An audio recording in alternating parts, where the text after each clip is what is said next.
Live with Umineko instead of Night Rain. Summer Games Fest something or other soon. I guess we'll stream that too. Alright, link is out. The link is out. It's an out link. Joe should do angle because it annoys me. What's angle?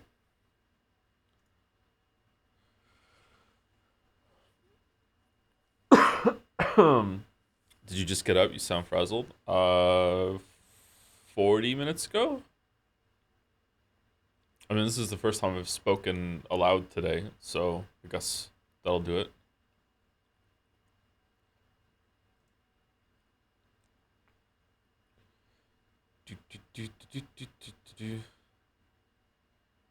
This is angle?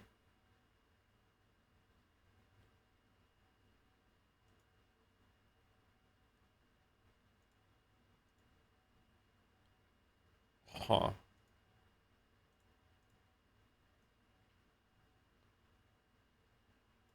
Well, I got here early. Me too.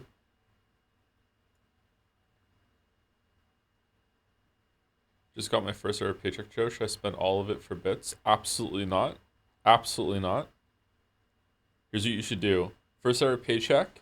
Take some amount. Doesn't matter how much it is. Anywhere between like 1 to 10%. No, any more than that is probably, you know, not productive, but any less than that is like not going to be a good enough gesture. And just put it in another account and just don't touch it, and just do that for every paycheck for the rest of your life. I know this is like a little bit of advice that some people say, and you're like, yeah, whatever. It actually really is a good habit to have. Just put a little bit of away every single paycheck. You will never regret it.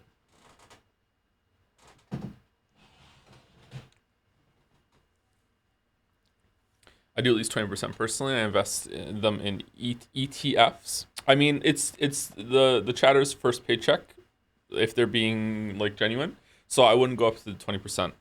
But yeah.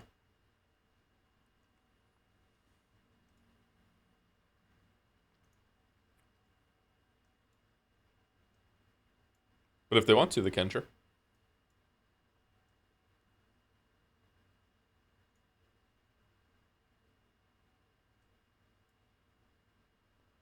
Did you see the Witcher 4 Unreal thing? I saw it posted somewhere. I didn't watch it.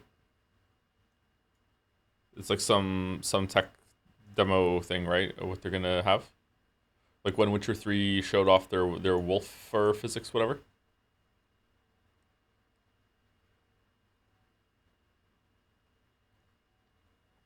Where's the Witcher 4 video? No one ever asks, how is the Witcher 4 video? Alright, let's do our dulse.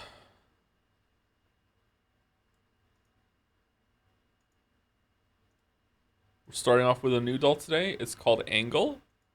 Or Angel. Okay, what do I have to do? I have to guess the circle. What the angle is. So if it was like two straight lines, it would be a 90-degree angle, right? So this is more than 90, but it's less than 180, so it's like 167. Warm, it's less than that.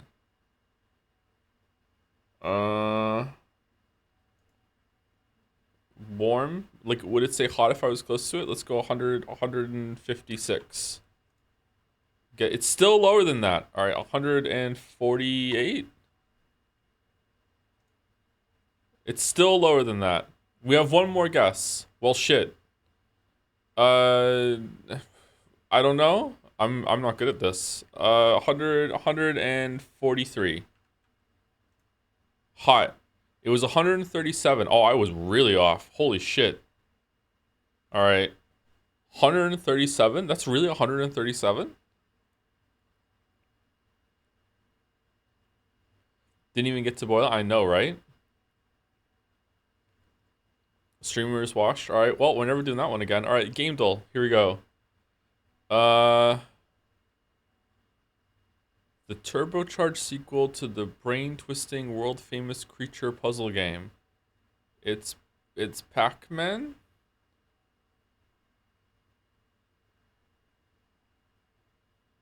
Everything looks like Pac-Man to me, but I don't think that's a world-famous puzzle game.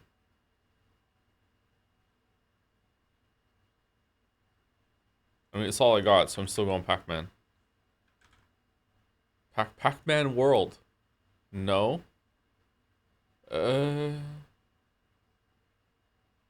It's The Witness? The Witness? I don't know what this is.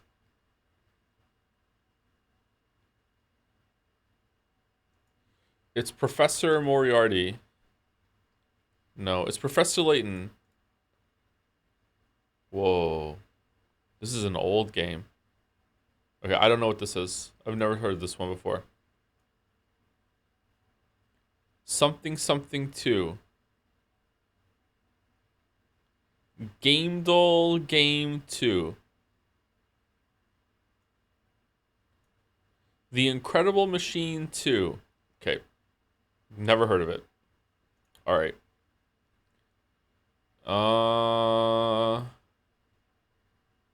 This is one of my book covers. This is Destiny 2. Nope.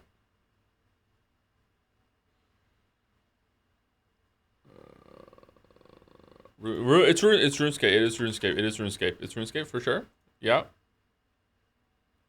With an axe and a shield? Is it Halo? Is it Halo ODST? No. What the fuck is this? It's Helldivers. It's Helldivers. It is Helldivers. It's Helldivers 2. It's not Helldivers 2. Whoa. Okay, I can see the whole image and I still don't know what it is. Does anyone know what this is? It's Endless Legend. It's Endless Space. Okay. Is this game good?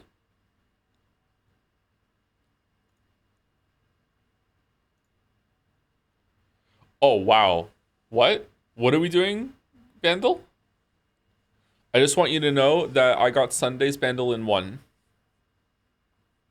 I also got... Did I get Mondays in 1 as well? I think I got the last 2 in 1.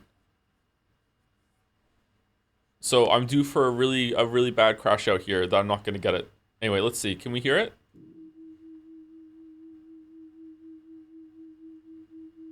Yep, this is certainly an electric guitar.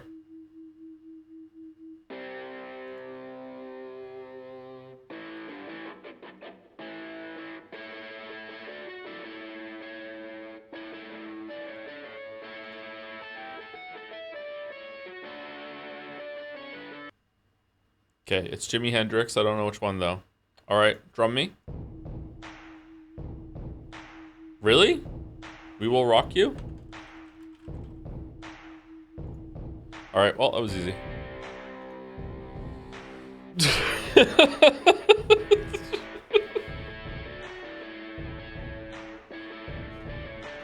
Glorp, we shall shake you.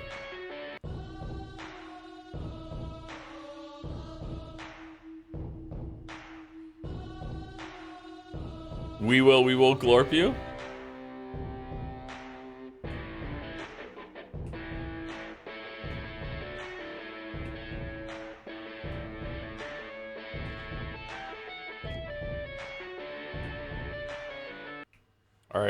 All right. 3 easy Bandles in a row. Joedle. The strongest feeling I was left with after finishing Return to Oberdin is that I hope it's the birth of a genre. It could be the game that inspires other games and copycats. Well, this is just the Oberdin video. Yeah, there we go. No, Baby Joe.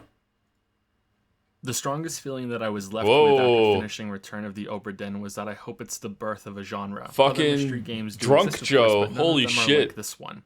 It could be the pioneer that inspires other games and copycats.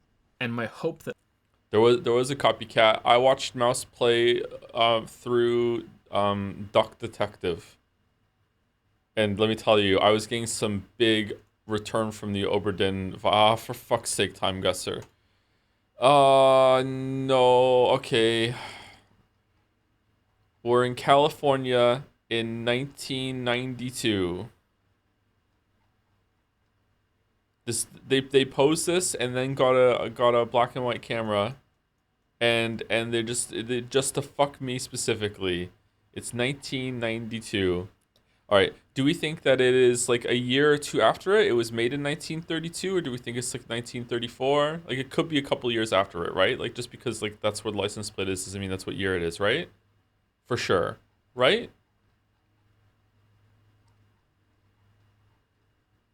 Lockheed and Martin or whatever. Okay, I don't know what this photograph is. Is that who I think it is? Okay, where's California? California's over here. Where in California do we think we are? Man, Las Vegas is like more inland than I thought it would be. I knew it was inland because I've played New Vegas, but I didn't know it was like that far inland. Okay. Los Angeles, what do we think? Should we just go somewhere over here?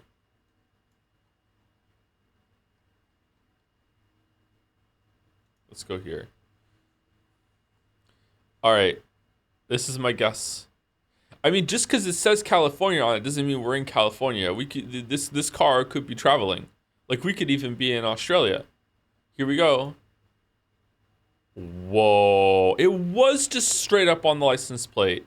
All right. Amelia Earhart standing next to her Lockheed Vega 5B, in which she became the first woman to complete a solo transatlantic flight. Anyone spend like an appreciable amount of time in their teens wondering what the fuck happened to Amelia Earhart? Just sitting around being like, I wonder if I can solve the mystery just by thinking about it. I wonder what happened. The Bermuda Triangle was somehow always involved? No?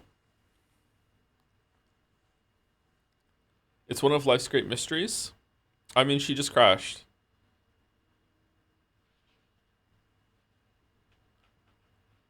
Is it a closed room mystery? In time, sure. You saying it was magic? Maybe it was magic. Maybe it was magic. Okay.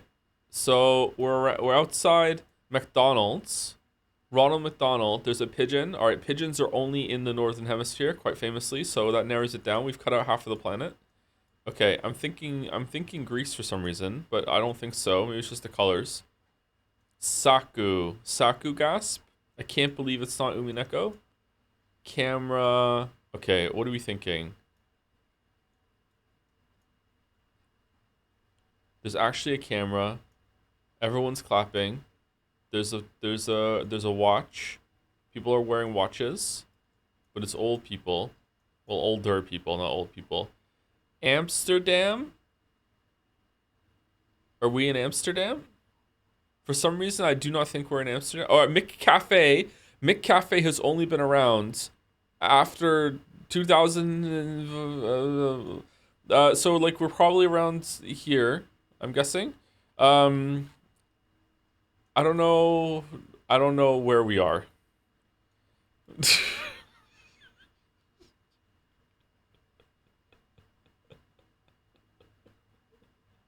The flag, Joe? What flag? I don't even see a flag. And even if I could see the flag, it wouldn't matter. I wouldn't know where this is. I'm gonna guess Amsterdam because this lady has an Amsterdam bag. Who gives a shit? I'm guessing Amsterdam. It's not Amsterdam, is it? It's not Amsterdam. To the right? What do you mean to the right? To the right where? Oh. Oh, there's a flag. Oh, okay. All right, yeah. This is the flag of Amsterdam? It's the Amsterdam flag. Hooray! It's the Amsterdam. I was right. It's the Amsterdam. Everyone's saying Estonia. Like I'm just gonna know what that is. Where is Estonia? Are we really far away? Let's pretend I don't know where Estonia is, and people have to help me find it. It's next to Finland. It's over here. You know what? Close enough. Hooray! Y'all, chat was right. Okay, a wedding couple on a horse-drawn wagon in Tallinn, Estonia. You're 1 year. Oh, pretty good on the fucking time there. All right, that's good. That's good. That's really really good, man. Man, why was this Timeguessr ruin or time travel in this picture with an Amsterdam bag if it wasn't in Amsterdam? That's crazy. That's crazy. Place General de Gaulle. All right, so we're definitely in Germany.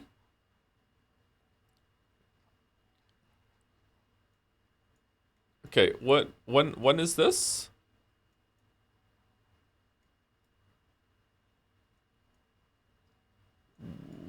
World War One France somewhere? Whoa. Yo, another time traveler? What the fuck is this guy doing?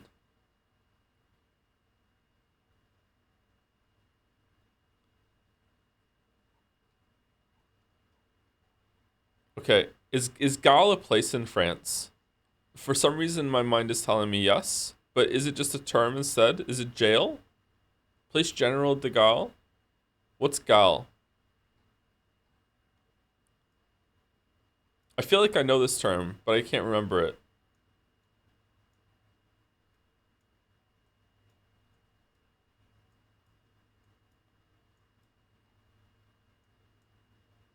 Whoa, we have a bunch of red signs on the map today? That's new.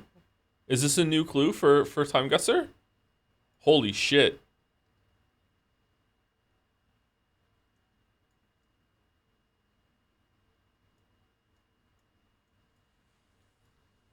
British education, everyone. Why is everyone so mean?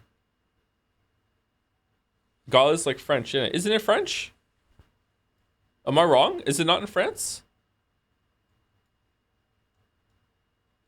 Okay. I'm going El Paris. And I don't know, I'm feeling it might be. What are these helmets? This feels like I don't know when this is. I don't know when this is. I'm going 1915. I'm going 1915. I'm going 1915. There's a flag. There is a flag. What is flag? This looks like the Canadian flag to me. This looks like the Canadian flag to me. I don't know. It just doesn't feel like World War II. I'm not getting World War II vibes, except for the helmets. I'm not getting big World War II vibes. All right. You gotta look up who General de Gaulle is, my man. No, I don't. I don't have to do that. I can live the rest of my life not knowing that. It's fine. It's fine. Here we go. Here we go. I have never been more wrong. It was World War II vibes. Damn, this photograph looks a hell of a lot older than it is. The mayor of Cherbourg unveiling a plaque renaming the city square to Place General de Gaulle during Bastille Day celebrations held just days after the city's liberation from German occupation. Damn. Damn. Zero on the time. 0 on the time. What was in France? Why was everyone being so mean?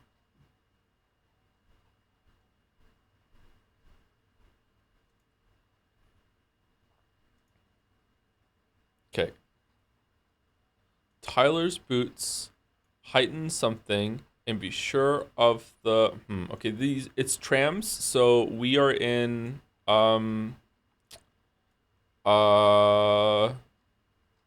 Los Angeles. No, not Los Angeles. What was it? We're in San Francisco. We're in San Francisco. This is making me think London for some reason right now. Where are we? Sports university porn. Huh.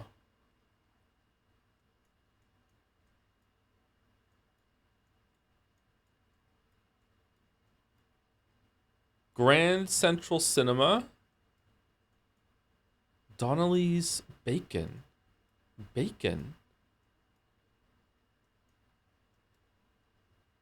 Dalkey?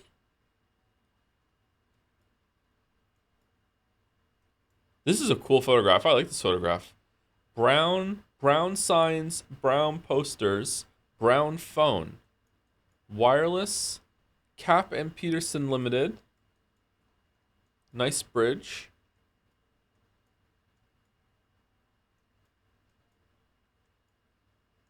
Oh, there's a flag. What flag is that? I don't know what flag that is. Does anyone know what flag that is? There's another flag here. What flag is that? Something. More flags. What is this?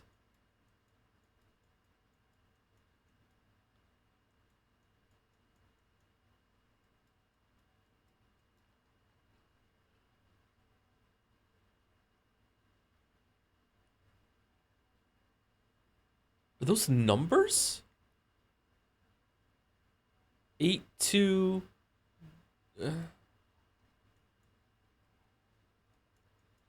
Okay, you know what? For some reason, I think it's Bizarro. It's Bizarro UK, and it's definitely not America. So it has to be the wild card. It has to be. It has to be Australia or New Zealand. It has to be. It has to be. It has to be one of those two. So where is it? I don't know where it is. And when is it? I don't know. Christchurch. It's Christchurch. It's Christchurch. It's not America. I'm guessing Australia. I'm guessing Australia. I don't know where in America. When it's in America, usually it's really obvious, like that it is in America. If I'm wrong, it's just gonna be funnier now.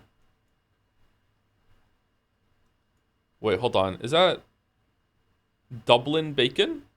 Donnelly's Dublin bacon. Oh shit.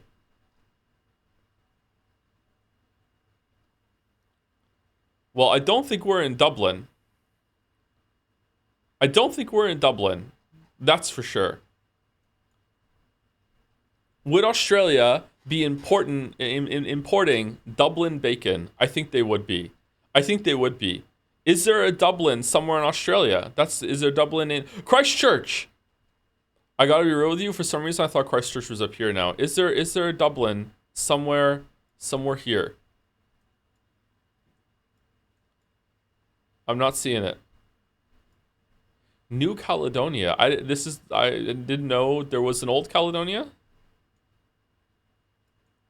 Is there a Dublin? Darwin? Dublin. Man, West Australia must be fucking terrifying, huh?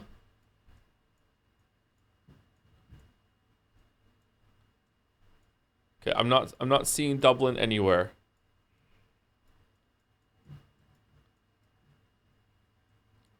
Dundon? Oh, hold on. Maybe we're just reading it wrong. No, it's definitely Dublin. Man, this Timeguessr is taking a while, huh? I'm going Sydney, and I'm going Sydney 1927. Here we go. Fucking hell. Really? Really?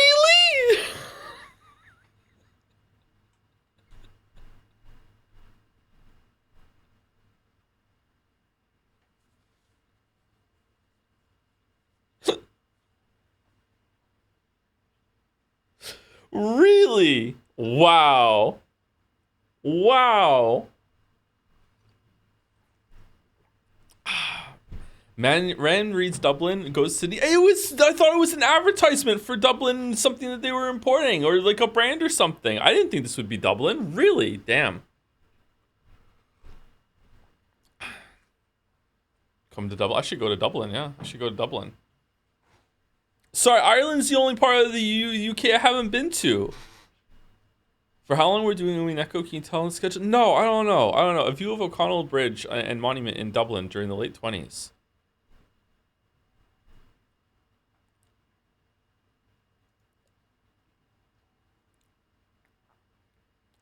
Hmm.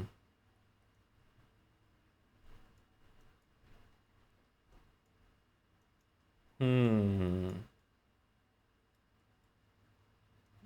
Hmm. All right. So we're in Canada.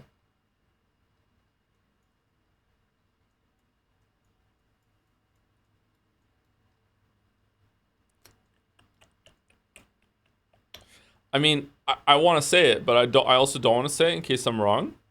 It's gotta be though, right? Like there wouldn't be this much pomp and ceremony around like just basic demolition. So it's gotta be that, right? It's gotta be. Holy shit, the pin. It's gotta be like the World Trade Center. Yeah.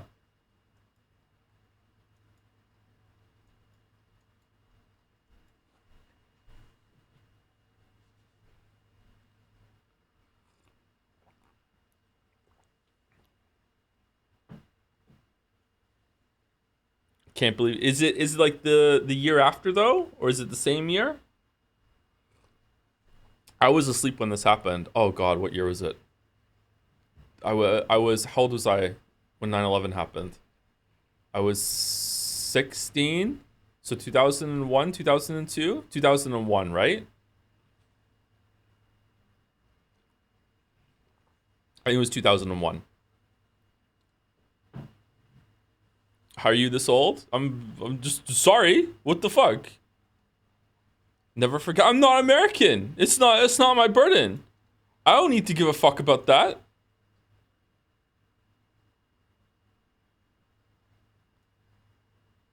All right. I think this looks recently after it happened. Well, would they have like shut it down and they wouldn't have like things around like the next building's damaged right next to it still, like visibly damaged. It doesn't look like winter. Are we getting some September October vibes here? Probably. I think it's 2001. I think it's 2001. Okay. And where in New York is it? I don't know.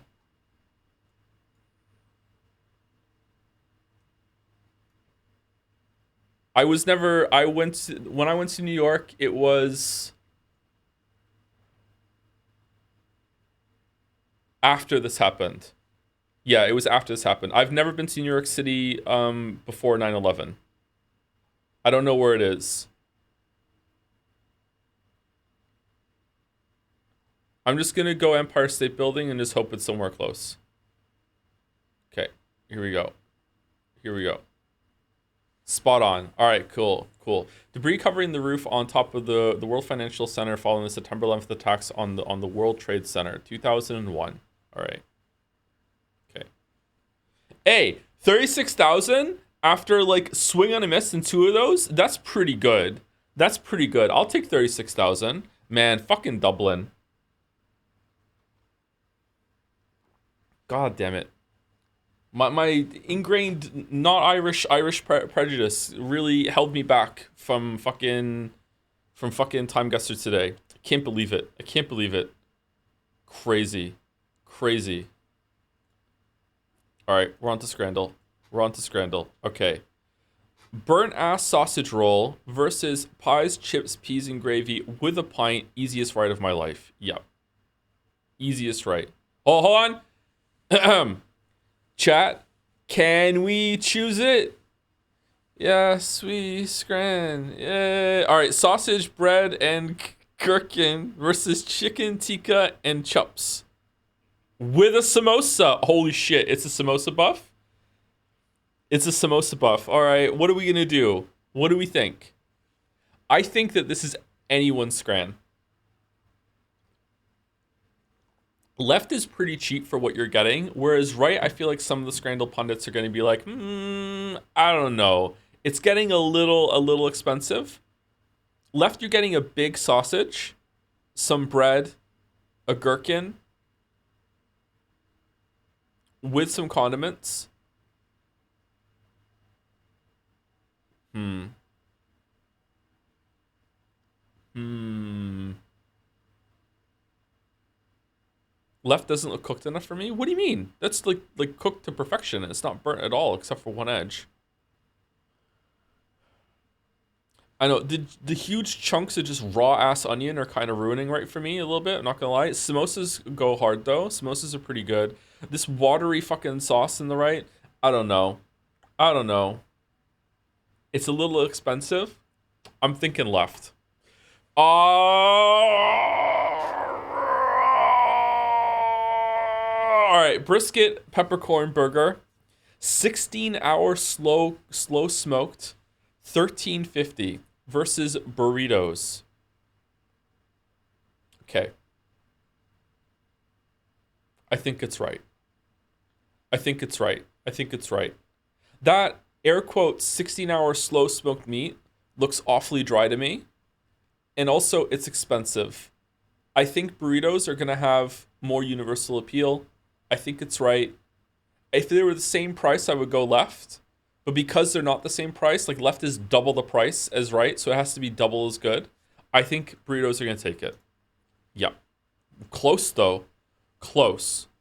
Close. Okay. Fries, suspicious fries with bacon, pepperoni, cheddar, and mozzarella. Ugh. Versus cheeseburger. I mean, it's left, but I feel like not a high left. It's anyone's Scrant. I don't get it. How does the percentage number work in Scrandle? How come it doesn't amount to 100%? It's okay. So here's how Scrandle works. I haven't had to explain this in a while. Here's how Scrandle works. So thank you for reminding me. Each picture that we're seeing has been put on Twitter by itself, like just alone. And then people are asked, is this Scrand or not? And then they vote yes or no. Okay. But it's alone. And then the game is that they take the percentage points from those voting and they pit it against each other with different pictures they mix and match. So it's not that they have to add up to 100. No one. There hasn't been like an audience that decided which one is better. It's like you're trying to guess which one would have the highest votes on it when it's viewed by itself.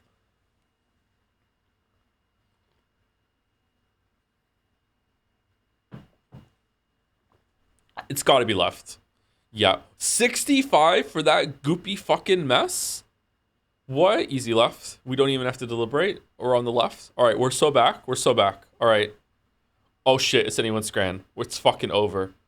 It's fucking over. Honey chili chicken and chips versus chicken and chips with buffalo fries. It's fucking over.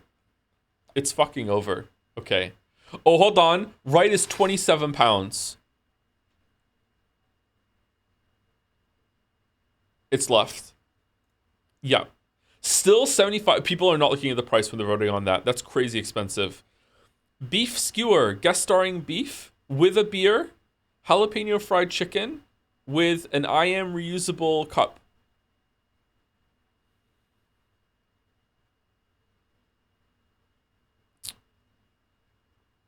£11. 11 pounds. Okay. Huh. Okay. Am I wrong in thinking that right looks nasty as fuck? I think this is a place that probably does have good food, but this is a bad portion, or it's just been sitting out for God knows how long. This looks like this looks dry. This looks like fake food.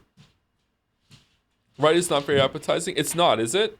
I thought it was, but the longer I look at it, the more I'm seeing like everything just looks like it's congealed and dried with all the sauce and the cheese down here. Like I don't know what the fuck is going on with the gherkins up here. They look like they're made of rubber. I think this would be a very good meal. Like look at the dried pieces of the fucking breading here too. I think this would be a good meal if it was fresh. I feel like this is just a bad batch of whatever they sell. I'm going left. 74% for this fucking mess? Are you kidding? Uh-oh. Steak sandwich, but it's actually a pigeon with chips, onion rings, and a drink. What kind of drink is it? Versus choripan, yaki choripan, chorizo sandwich with added toppings. Again, isn't chorizo like the aliens from Metroid Prime or whatever? 27 pounds for the thing on the left? Are you crazy? That doesn't even look like it's worth 10 pounds.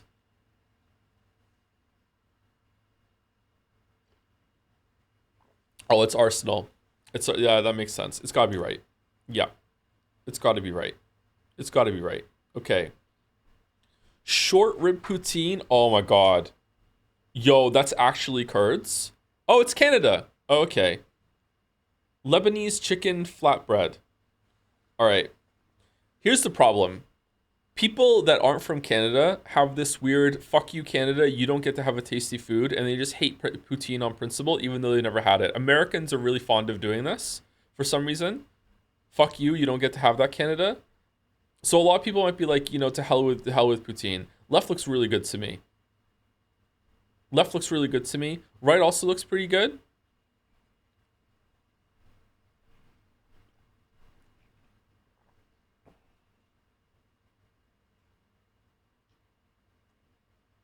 Oh, now the sludgy slime food suddenly is good? What sludgy slime food did I say was bad earlier?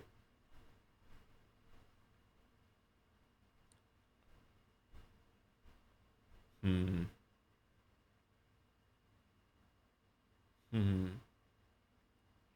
It's Pride Month, pick right? What the fuck does right have to do with Pride? Isn't this just soggy fries? How are you seeing these fries as soggy? Because they're Lebanese and that, for fuck's sake.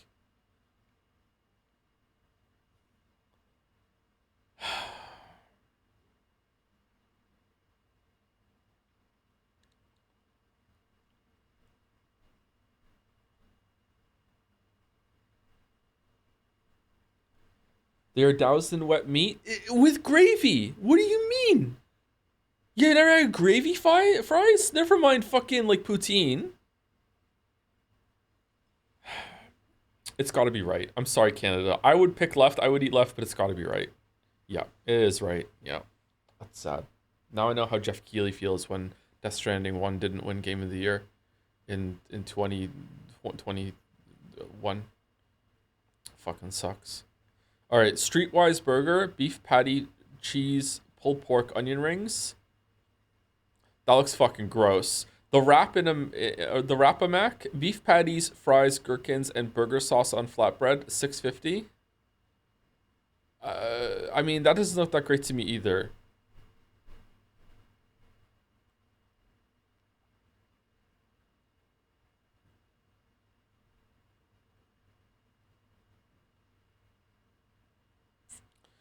Okay, do the people who vote on Scrandle, are they usually drunk when they do it? Because if they're drunk, left is passing. It's like, okay, yeah, they'd be like, yeah, burger, all right, oh yeah, it looks fucking tasty. But if they're sober, they're gonna be able to see that there's something wrong with it.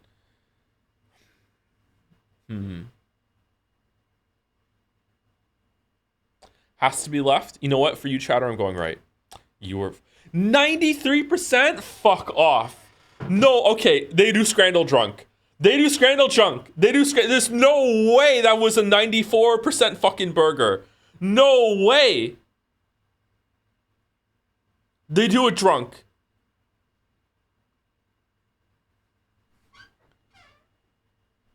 Delusional streamer. Mouse, that burger looked dry as fuck. There's no way. That was gross. That was the highest rated burger we've ever seen? That's crazy. Actually threw up after seeing the state of that burger. I don't care about being wrong about that one. I don't care about being wrong about that one.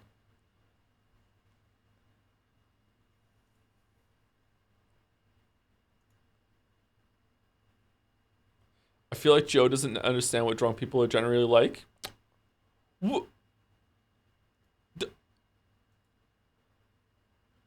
With my family, growing up with my family, you're gonna come in and backseat my drunk knowledge with my family and my upbringing.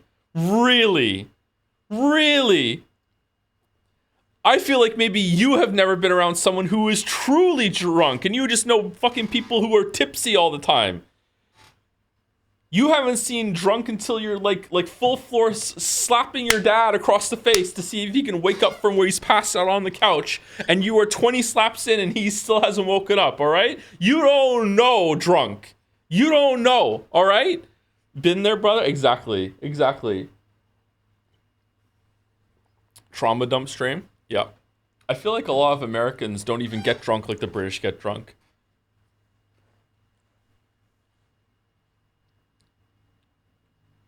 How are you realistically finishing Metal Gear Expedition 33, Baldur's Gate 3, and Umineko while still meaning to play Death Stranding 2? We don't have to get all of those done before Death Stranding 2, Chatter. Definitely, Expedition 33 is scheduled after Death Stranding 2, so that's a big one. I have to play it already. Umineko is a weekly feature that's still going to be going while we're playing Death Stranding 2, so that's fine. I don't know if we're going to be finishing Baldur's Gate 3 in time, to be honest with you, so it might be a little late. I should have done extra streams on the weekend, but I just really wanted some time off. Metal Gear, we can interrupt the Metal Gear game or do it in between Metal Gear Solid titles in order to do Death Stranding 2. Expedition 33, yuck. Oh wow, it's starting. Oh, hold on.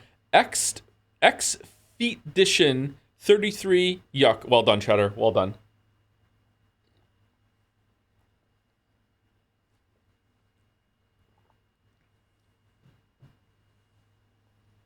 I don't get alcohol and getting drunk. It tastes weird. It makes me feel crazy. Yeah.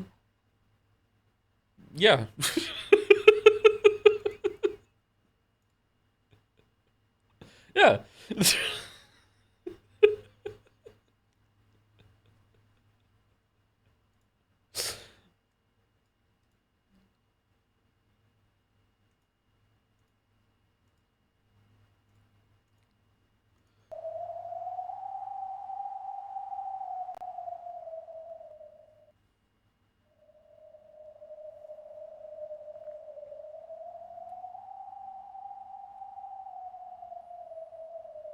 Jerry is playing Revolution in chat. If you don't play Pentiment soon, can you comment? Well, Jerry is the one that understood Shakespeare when he was a teenager in high school, so can't he just go to his mind palace and just like morb the entirety of my feedback and, you know, simulate the stream in his head? And we don't have to stream it for Jerry. Jerry could just make that happen himself, right? Like, it's a waste of time. I don't know when we're doing Pentiment.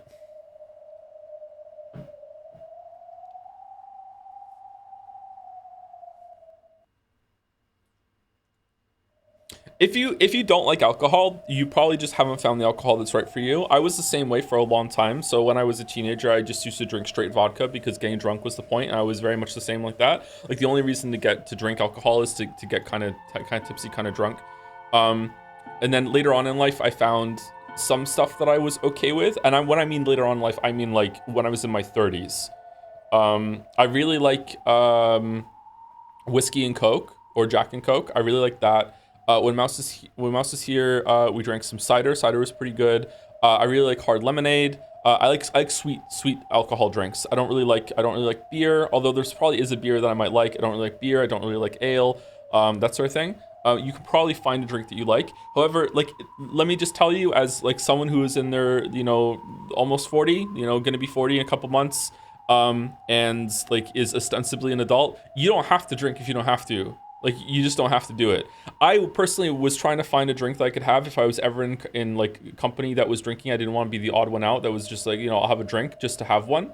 Not to get drunk though, just be like, yeah, okay, I don't want to be sitting around being like the only one that's like drinking like a Coke or whatever, or like, but water's probably fine. But like, that's probably my hangups and my issues, like self-esteem problems. Like, you don't have to do that. You don't have to drink. You absolutely do not have to.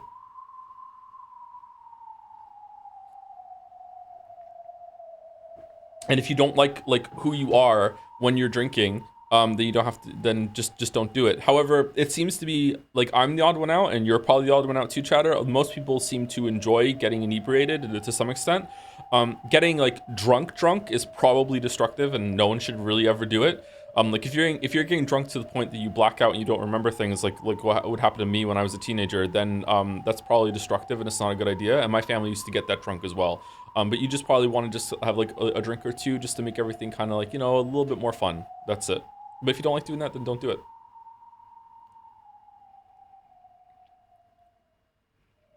Do you like Delano now? She's all right. I like what she represents in the story. I just don't like her character design.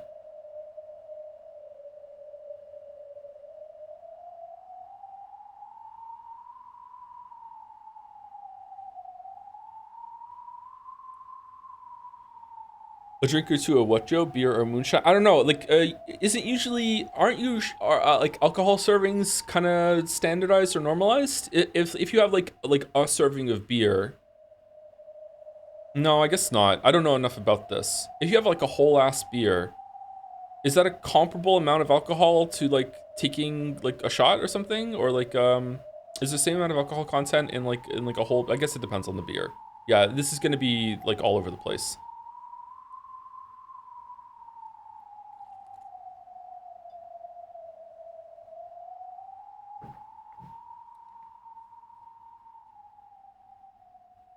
But in general, usually one serving of alcohol, unless you're like taking something that's really, really high, is not gonna get you drunk.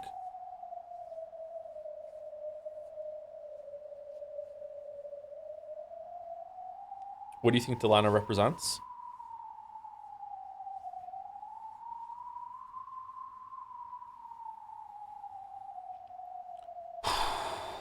Bullshit.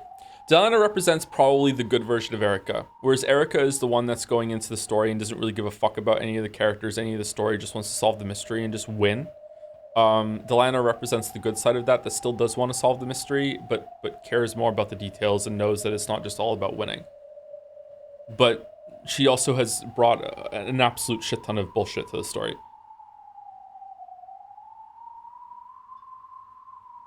But let's not fight.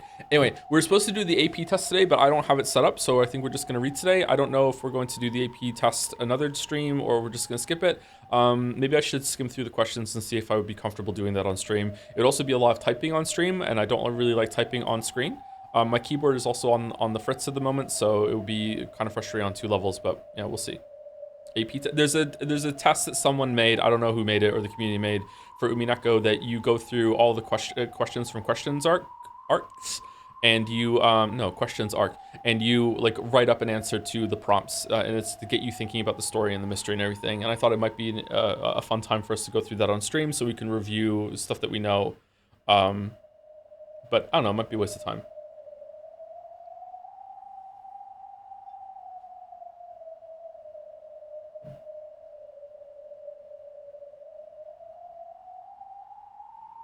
Skip Metal Gear cutscenes to cut the time playing in half. I'd be even more than that, Mayo. Even more than that. Sounds fun. Sounds fun. What game's that from?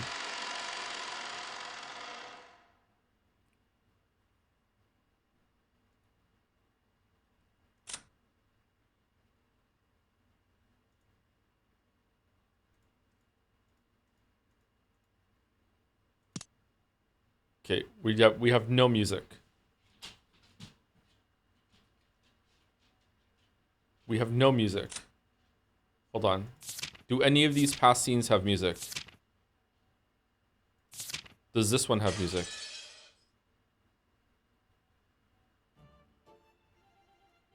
There we go.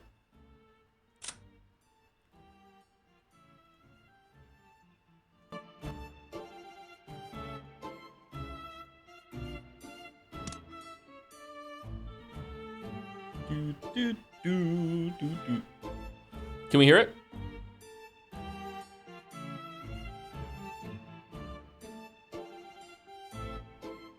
Good.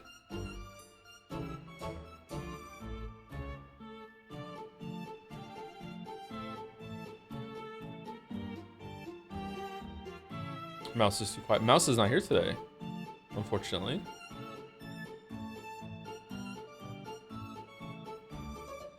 So Mouse has a real job.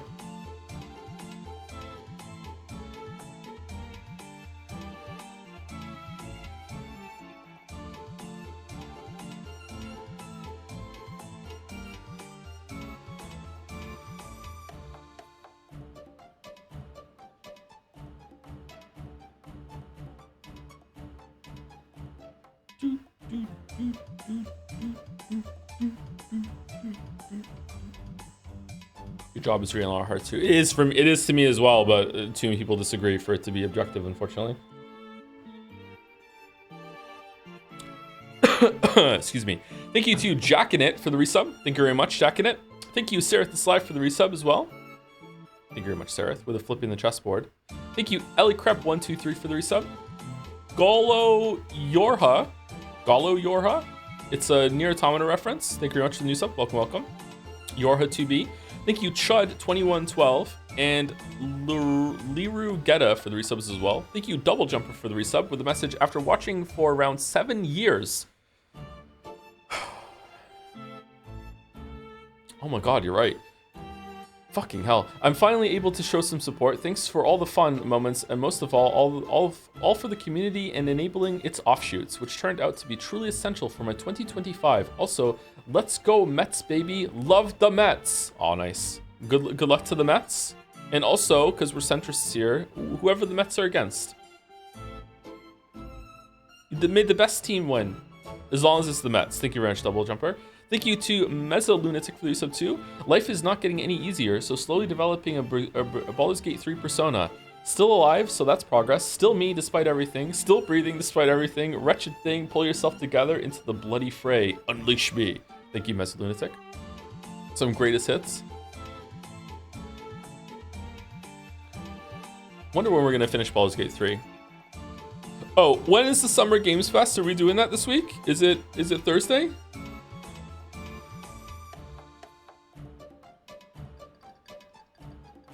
It's Friday? Oh.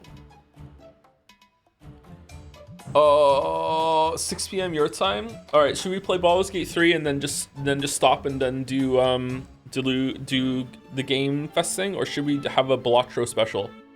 Should we just do Balatro until then? Oh, I played some Night Rain, like, legit, and I don't like it, but I feel like I could have liked it. I'm happy that other people are enjoying it. I think that... So, like, I got into, like, almost a fight in Discord about it. Just a couple of messages, and I was getting a little testy because there was a couple people in there that were pissing me off. Because, like, the From Defense Force was building this narrative that the game is meant to be co-op only. And anyone who's playing solo is playing the game wrong. And like it's never meant to be played solo, and there's a nuanced set opinion there. So I agree that the game is designed to be played co-op, and it is better played co-op. Probably I haven't played co-op, but it's probably better co-op. However, it was not like only meant to be played co-op, and it wasn't marketed as a co-op thing. Though that's the distinction. So defending it being like anyone who goes into this thinking that a solo experience is going to be a good time is just an idiot. That's the part I don't like. That's just demonstrably not true, right? So I don't know. Like, so it can be true that it's better as co-op and it's better balanced around it, and it's not balanced for solo. But it's like, yeah, I think that's where it's good. The line's going to be like absolutely 100%. You can say that it's better and designed for multiplayer. But it wasn't only for that, unless they're just really bad at designing shit. Anyway, I've played solo. I've gotten to the first Night Lord once. I've done, I don't know, like 10 or 11 expeditions, I think. I've tried to do different characters and see what they all are. My favorite is the Wilder.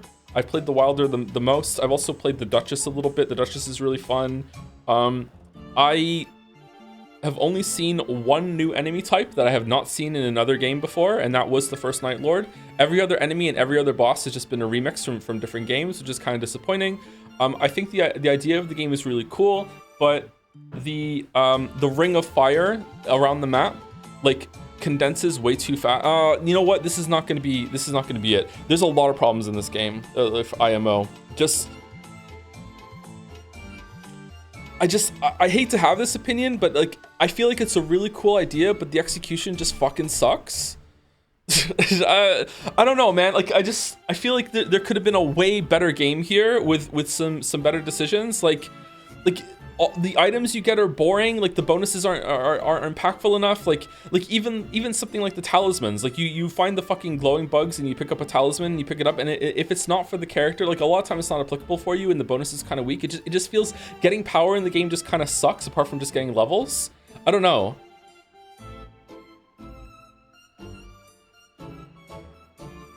It also feels like the timer is so tightly tuned that if I went up to a boss, right?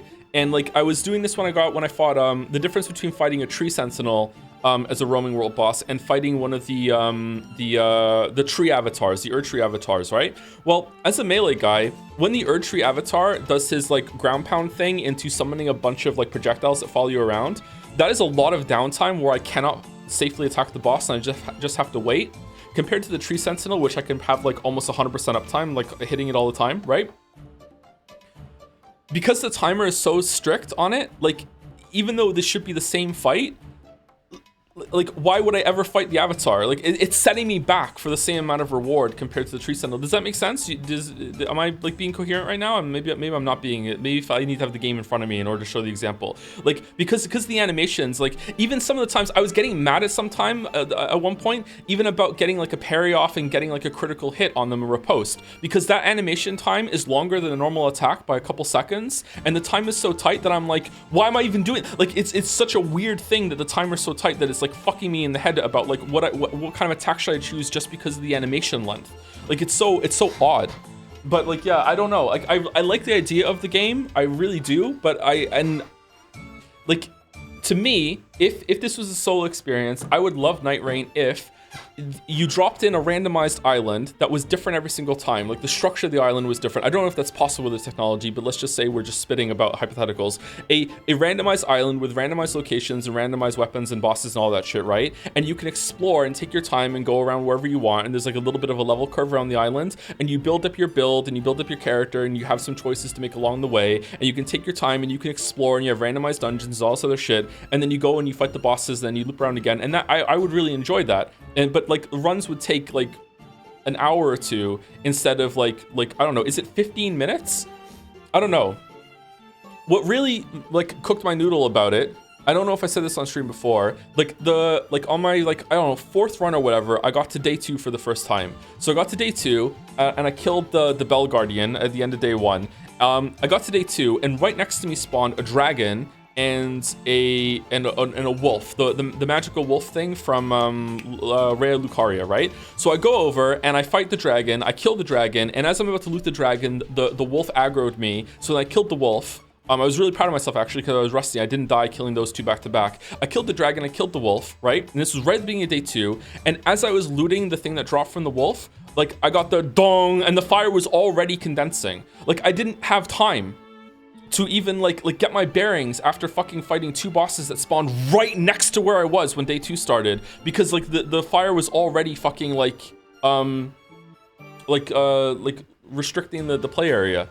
Also, as a solo player, I got to, spoilers for fucking the first day, the first expedition of Night Rain. Okay, this is early game spoilers, but if you care about it, then maybe you should like tab out for a second. I got to the day 2 and fought what's his face? Martin. What the fuck is his name? He was the boss for day 2. I've seen 2 bosses for day 2. Morgott, thank you. The first time I got to day 2, it was Morgott, and I was like, okay. And he has some new moves. I'm like, okay, that's cool. And then the second time I got to day 2, it was a Tree Sentinel that spawned with 2 other mini Tree Sentinels. And I don't know what's wrong with the camera in Night Rain, but as you're running around, it's very hard to move the camera to look behind you compared to the other games. And like, as a solo player, I literally, and I do mean literally for once, literally could not keep all 3 enemies on the screen at the same time throughout that fight. So I don't know, what am I supposed to do? And then the first time I got to the Night Lord, well, the only time, I got the Night Lord down on my first attempt, I got it down to, I think, around 30%. I don't know, Mouse was watching me. I think it was about 30%. It was after the patch though, so like I had some advantage there. I got the Night Lord down to like 30%, and there's a phase that the first Night Lord has where it splits into 3, and it was the exact same time. Like, I could not keep them on the screen. So it's like, I don't know what I'm supposed to fucking do as a solo player. Like, it's just broken. Like, I don't know if just blindly dodge and just hope for the fucking best, I guess. I don't know what the game is expecting me to do.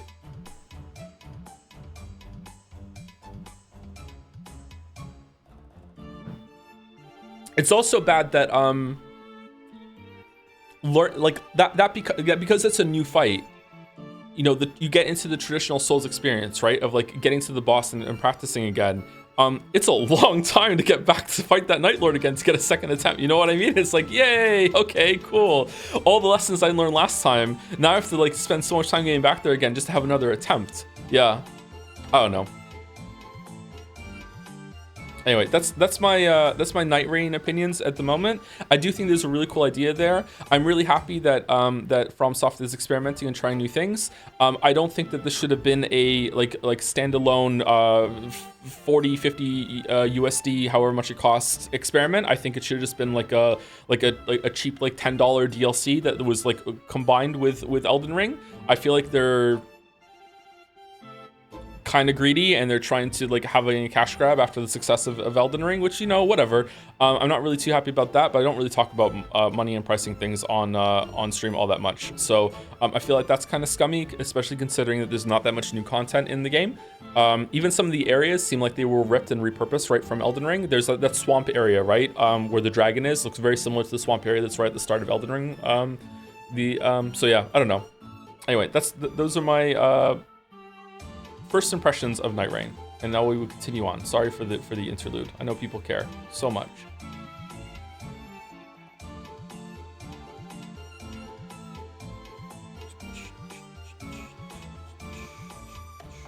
Thank you, Mezzalunatic, for the resub. Life is... Oh, I read this one already. Thank you, Waifworth, for the resub. Hey, gamers. How's it going? Hello, Rodney. Thank you very much for the resub. I don't know why I said hello, Rodney. Tier 2 resub. Thank you very much. It's been a long road getting from Persona 3 to here, Umineko episode 6. It's been a long time, 6 months, but... What are we doing? But my time to read the rest of Umineko is finally near. I don't know where I'm going with this. Mouse is a weeb. She can't deny it. It's true. It's true. We're learning more about that every stream. Thank you, Rodney. Thank you, Safra Poe, for the resub, and Diana Lesky for the resub too. Hey Joe, gotta leave because spoilers, but are you going to play the full Deltarune release anytime soon? When Deltarune is fully out, we will stream it, yeah. But I don't think the full thing is coming out soon. I think it's just another couple chapters, so I will not be streaming that until it's all done, unless chat makes me. I don't know. Thank you, Cave99, for the gifting out a sub. I think it was Cave, or Cave? Probably Cave. Thank you, Timbo DX, for the resub too. Finally caught up on Umineko VODs. Also, Silksong is real hype. Is it? Was there news? Thank you, Adros5, for the resub. Woo, half a year. Thank you very much, Adros. Thank you, Sheebeat, for the resub too. I'm a live boy for once. The live boy in the chat.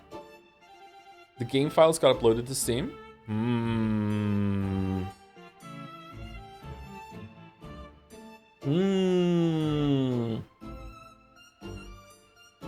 Thank you, Drinking Anxiety, for the resub. Thank you, Yuri Lover 337 for the bits. I think I'm gonna sneeze. What does Minthara say when she lights up a scented candle? Fresh odors? Thank you, Yuri Lover. Topical for Pride Month. I think Deltarune is coming out tomorrow. The whole thing is not coming out though, right? I think it's just a bunch, like 2 chapters. There's more after that, at least from what I've been told. But maybe it's done. I'm not sure. Thank you, Guido Tayson for the resub. Ajax Meister for the resub too. Together, we will devour the very jobs. Together. Thank you very much. Thank you, Crab Fungus, for the resub too. Hey To, thanks for the fun streams. Will you play the Umineko fighting game after answers? I haven't seen much, but apparently Battler has a move where he gropes the opponent. That makes sense. That makes sense. I don't really like fighting games, so I don't think I'm gonna play that. But it might be fun to look at some clips of it and see what it looks like. Thank you, YSF, for the resub. Morning, Joe. I finally caved and ordered a copy of House of Leaves. I'm also starting Cash 22. You have turned me into a reader. How dare you? Oh, it wasn't Umineko that did that? House of Leaves is decent. House of Leaves is an interesting time. If you haven't read a lot of books, House of Leaves might be a good one to try and get back into it because it's unique and it might be like, oh, cool. It has a lot of novelty to it. Cash 22 is just a banger book. I hope you enjoy it. Hope it holds up. Thank you, Cave99, for another gifted sub. Just blindly into the community. Thank you very much. Thank you, Lady Nika, for the resub. Wow, time flies. Already another month. If you're wondering, my name is pronounced like Nico, but with an ah sound instead of o. Nika? Nika, I think. It's short for Nicole. Been loving the streams. Still glad Umineko is back. It's been fun. Thank you very much, Nika. Hopefully I'm saying it right now. House of Leaves is really good, but it's an insanely difficult read if you haven't read a book in a while. Do you think so, Jelly? Because it's hard to like actually physically like hold the book properly as you have to turn and everything. Sorry, that's a joke only for people who read House of Leaves. Thank you, Kiro's Big Naturals. Now I get to say it. Thank you very much. Thank you for the gift sub. Thank you, Toasted Waffles, for the resub. Hey Joe, finally caught up with the Baldur's Gate streams after about a month and a half of not watching. But still have around 5 streams of Umineko left, so can't watch today's stream. Also, happy Pride. Thank you very much, Toasted Waffles. Hope you enjoy the streams. I'm excited to get back into Baldur's Gate 3 tomorrow. I'm starting to parse the city enough that it doesn't feel overwhelming anymore. We gotta get through the circus. Thank you, Pincerata, for the resub. Can't believe I've been sub for over half a year. I usually don't even watch Twitch streams, but now I watch pretty much every stream of yours daily. Thanks again for all the fun laughs and crash outs. Thank you very much, Pincerata. Yeah, I feel like we have a lot of people in the audience that are like that. They only watch me on Twitch for some reason. That's why I say probably a bad streamer, but like hit a different market or demographic or whatever the hell it is, a different audience.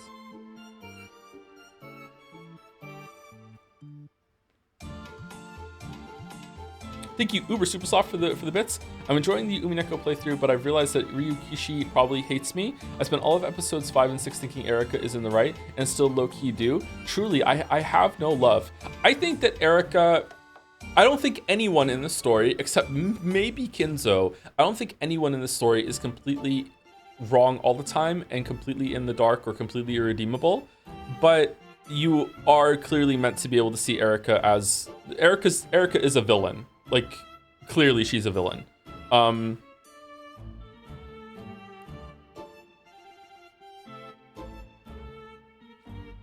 But I don't know. It depends on how you're viewing the whole entire thing.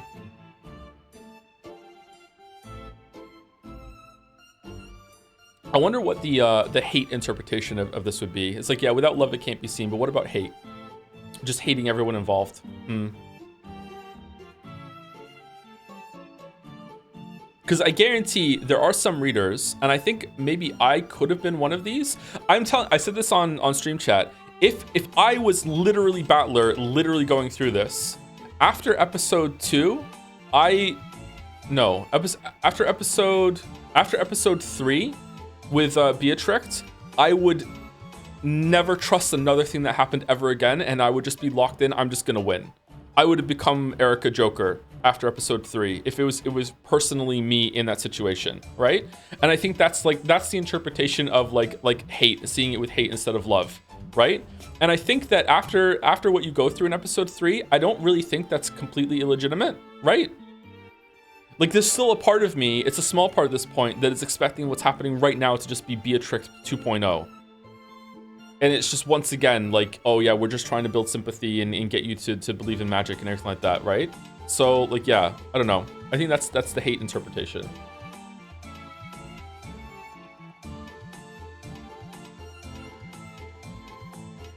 By the way, I'm 44 endings into 100 line and just finished the first route that was actually engaging and worth my time, so look forward to that. Oh, man. Oh, man.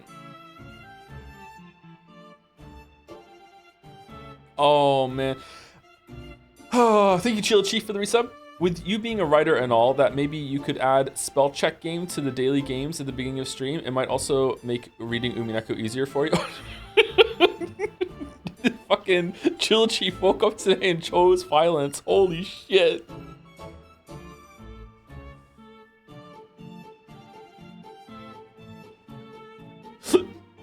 No, Nagas has been posting updates on Biscay. Oh, he's been blooting. Every single one has ended with "that was ass." Damn. I follow Nagas on Blue Sky. I don't see those because I don't check my Blue Sky. Thank you, Tacos de Bira, for the resub, and Crocsleuth also for the resub with the yeet. Thank you, Ouroboros188 for the resub. I can't believe FromSoft made the biggest blunder ever when making Dark Souls 2. Demon of Song, swap the D and the S, and that's...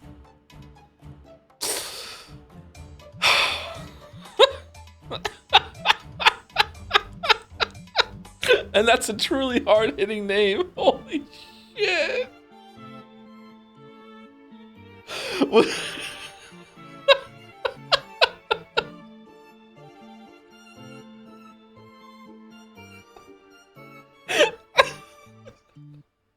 Was looking for Night Rain to remedy this apparent issue to no avail. This truly shows how Miyazaki's vision is flawed. Congrats on killing chat, Ouroboros. Well done. Thank you, Pouse, for the bits. You like Type Moon? Their early work was a little too high concept for my taste, but when Suku Jaime came out in 2000, I think they really came into their own, commercially and artistically. The whole VN has a clear, crisp gallery of CGs and a new sheen of consummate professionalism that really gives the novel a big boost. He's been compared to Ryukishi 07, but I think Nasu has a far less bitter, cynical sense of humor. I understand this reference. I have not seen that movie. In 04, Nasu released Fate Stay Night, their most accomplished VN. I think their undisputed masterpiece is Heaven's Feel, a route so emotional most people probably don't read into its themes, but they should, because it's not just about the pleasures of a purple-haired girl calling you senpai. It's also a personal critique about the nature of heroism itself. Hey chat, and then here comes the sledgehammer. Thank you very much, Faust. Thank you, Bushwalker525 for the resub. Did you hear that Rise was shot dead in Atlanta? What the fuck are you talking about? Thank you, Huli Gordeau for the bits. Don't have a message, just think you deserve a break from the Fate Stay Night lobby. Have you considered reading One Piece? Fuck.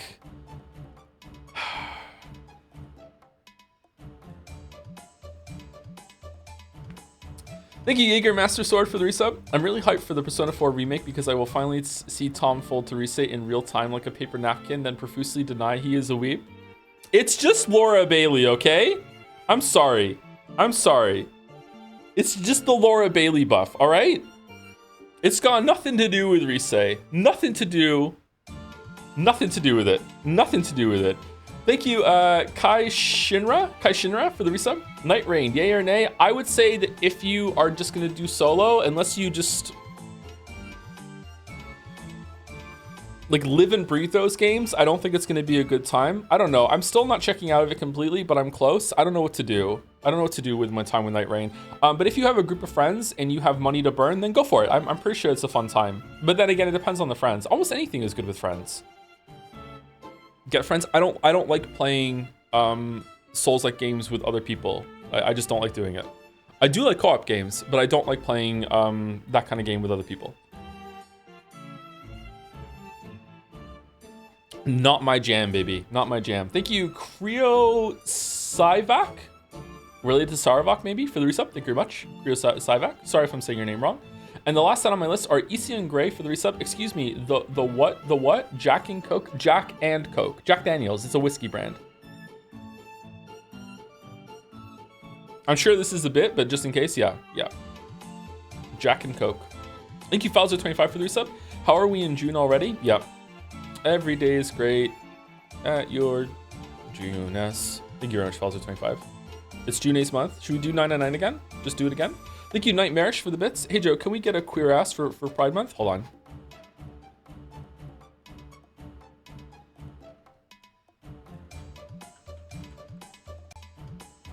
Queer ass.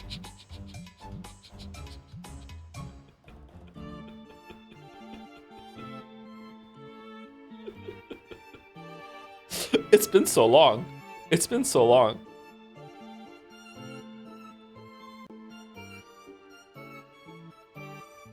Thank you very much. Thank you, Softworm7 for the resub. Much love. Hope you have fun with episode 6. It's decent so far. I don't think it's gonna be my favorite, but it is decent so far. It's definitely better than episode 5.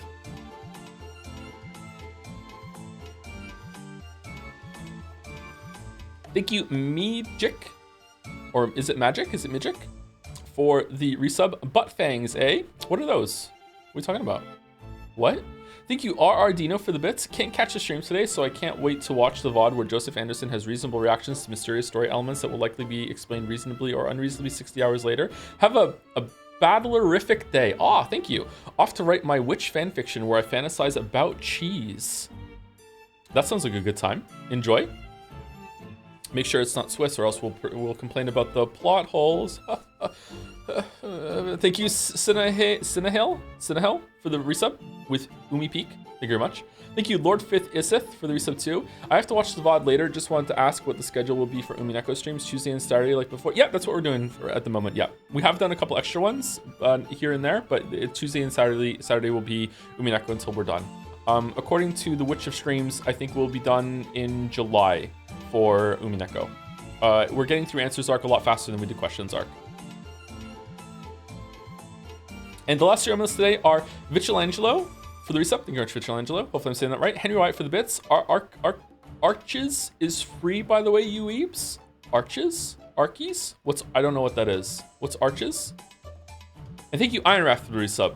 Hey Joe, been catching up on the last 3 VODs the past week, and I'm glad you've been enjoying episode 6. I remember when I was reading it, I was falling asleep from all the subtle foreshadowing I wasn't picking up on. Cheers. Yeah, Mouse was telling me that episode 6 has, like, it lands differently depending on where you are in the story, and I can definitely see that. Yeah. Mouse has a difficult time talking to me about Umineko because she doesn't want to spoil, but she still wants to talk about it. Very unenviable position.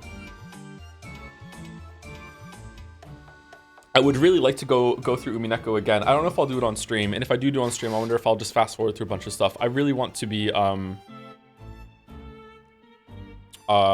really want to see like all the different things that you see when you know the full story. I'm not explaining that very well. I think it's a very different experience when you go through again. Sorry, I missed it earlier when you streaming Echo VN. I already did. You have to go find it on YouTube. You need to be more confident in your jokes. You get hit by unnecessary -2s. You can do better. Have faith in yourself. No, sometimes the bad landing is the point. It's on purpose. It's like episode 5. It's bad on purpose.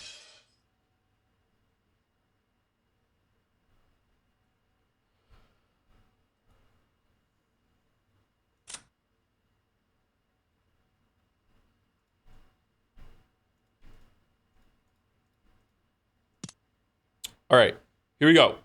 We get to start. An hour and 50 minutes in. All right, here we go. Here we go. I think there's just no music. Right, there's no music right now. Yeah, but I still have to fix the bug. All right, here we go. We're reading. I just don't think Night Rain's very good. Erica had returned to the room that had been given to her on the 2nd floor of the guest house. The next room over was empty. It was very quiet there. Even pressing her ear against the wall wouldn't help her listen in on the voices in the cousin room. Whoa! Because Battler said you're not allowed to do that anymore. Even with hearing power boosted by the detective's authority, it would probably be impossible to make out anything. This room was the farthest down the hall, a long way away from the cousin room. And last time, my room was right next to theirs. I see. So he's placed my room farther away this time. Such a modification to the initial arrangement is well covered by the authority given to the Game Master. It would seem to be quite a reasonable first move. Well, it's better for me that way too. Like I'd want to hear those brats' squeaky voices as they play cards. This whole time, Erica had been facing the desk and working on something. She was preparing some of those packing tape seals from before. She had asked Kumasawa for the stickiest tape in the place. She drew a complicated signature that could not be counterfeited across it with a permanent marker, then began making notches across it. This way, if she ever wanted to prove that some opening had remained closed, she could stick this tape over it, creating a powerful seal equal in strength to the red truth. These menacing seals had cornered Natsui so thoroughly in the previous game. Great. Is something wrong? He got me. That Battler doesn't let anything get by him, does he? Erica grimaced and showed the piece of packing tape she had torn off to Delanor. At a glance, Delanor couldn't tell what had annoyed Erica. Did he really sabotage the tape, like I said? However, as soon as she held it, she realized the difference right away. This won't be any good. Yep. It's barely sticky at all. This won't reach even close to the red truth. Even packing tape can be of low quality, and it sometimes gets weaker with age. The tape Kurosawa had found was a bit too weak even for normal use. It wasn't nearly sticky enough to be used as a detective seal. It is possible to tear it off cleanly. This cannot count as proof of a seal. I guess Battler isn't as totally incompetent as I thought. He probably tampered with all the packing tape on the island using the authority of the Game Master. Letting Erica get her hands on packing tape gave her a fatal weapon to use against witches. The previous game had proven this fact. And so, Battler had removed that weapon from the entire mansion. Most likely, all possible substitutes for packing tape have also been tampered with. Probably. Well, it isn't really so bad. At least this way, I won't have to look like a fool crawling all over the outer wall in the cold rain. Erica tossed the packing tape aside carelessly and flopped spread-eagled onto the bed. Whoa, time to unplug my controller. Anyway, waiting calmly for the crime and smoking a pipe is also part of a detective's role. I doubt you'll have any role until the first twilight begins. So why not vanish off somewhere and take a break? I imagine that just the sight of my face is tiresome for you. I do not smoke. I am just a kid. Oh, really? I wish I could. Well, only if it really is as refreshing as smokers claim. It seems that you are not in high spirits. Does it look that way? Erica answered lazily, still looking up at the ceiling. That in itself was half an answer. The silence between the two was filled by the sound of the wind and rain. It was so quiet that the sound of the ticking clock rang out clearly.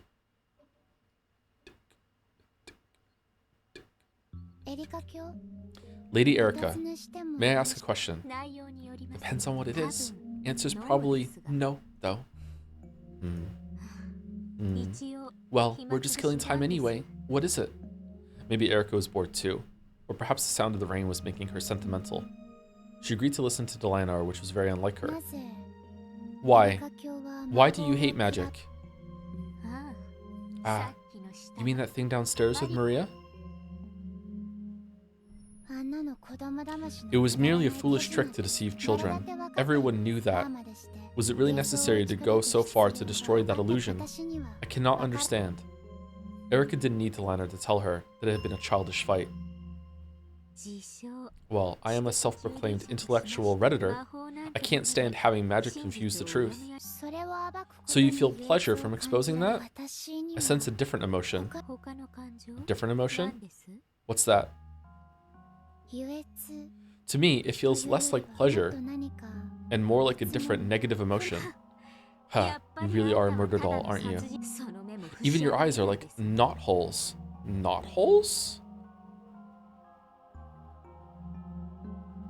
Is that like the holes on a button?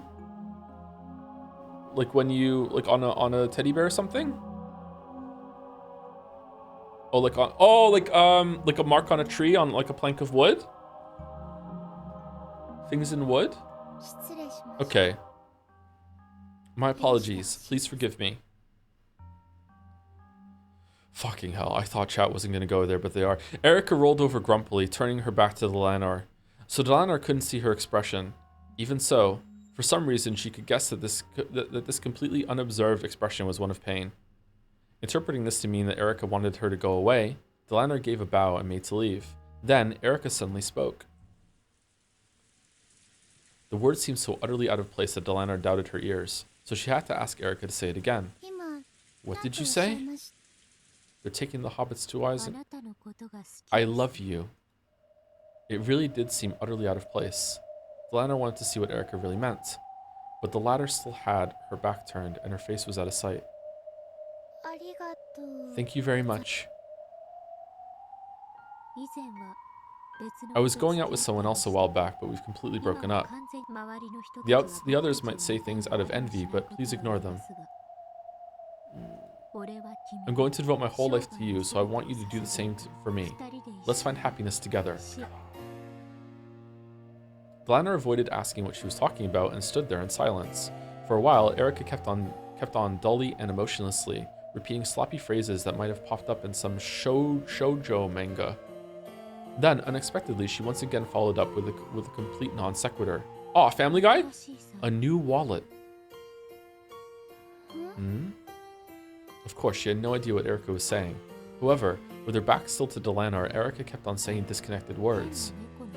A strange cat keychain, a type of cologne that didn't suit him, a music tape that's not his style, which he said he borrowed from a senior at the theater. His senior was asking, so he had to go. He suddenly got a new part-time job. He said he was talking with a friend on the phone who just wouldn't hang up. Made too much curry. Went to theater practice more often. The way he folds paper towels. Thanks, I've already eaten. He knew more about cosmetics. Sorry, I was sleeping. The toilet seat was left down. He spent the night over at his stage friend's place. My acting friends had a party here earlier. Someone must have left it behind. The drain and sink were cleaned out. Receipts and point cards from places he never goes. The muddy soles are evidence that you went out on Sunday when it was raining. That matches the strange symbol on the calendar. None of your theater friends have hair this long. That's a leading question. How do you know the plot of a movie you haven't seen yet? Evidence, evidence, circumstantial evidence, observation, surveillance, tracking, tailing, information gathering, wiretapping, asking around, questioning. I found tons of evidence that I loved you. I found tons of evidence that you loved me, but I can't find any evidence that you haven't been cheating on me.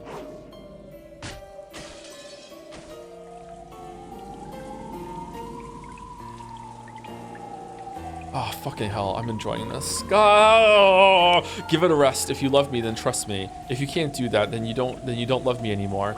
How could I love someone like that? I'll treasure you for all my life, and I want to do well in theater just as much. You said that you like seeing me act, right? So why are you telling me to stop acting now? Why do I have to choose between you and acting? What's wrong with you? I'm seriously worn out, okay? Come on, if all we do is fight when we see each other, maybe we both need some time to cool off, okay? I need to concentrate for my next performance anyway. This girl working with Senpai suddenly said she wouldn't be able to perform. I need to rewrite the script by tomorrow. I don't have time for this.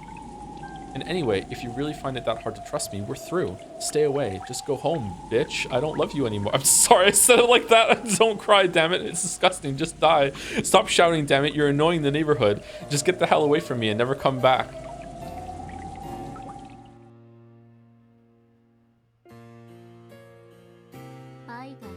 Without love, it cannot be seen? Huh. That's backwards. Because of love, you end up seeing things that don't even exist. Wow, it's actually going there? Is it gonna develop on it? How love can make you end up like in a bad situation? Huh. It's nothing more than an illusion, one that no one but you can see, and one that even you can never touch. Without love, humans would never need to sift through truth and lies. Because we can see things like that, we doubt, we suffer, we cry out loud.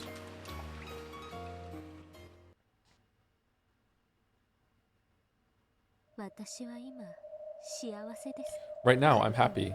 Though it may be temporary, I've become the Witch of Truth.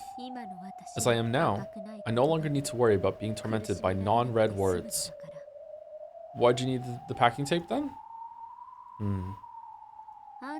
What about you? How would you have countered my endgame? How would I? That useless man couldn't have played the part of my opponent in that game. I was wondering how you would have countered it. What are we talking about? Zelena was suddenly thrust into the position of Erika's opponent in the Witch's game she had once challenged that man to.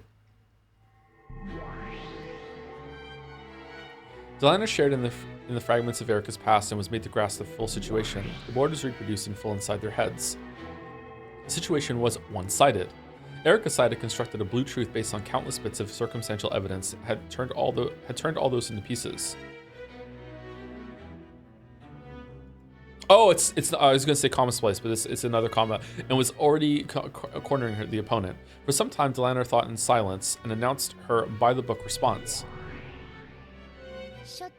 First move. I demand that you provide evidence that I have been cheating. Oh, okay, we're doing that. All right, I see. Counter with the blue truth. I present 84 points of circumstantial and physical evidence.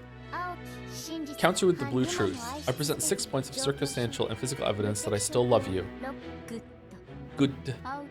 Blue and blue cancel each other out, but the number of pieces used to construct each is overwhelmingly unbalanced. When both opponents meet with the blue truth, the decision is almost always based on which side has more pieces of evidence, regardless of the actual circumstances. This is especially true in the human world.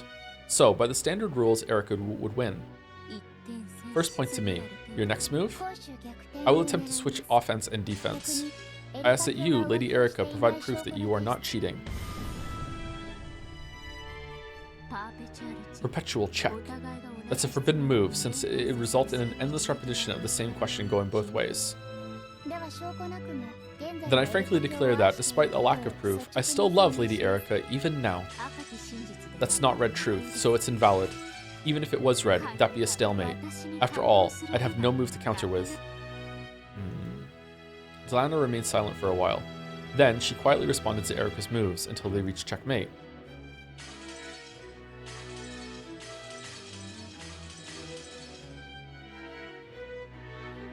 A stalemate is a forbidden move in the game of witches, since it means the ruin of the game. However, in chess, it also represents a draw. Because of this, it's a splendid final move that a weaker player can pull off if they're unable to win outright. In this situation, Erica clearly had the advantage. So it was natural that the landowner would seek a stalemate to obtain a tie. Chat, in chess, is it ELO in chess as well? Or ranking or whatever? I can't remember. I don't remember. They didn't call it ELO when I was playing chess competitively. I think it was just ranking. If like someone who has, I can't remember how much it goes with the scale. It was like 1,000 to 2,000 or something like that. Like no, you could be below 1,000. If a player that has like 800 ELO plays up against a player that has 1,600 ELO and it's a draw, does the 16 ELO player lose points to the 800 player? Or is the draw just neutral when it comes to it? Yeah, they do. Okay. They lose a ton. Okay, so a draw can definitely be like a worthwhile thing to go for a lower ELO player. Okay. So it was natural that the landowner would seek a stalemate to obtain a tie. However, that would only be the case in chess. In the game where witches fight over the truth, it's a forbidden move. So it was already checkmate from the very beginning. The landowner had no way to turn the game around. However, regardless of what the real truth between the pair of them had been, this game would be. Any other moves? Oh, witch hunting archbishop, protector of the truth? No, I resign.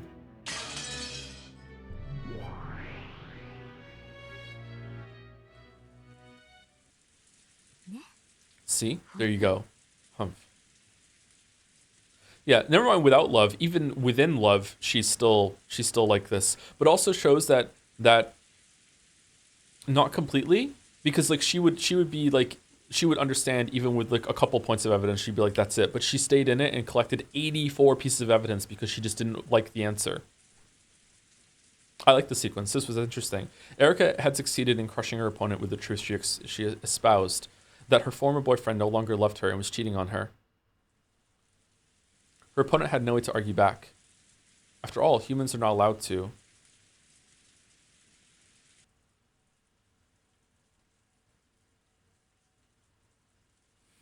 Humans allowed to what? A splendid game, a splendid finish from a superior position. Regardless of the truth of her opponent, Erica could win. A splendid victory. The landowner could only respond with silence. And with that, Erica spoke no more. She was probably done talking and wanted the landowner to leave. The landowner understood this, but even so, before leaving, she wanted to tell Erica one thing. A splendid game, Lady Erica. It's only natural that the detective wins. Even before you became Lady Berncastle's piece, you truly were a splendid wielder of the blue truth. However, Lady Erica, humans are only allowed to use the blue truth, and the only thing that can counter blue truth is red truth. And humans are not allowed to use the red truth, except for... In that case, how should your opponent have shown his truth? Who knows? Maybe he should have used that gold truth or whatever, which is supposed to be stronger than the red truth at times. You certainly were the victor in that game. However, allow me to say this as a protector of the truth. What? I imagine it's something unpleasant, so say it and go away. Yes. This game is your victory. However, you still have not denied the 6 points of blue truth evidence I used to claim that I still love you. Even you are human. You cannot use red truth to deny those points. Later on, I used the detective's authority to have all 84 points transformed into red truth. By the power of my master, I am human, yet superior to humans, a detective and a witch. I am the Witch of Truth, Ferudo Erica. Any other questions? Parting remarks? I have none. In that case, please excuse me. The landowner bowed and disappeared. After that, all that remained was a single Witch of Truth laughing off a bitter past, with an equally bitter smile.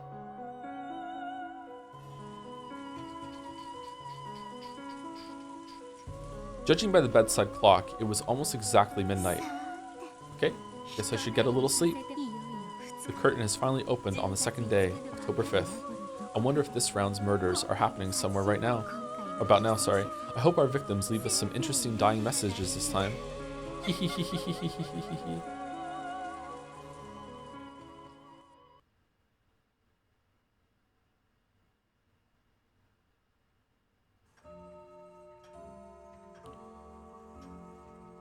Hi Joe, been enjoying stream highlights for a while. First time catching a stream. I was just watching the AI Somnium streams to get me through this bad case of a flu. Oh, good luck with that. This is not a good first stream to be on because we're really deep into this hella long story, and there's gonna be a lot of spoilers and stuff like that. So, thank you for stopping by. But like, if you have any interest in what's on screen right now, I would encourage you to leave. Streamer tells first time chatter to leave. Yeah, sorry. Like it's gonna spoil it.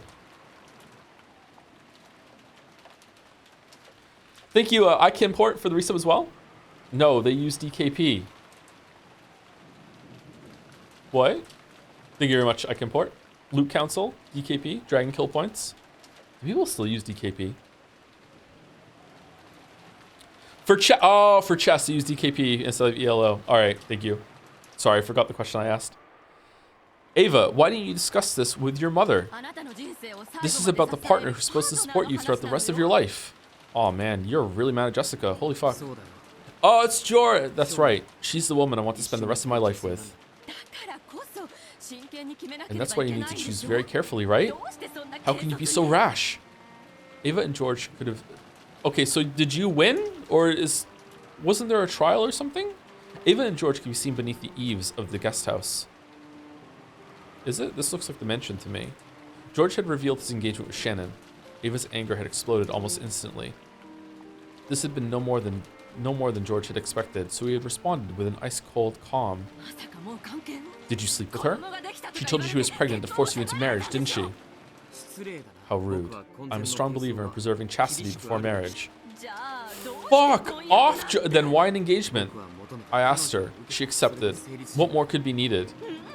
No, it's all wrong. Marriage isn't as easy as it seems in manga or whatever you're thinking of. What about her parents? Relationships between the two families? Are you some stray alley cat or are you Ushiramiya George? How can you be so rash now when you might even be selected as grandfather's successor? Why didn't you consult me? I'm consulting you right now. No, not consulting. I'm just reporting. I've never counted on being selected as grandfather's successor. In fact, I'd rather refuse it. I'd rather refuse if it did come to that. I want to build up my own country and castle from the empty wilds, just like father did. All right, once again, too late for that, bro. It's way too late for that, bro. You do not understand. Now listen here. Do you realize how hard your father has worked to get here? That's not something you can duplicate just by imitating him.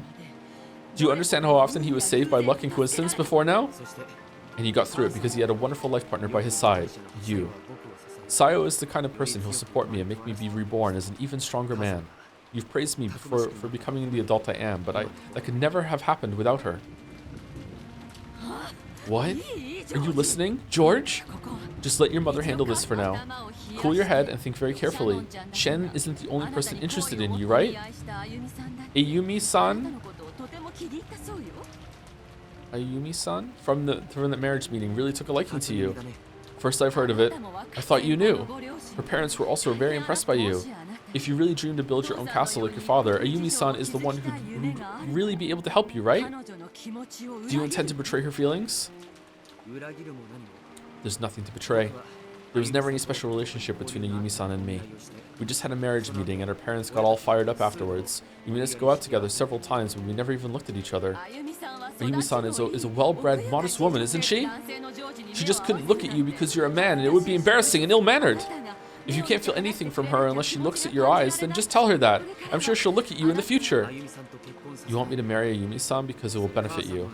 You aren't pushing that engagement for the sake of anyone but yourself. George, how can you say that? Have I ever failed to think about what's best for you? I haven't, have I? What is a parent's job? It's to look after the long-term welfare of their children, right? We've been looking down upon your entire future from a great height. What a line. And from our vantage point, we can see that you're letting your momentary youthful emotions lead you down the wrong path. That's why I'm saying this, even though I know you'll hate me for it. If I didn't care for you, we wouldn't be having this fight. I'd just tell you to marry whatever strange girl you like and leave you be. You hear me, George? Leave this to your mother. There's no need for you to meet with Shannon Chan anymore. We'll take care of everything for you. Don't worry, we won't do anything bad to Shannon Chan. After all, it's thanks to her you've grown so much.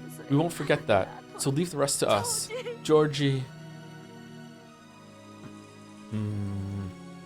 Sometime during Ava's rage, tears had started to drip from her eyes. As though those tears had caused him to hesitate, George turned his back and sagged his shoulders. Even George is a child of man after all. Feathering? Though he understands that marriage requires nothing more than the love of two people, he can't get over his desire for his parents' acceptance. And so, he is trapped between the tears of the mother who has always helped him and the fiancé he chose. Fucking hell, Joe. Or is he? Or is he? Okay, I think that's about enough. Huh? All my life, you've done a great job raising me, and I'm grateful for that. When I have children and become a parent, I'll become a parent like you. I'll be the kind of parent most worthy of respect in the entire world, one who can truly fight for his children's sake. George. With his back still towards her, George threw away his umbrella and slowly stepped out from beneath the eaves into the rain. Then he slowly turned around. Behold my power! It was, without a doubt, the familiar face of Ava's beloved son. However, he was now his own man, self-controlled and independent enough that their blood connection might be forgotten. I think it's about time. For what? I think it's about time you learn to let go of your son, mother. Gio. From now on, let's stop talking as mother and son. I am George. You are Ava. Let's forget that you're my parent and let our true intentions ring clear. The reason you want to choose the person I marry is for financial reasons, public appearances, and so that you can look good in that continuing quarrel between you and your siblings. You have no other reason. Man. This scene is definitely unreliable. You do well just to give up and admit it now. I'm about to share my point of view with you. I suggest you do the same. After all, you will lose. No traces of love or respect for his mother remained in George's eyes. There was only a frigid glare as he gazed ruthlessly down at the witch who was trying to bind his future. George, why are you looking at your mother like that? Because I'm not looking at my mother. All I see is a wall, a trial, that's standing in the way of the future I'm trying to grasp. You're only human. I know that you have dreams and ambitions and that you're still chasing after those, and I think that's a wonderful thing. We also know how hard it is for a person to chase their dreams without giving up. So I'll need to inherit your wonderful strength. I've learned a lot from my parents, my friends, and Sayo, and I've grown. And the last thing I've learned, acquired and perfected, is the real Ushirimiya George! Now I'll overcome the final barrier.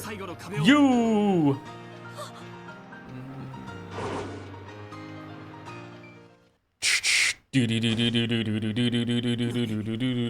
What? Ava had disappeared. The pouring rain landed evenly across the ground everywhere. No, it was blocked very slightly in one place. However, there was no one there.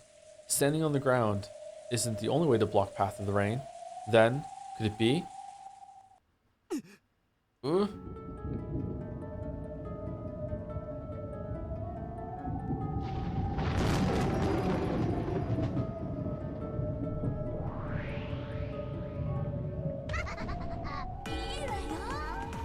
Sure, it's good for people to let their true feelings show every once in a while. I'll speak my mind too. So why don't you just lay it all out as well? In the rain-filled sky, with a moon that shouldn't have been visible behind her, was the golden witch of the future who had finally obtained everything of the Ushirimiya family. Even the drastic change in his mother's appearance didn't faze George. On the contrary, he seemed to be moved by her boldness, because his mother had honestly and truly displayed her true nature. This way, I can confidently show her my true self. Here we go, mother. Here we go, Ava. This is my first step towards escaping from your shackles. First step. With that first step, he felt something odd beneath his feet. He knew that the sticky sensation, different from that of mud, represented his mother's arrogance trying to prevent him from making that first step. I used to read to you all the time when you were little, didn't I? Do you remember your favorite story, Journey to the West? That takes me back. It's probably the first fantasy I really loved. Sun Wukong, the Monkey King, wanted to become a god and was tested by Buddha. If you can jump free from the palm of my hand, I will acknowledge your wish. Then, Sun Wukong managed to reach what he thought was the end of the world and found 5 pillars standing there, only to discover that they were Buddha's fingers and that he still hadn't left Buddha's hand. I mean, you're at the edge then, aren't you? Just keep going. And you likened this to my first step, me declaring my intention to break free from you?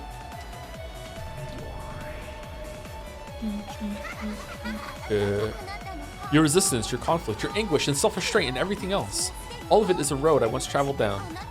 This first step of yours is so trivial that when compared to my life, it would just get gobbled up. How long are you gonna look away? If only you just look. At your feet! At George's feet on the pitch black earth soaked by the pounding rain was what appeared to be a slightly red sash that glowed ominously and blocked George's first step. It was deep, vicious, and it held George's foot in place. The music, from Ava's perspective as she gazed down from the sky, it looked like a vast red spiderweb that radiated out with George at the center.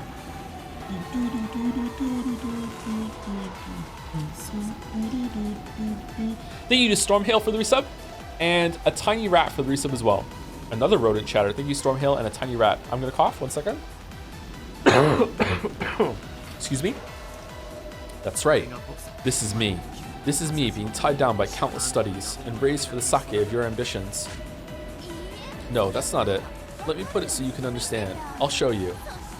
And then you'll realize the truth. The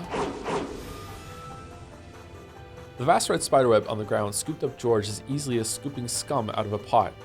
Then it lifted him into the air like a deer caught in a net and swung him about.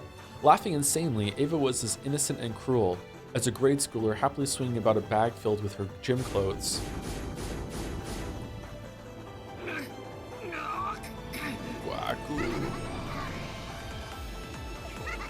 Giggle, giggle. Come on, try to remember, okay? What happened on Tuesdays? Umineko.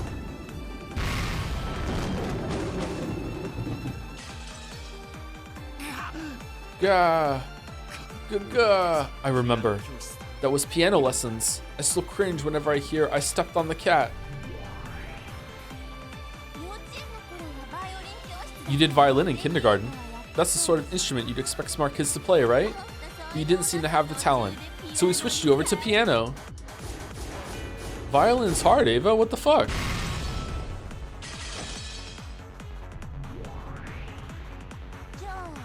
Then do you remember what you did on Wednesdays?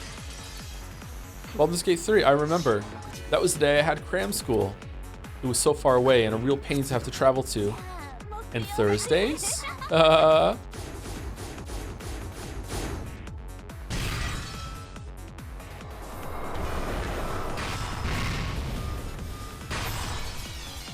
Oh man, Thursday was murder lessons? That was the day for supplemental lessons. You were just terrible at subjects with memorization, weren't you? You could apply your knowledge, but were horrible at learning by rote. A classic, he can do it if he tries, kid. That one stung. Those are the most annoying words a kid can hear at a parent-teacher conference. You can lead a horse to water, but you can't make it drink. That's a British aphorism, isn't it? Aphorism is a really good word. Making you get and stay motivated was the hardest thing to do. It was the hardest thing to do.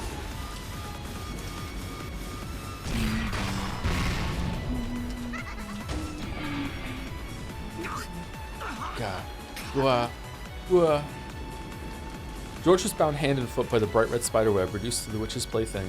She innocently swung him around and smashed him about, all with an insane laugh, again and again. Do you remember what you did on Fridays? Of course. As far as after-school lessons go, that one was pretty unique. A school you go to with your parents can be trying in more ways than one. Don't buy your child a fishing rod, go fishing with him. You certainly like British education theory, don't you, mother? British education. Oxymoron. Wah. That school was hard on its parents too, but for you, it was the most effective one. The monthly fee was high, and it was a pain to have to spend Friday nights there every week, but it did more for you than anything else.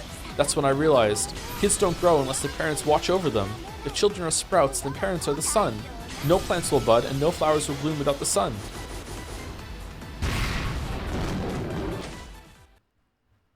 Man, it was a really good parent. Still bound hand and foot, George was thrown, slammed, and smashed. He could do nothing. He was still like Sun Wukong, unable to leave the palm of his mother's hand. However, since he wouldn't surrender, he could still show resistance at any time. And what about Saturdays, huh? That's when the tutor came. He came to our house, which made it much easier, right? It was a pain having to invite some other person into my own private room every week. I hated the smell of sweat left behind when he left, so much that I can still remember it. Good line. He was a wonderful teacher who drilled a scholarly attitude into you. His monthly fees were on par with a lawyer's consultation fee, and it was well worth it. Then, on the Sundays and Mondays that followed, I didn't have any extra school and could finally rest and play some Minecraft. How ironic. Have those extra classes from Tuesday until Saturday held me down all this time? I really am, just like Sun Wukong. Cackle, cackle. Yeah, if you're arrogant enough to think that you can escape from the palm of my hand, you'll be crushed by Buddha's 5 mountains. Sun Wukong, who wanted to become a god, was crushed by the 5 mountains of fire, water, wood, metal, and earth, and sealed away. These are the 5 elements of the days of the week. Tuesday through Saturday are named after in Japanese. Are they? Only now did George, who had always admired Sun Wukong, recognize this greatest of ironies. Just like Sun Wukong, you need to reflect upon and be punished for your arrogance. If you can show that you're willing to reform yourself, I'll release you. It's not being released, it's brainwashing. This is a bathtub. There's no need to think about anything. Why not just leave everything to Mama? I'll decide everything for you. That's the best kind of life for you.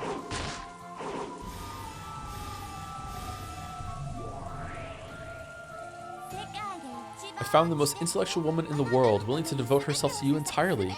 I'll arrange for all your successes and even prepare the roads leading to them. Erica? And eventually you will be chosen for the highest honor in the Ushimiya family, the position as successor to the headship. Only then will you begin your true life. First step? Don't make me laugh. You still haven't even been born yet. This isn't my web that you're caught in. You're still inside my caring, nurturing womb.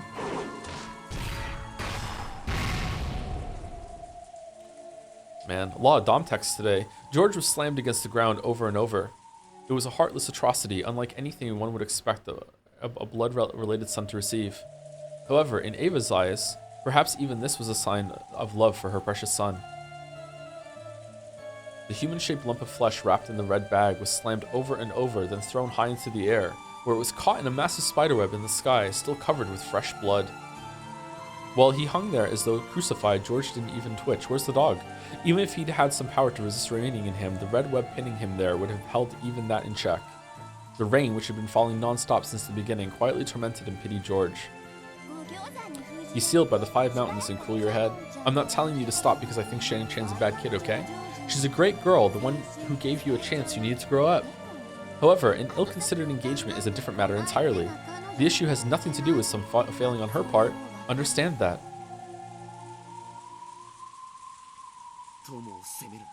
Blame the problem, not the peer. Right? That's another British saying. Is it? I really did raise you to be a smart kid. No, I am raising you. You're still inside me, right? You need to be nurtured a little longer. Okay, that's enough punishment, so apologize to your mother. What do you think, everyone? The spiderweb released George reluctantly. Then it threw him to the ground beneath the cloudy sky.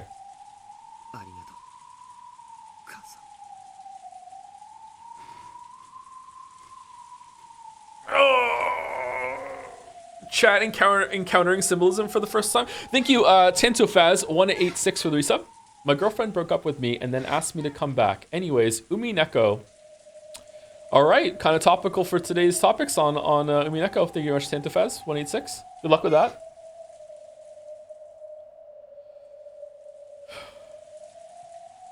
George about to do a Final Fantasy and 7 Rebirth. Fucking hell. Thank you, mother.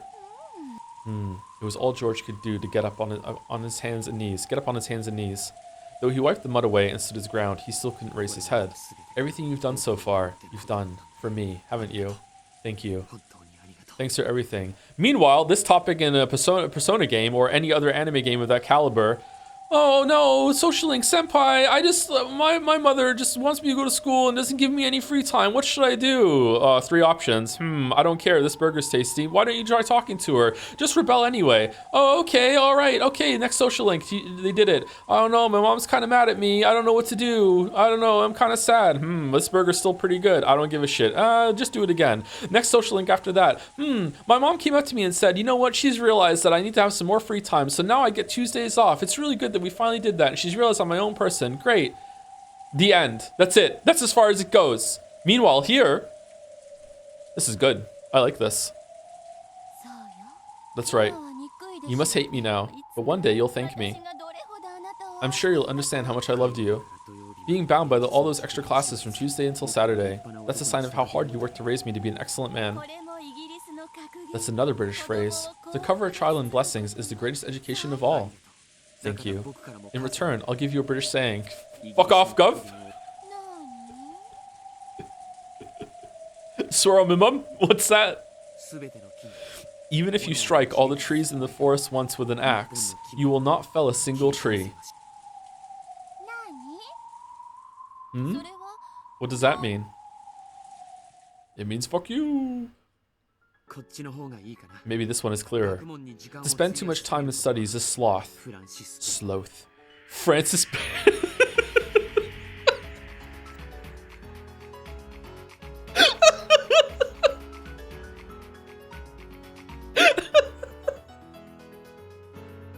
Francis Bacon.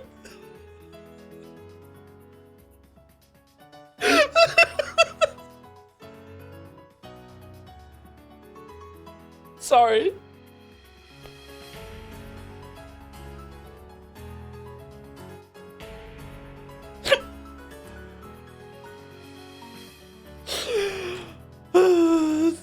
Sorry. The man drenched in mud and blood straightened his crooked glasses and slowly stood up. Though he was covered in filth, his appearance had a divine quality to it, something that could only appear on a self-controlled man, not one who had merely been dozing in his mother's amniotic fluid. I cannot count the number of things I've learned from Sayo. She taught me courage and chivalry, how to be ambitious and witty and humorous and just a little stylish. Could we have seen that? It's ironic. Almost all of the things you say are so wonderful about me didn't come from you at all. George, are you still? Time to get back in mother's womb. I'll nurture you in a sea of warmth once more. Francis Bacon. As Ava howled, a bright red spiderweb appeared at George's feet once more and tried to scoop him up into the air again. However, at that instant, a powerful magic circle could be seen in the area surrounding George for just a moment. Man, if only Hideyoshi could be here, this fight just wouldn't be happening right now. Faster than he could be scooped up by the spiderweb, George jumped, and with a sharp kick of the heel and a magnificent forward flip, he cut the shackles of that spiderweb apart.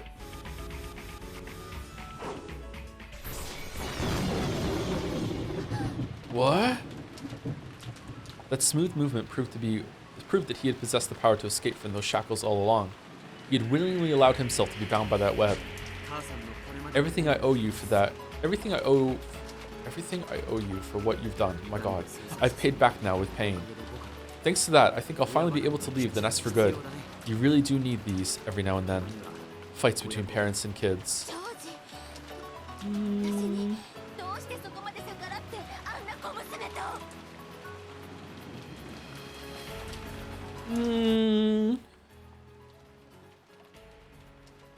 Yeah.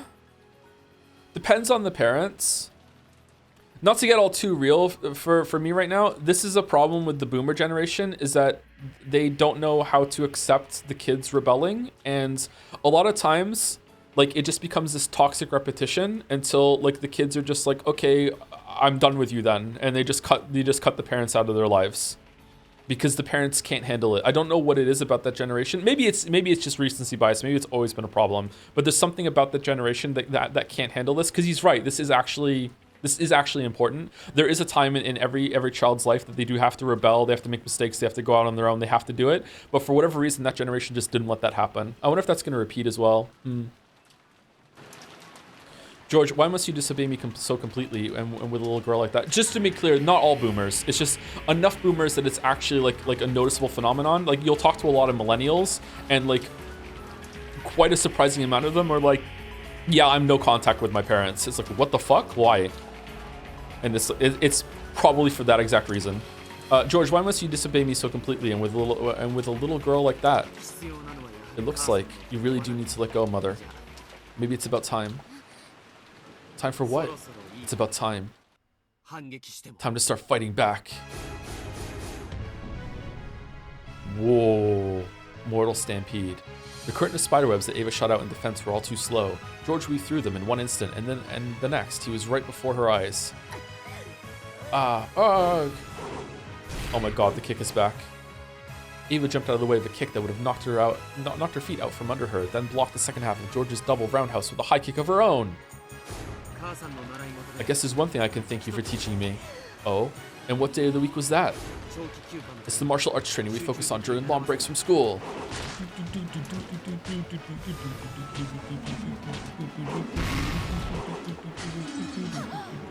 Ha, yeah. I'm glad, George, to hear you're grateful, or at least one thing. Your mother is happy. Yeah. Ava's swift feet flashed like lightning. Low, low, low, mid-level attack. As George's head fell forward, she caught it in both hands as though she was about to smash it against the ground. It was then met with Ava's knee as it rose like a bolt of lightning from the earth.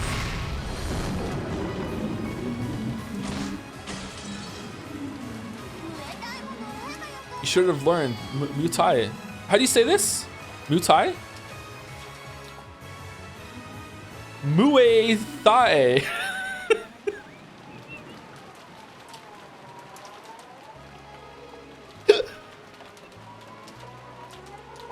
Muay Thai? My thighs? It would have been more fun to have learned it with you. You're right. I never had more fun than when I was learning martial arts with you. Then right now is when we get to have the most fun. Isn't it fun, George? Isn't it?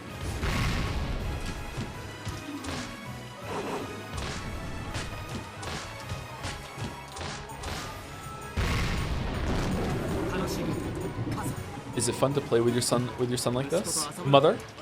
Yes, it is. You're my precious son, and I love you lots and lots inside my womb. I even love it when you kick in there. Understood. This kick's coming from the outside of your belly. All right, Ryukishi, you're going a little far with it now. I was on board until right then. Okay, come on. George's knee buried itself into Ava's abdomen. An instant before she felt the pain of that fierce attack, Ava watched her son's kick with a proud smile and then vomited. Oh, man. Okay. Gua, gua, gua. You're getting on in years, mother. Maybe it's about time you held back on wearing childish clothes like that. George? Okay, too far. Bro, her chin still covered in vomit. Ava looked at up at George in twisted anguish. She could see how pathetic her face was by her reflection in his glasses. Both you and I need to leave our childhood days behind. So long, mother. Meanwhile, across the estate, Battler goes up to Rudolph. Hey, old man. Hey, you old bastard. I got some news. What is it, Battler? Me and Sao just got engaged. Just want you to know. Oh, okay, up top. Up top. You hitting that already? Not yet, but soon, baby. You know how I am about marriage. Yeah, all right. High five. All right, there we go. Done. All right, see you at breakfast tomorrow. That fierce lightning and rain made time freeze. George's beautiful kick had stopped an inch from Ava's chest. However, the power of the red magic surrounding George had already pierced Ava's body. Though he had stopped without hitting her, blood poured out of Ava's back. No wound had been left on her chest, but her heart had been punched through. Ava slumped backwards and landed in a puddle with a splash. Just to be clear, though, like that dynamic also has its own problems. That's not like just better in every way than what's going on here with George and the reverse birth. There were no convulsions. Her life had been ended without leaving her even an instant to writhe about in pain. I know you're somewhere over there, Gap. As he straightened his glasses, George spoke to the rose thicket behind him. Then a pitch-black hole opened in the air there, and Gap jumped out. Impressive. Even considering that it was before her ascension, I can't believe you managed to defeat Ava Beatrice. I thought you'd be there. Thanks for not interfering. I'm glad we were able to keep it between mother and son. How do you know? How do you know? I don't, you're a knower? How are you a knower? Okay. But of course, I wasn't here. You summoned me just now. It doesn't matter either way. I have something to ask you. Is there any reason I should listen? Will you refuse to listen? With his back still facing her, George reset his glasses. The threat in his voice held the solemn presence of a king who could control demons. That presence made Gap gulp, and she licked her lips before bowing respectfully to his back. I like hot guys, but I like monarchs even more. Yeah, we know. Your wish is my command, O Demon King. I want you to lay her body to rest in a place fitting for a woman who admired the head of the Ushiromiya family and who lived her life with the misguided dreams of that position. So, in Kinzo's study? No. The VIP room will do fine. That never-opened VIP room on the second floor of the mansion. Ah, that room. As you wish, Your Majesty. Where Battler's fucking interstellaring right now. Gap approached Ava's corpse and lightly tapped the ground with her right heel. When she did, a large hole opened up, swallowed both Gap and the corpse, and closed. After a while, a small hole opened in the air, and the staff Ava always carried, marked with the one-winged eagle that symbolized the Ushiromiya family's leader, is spat out into a puddle. Because the corpse would no longer have any use for it, George slowly approached that staff and stepped down hard on the tip. When he did, the staff spun violently into the air, and after passing by the blue moon that honored the Demon King, he caught it. It flew into George's outstretched hand. Georgiatress? No. The instant he grasped it, another fierce lightning bolt landed nearby, and by the time the flash disappeared, the staff he held had become a spray of gold butterflies and vanished. It was as though George had crushed the staff out of existence.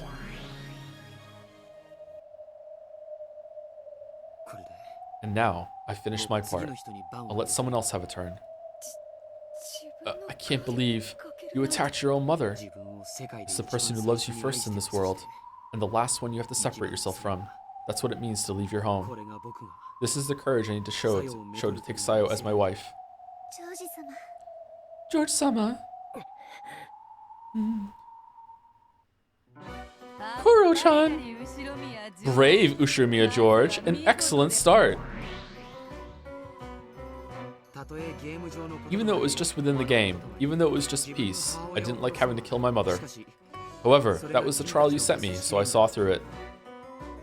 I thought we were gonna have a game show and be like, who knows the partner the most, and answer some questions, and like, oh, if someone was like, you know, if Sayo was having a bad day and, you know, she was stuck in bed, like, what breakfast meal would you make her? Okay, that's what you would make. No, I didn't think we were gonna do anime fucking kill your parents. All right, whatever. Anyway, the butt fangs are here. I'm gonna go on break. Be right back. Before I go, thank you to Kami Mummy for gifting a sub to Ava X George Vor Enthusiast. Thank you very much, Kami Mummy. Thank you, thank you. Welcome, Ava X George. Thank you, Tora3tron, for a resub. Hey Joe, I've been knee deep in the 100 line as a fellow weeb. I'm sure you'll love it, hate, and everything in between. It's fun to see the event. It's even more fun to think, how would Joe respond? Oh no, there's this one character that's basically a Danganronpa fan, and I've been referring to them as my weeb, as I like to presume you coined us your fans. That term. To another memorable Umineko filled month, Joe, our most eligible battler, been sitting on that one for a few months. I like that, actually. Thank you very much to Tora3tron. Thank you. We're gonna be playing 100 line for like 2 years, once a week for 2 years. Fucking hell, it's gonna be like a Factorio fucking run. I swear to God. Thank you, Canty Ash, for the resub as well. George roundhouse kicking his abusive mother is such an inspiration. Can't believe he's not single or whatever. Happy Pride, everyone. Happy Pride, everyone. What do you think, everyone? Do you think Ava's abusive? I don't think Ava's abusive. I think she's overbearing. I wouldn't say abusive. I don't know. I don't know if I would go that far. I actually really like that scene. I think that that we're seeing more of George there. I still do think that a big flaw of the story is going to be, it's obviously trying to get you to sympathize with George and show that he's not that bad, and that some stuff has been done to him like everyone else in this story. I just wish that his relationship with Sayo was a bit more developed, and that they had messed with the ages a little bit so it didn't feel gross. The other thing that I was talking to with Mouse about, was it yesterday or the day before, that I don't see a lot of people talking about in chat, is that like Shannon is kind of his employee. I feel like I would be way more on board with this and being like, okay, I understand, I'd be more willing to follow it if if more of that was like acknowledged and developed through and shown. Like I don't know, man. But this thing that's going on with George right now and like breaking through the mother, I feel like that there's an important message there on both sides, as a parent and as a child. It's interesting. I feel like it's handling it with quite a lot of maturity that a lot of stories that we see on stream usually don't, and that's what's missing a lot of time. If people like wonder why I can be so fucking like arrogant and dismissive of some stories sometimes, it's because of this. It's like this sort of thing is missing from most of the stories that we do, and it's just kind of playing with mature topics with kid gloves. And it's not just anime games, it's almost all the games that we play that have a story that with characters, especially set in the modern day, they're trying to like have their cake and eat it too. They want to keep it light and airy and a lot of fun, but also they want to be like, hey, look, we're still a mature story. Look at the themes that we're dealing with, but they're not dealing with them. They're just paying lip service to it and then just move on really quick. Like most of the time, like when families clash like this, it's usually fucking bloody, man. Like it's usually really awkward, fucking harrowing. It doesn't usually go well. And if you're sitting there and it's like it went well with me, count your blessings that you had a good family. I'm serious. Like call your parents today and be like, you know what, you were pretty good. Thank you very much, mom and dad. Because like if you know, you know. Holy fuck. I'm gonna guess that most people don't know though. Yeah, I'm enjoying this. This is good.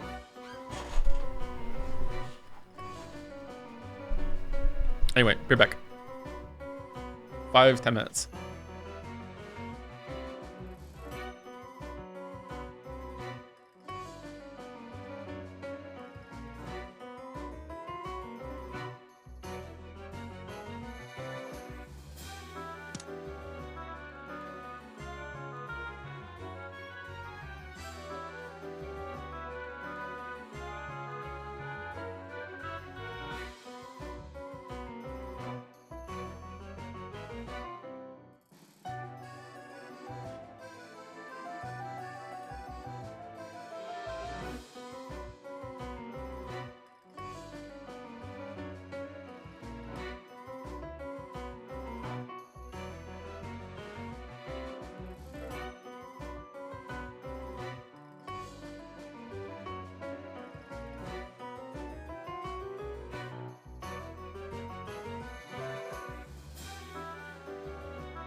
All right, chat. I'm back from outer space.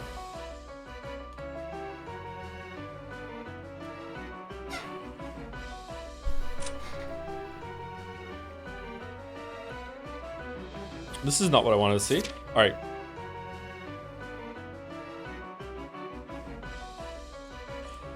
I wonder what parallels we can draw between the upbringings of all the kids. So it seems like George has had overbearing, very controlled life, but also from someone who genuinely cares about him and what's best for him, but also what's best for the family as a whole and legacy and all this other stuff. I do think that Ava really does love George. It's not from like purely from a place of like you must do the family proud. I feel like she really does care about him a lot. And a lot of the things that she went through and gave him really is a gift. She's focusing on the money and you owe me, but that's also how George is viewing the mother, not necessarily what Ava thinks, although she must think that sometimes. Parents can get kind of bad like that sometimes when they're confronted, even if they don't mean it. They'll be like, you know, they'll look at the sacrifices they made and they'll say those things to you, but it's like a knee-jerk reaction to being challenged sometimes.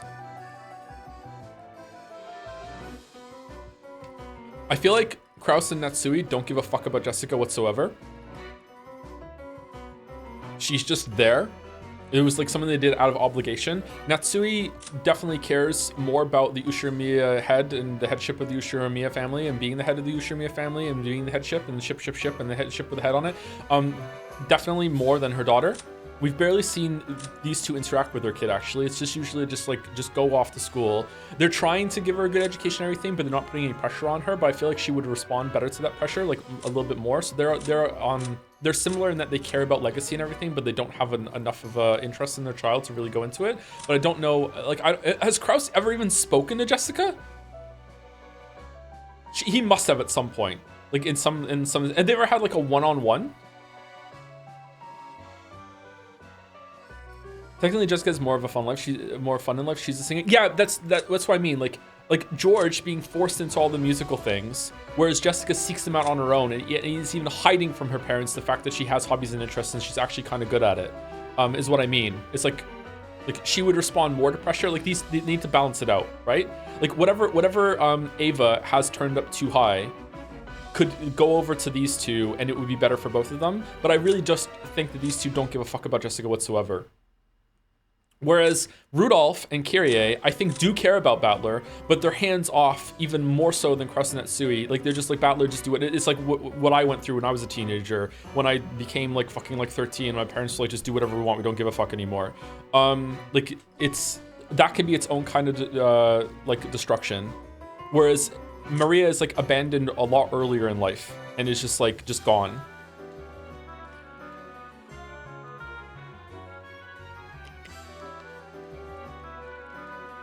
I feel like Rudolph doesn't give a fuck about Bandle. I don't know. I don't think so. I think he does.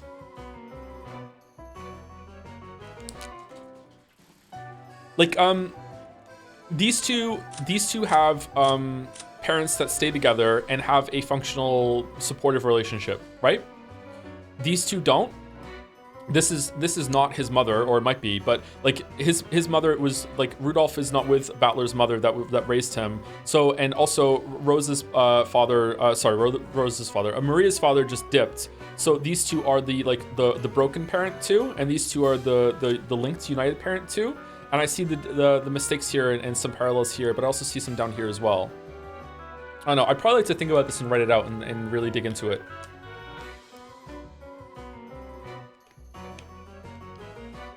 Didn't Rudolph try a ton to get in touch with Bandle? I think so, yeah. I can't remember.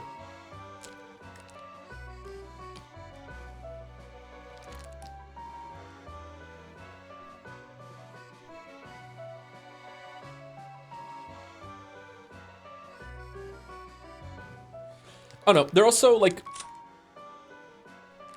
education is important, chat, but a lot of people think that it's, I don't want to say this because I don't want to come across as dismissive, because it really is important. Education is really important, chat. Schooling is really important, but it's not the most important thing, like a lot of people tell you when you're in the middle of it. There's a lot of value and a lot of benefit when it comes to like I feel like the text is saying this too. Like George had the most education and the most support like that, and he turned out in some ways like the worst of all three of them, right? He's annoying. He's really highly strung. He has a lot of issues, a lot of hangups. Whereas Battler presumably had the least amount of education and the least amount of pressure put on that. And in terms of like social stuff, like he's not like greatly well adjusted, but he's an awkward teenager. But he's charming. He's charismatic. He has a lot going for him that schooling can't really teach you in those ways. That's like freedom and being able to make mistakes will teach you. Whereas Jessica is somewhere in the middle. The worst thing you can be is annoying. Yeah, and having a lot of school can make you annoying. But I don't want to like dismiss it. Like what Ava just described about George's schedule and everything, that is a gift, man. Like having that as a child, especially if you're the kind of child that responds well to that pressure and that amount of structure, like having your child grow up to like having to be playing an instrument, speaking another language, having a tutor, like all this, that is a gift you can give your child. Like holy shit. It just doesn't feel like it was done in the right way.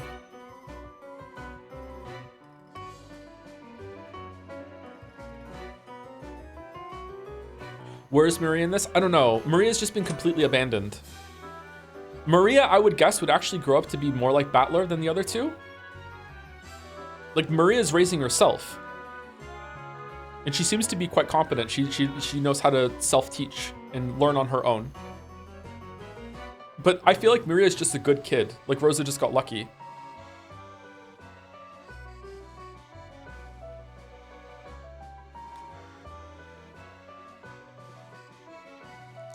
Maria is ostracized at school. Yeah, she's been abandoned too early, I guess.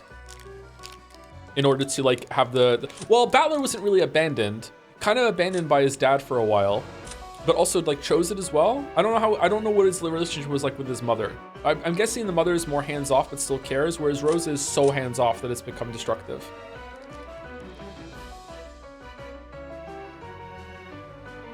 The fact that these gifts are used as a way to guilt George into giving up marriage to someone he loves is what makes it fucked up. Oh yeah, for sure, yeah. That whole thing was fucked up, but it's also quite realistic. This is how or not realistic. It feels true, it feels authentic, but not realistic. Saying realistic is the wrong word. Because it's like saying like that's how everyone would respond. It's not. This kind of parent would respond that way. There's a lot to think of here with the kids. Yeah. Jessica's been kind of a nothing for the whole story to me, and these two have been like the most nothing of the groups down here too. Even though she's gotten quite a lot of time. I'm interested to see what Jessica's trial is going to be like now, and if we're going to see more development with her parents.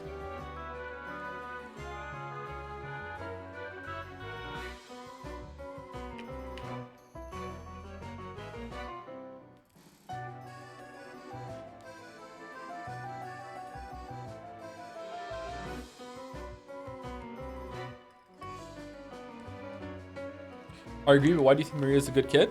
She can look after herself. She is presumably going to school by herself, or at least coming home by herself some days, because Rose is just fucking gone sometimes. She's going to bed on time. She's keeping the apartment clean. She's staying safe for the most part. I don't know, man. Like, how old is Maria? 8 or 9? Like at that age, like being able to like be that functional and self-sustaining is remarkable. I have a 9-year-old, and I don't think Finn could be as functional as Maria, and that's I'm happy about that, because like fuck that, like Finn hasn't had to do that, you know what I mean? Like Finn hasn't had to like go through what Maria's had, and he doesn't need to look after himself on that level.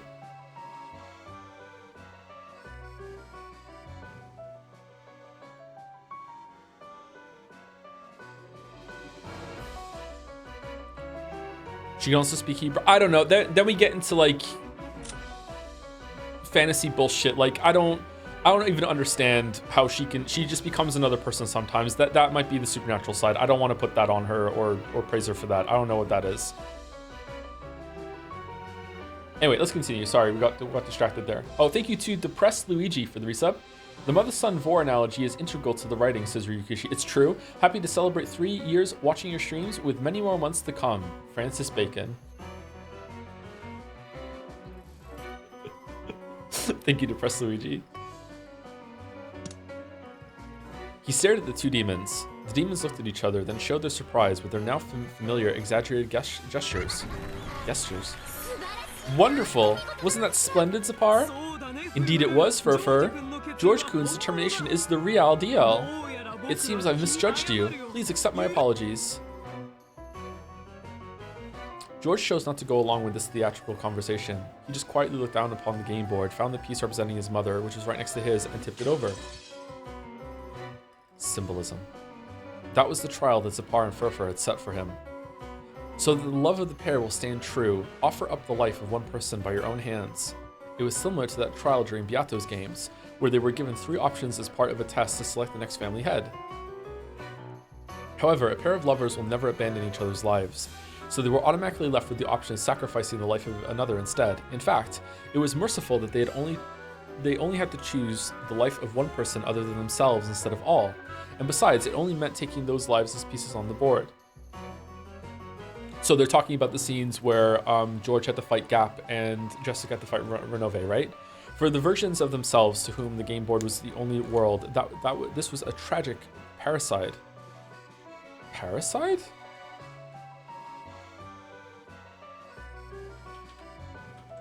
Parricide. The killing of a parent or other near relative. Okay. Is patricide just father? Patricide and matricide. Alright, parricide. Okay. But to those who stood around the game board in this witch's smoking room, it was nothing more than a movement of the pieces representing George's will to overcome his parents. However, the fact remained that the demons had ordered them to take these lives, even if it was just within one of the endless fragment worlds. George appeared to have distanced himself from the events on the demon's game board, but Jessica still seemed to resist the idea of stealing another person's life, even if it was only their life as a piece on the game board. Didn't read that very well. Have you been scared stiff? No. The Beatrice that Bandle-san desires would not be shaken by the likes of this. Well then, who will undergo the next trial? Please choose the next victim. It doesn't matter who. Please name the next challenger. Any of you may go. You go. If no one speaks up, that means I win, doesn't it? Wait, are Shannon and Cannon gonna have to do one of these? Or is it just George and Jessica? Yes, that's right. If so, congratulations, Ushimiya George. The key that leads to successful love between you and the one you cherish. No, that's wrong. We will now proudly Oh, hold it right there. As the demons delightedly named George as the victor, they were interrupted by the next challenger. Jessica-san. I'm up next. Okay, I'll do it. I'll show you that I'm serious about Cannon-kun. Are you? Can you show me that too?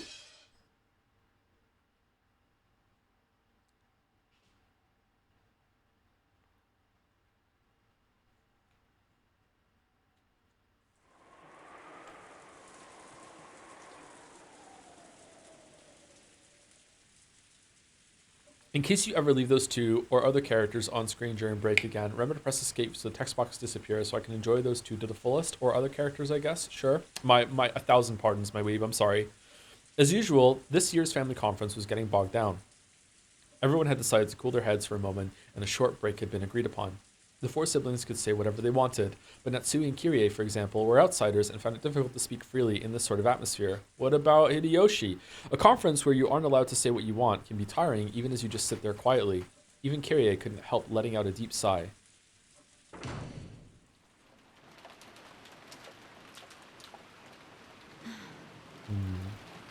This was the second floor hallway of the mansion.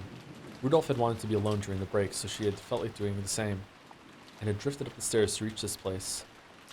Kirie's expression was less tightly controlled than when her husband was around. She wore a tired look that she didn't often show. She pressed her cheek against the cool window glass. I need to regain my spirit and support my husband, even if I'm not allowed to speak. That's the duty I've won. Won? Who is it?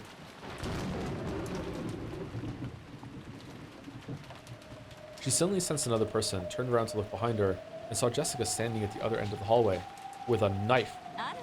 Oh, it's you, Jessica-chan. Didn't you go to the guest house? Well, I sort of decided to head back to my room to get a book. I see. And you're on your way back to the guest house now? Yes, that's right. Interesting. I can't stand this rain. Is the wind really strong? It's weak right now, relatively speaking. Wouldn't she be drenched? Oh, umbrella? Nah, you'd still be drenched in a typhoon. As Kyrie looked out the window, Jessica watched her back, looking agitated. And Kyrie, I'm sorry, but you've only got your bad luck to blame. Ah, Zapar. Jessica's roulette of fate has chosen Kyrie. What? It's just kill anyone? It's not like a fight against struggle or whatever? You're just gonna kill... And George still chose his mom? Based. What will you do, Jessica? The roulette has chosen Kyrie, but you may reject that choice and spin the roulette again if you wish.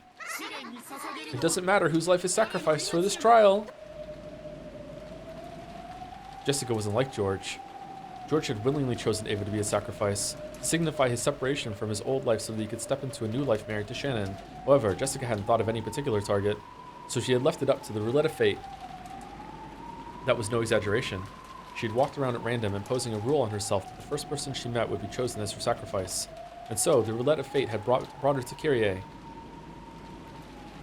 Of course, there was nothing forcing her to keep that rule. I killed you. Yeah, why did you just kill George and you win? Yeah. However, Jessica didn't want to break a rule she had once made. Even though she was participating in a demon's game, she still wanted to cling to this one last virtue. What if she ran into Cannon? Uh-oh. Right now, she could attack that unprotected back, but Jessica still wasn't able to fully resolve herself. What is it? Do you have something to say to me? Noticing the strange distance Jessica was standing at, Kyrie turned around. That unprotected back was already gone. Jessica realized that her hesitation had made her lose her own first chance. Aw man, Sekiro. She had taken on this demon's game to prove her love for Cannon. However, would it really be okay to sell her soul to demons for the sake of love? She had energetically consented to this demon's game, not wanting to let George, who had already taken an open-minded view of the situation, get any more of a lead on her, but her heart still wasn't ready. Maybe I shouldn't be asking you this, Aunt Kyrie. What is it? It's rare for you to ask me questions, Jessica-chan. I hope I'm capable of answering them for you. Actually, I have someone I like. Oh, really? That's wonderful, Giggle. Then is it love you want to talk about? Yeah, pretty much. Very well. I'll help out if I can. Thank you very much. Actually, is it still one-sided? No, I guess you could say that it's just become mutual. But, well, there's this trial for us to be joined together. A trial? Now, what could that be?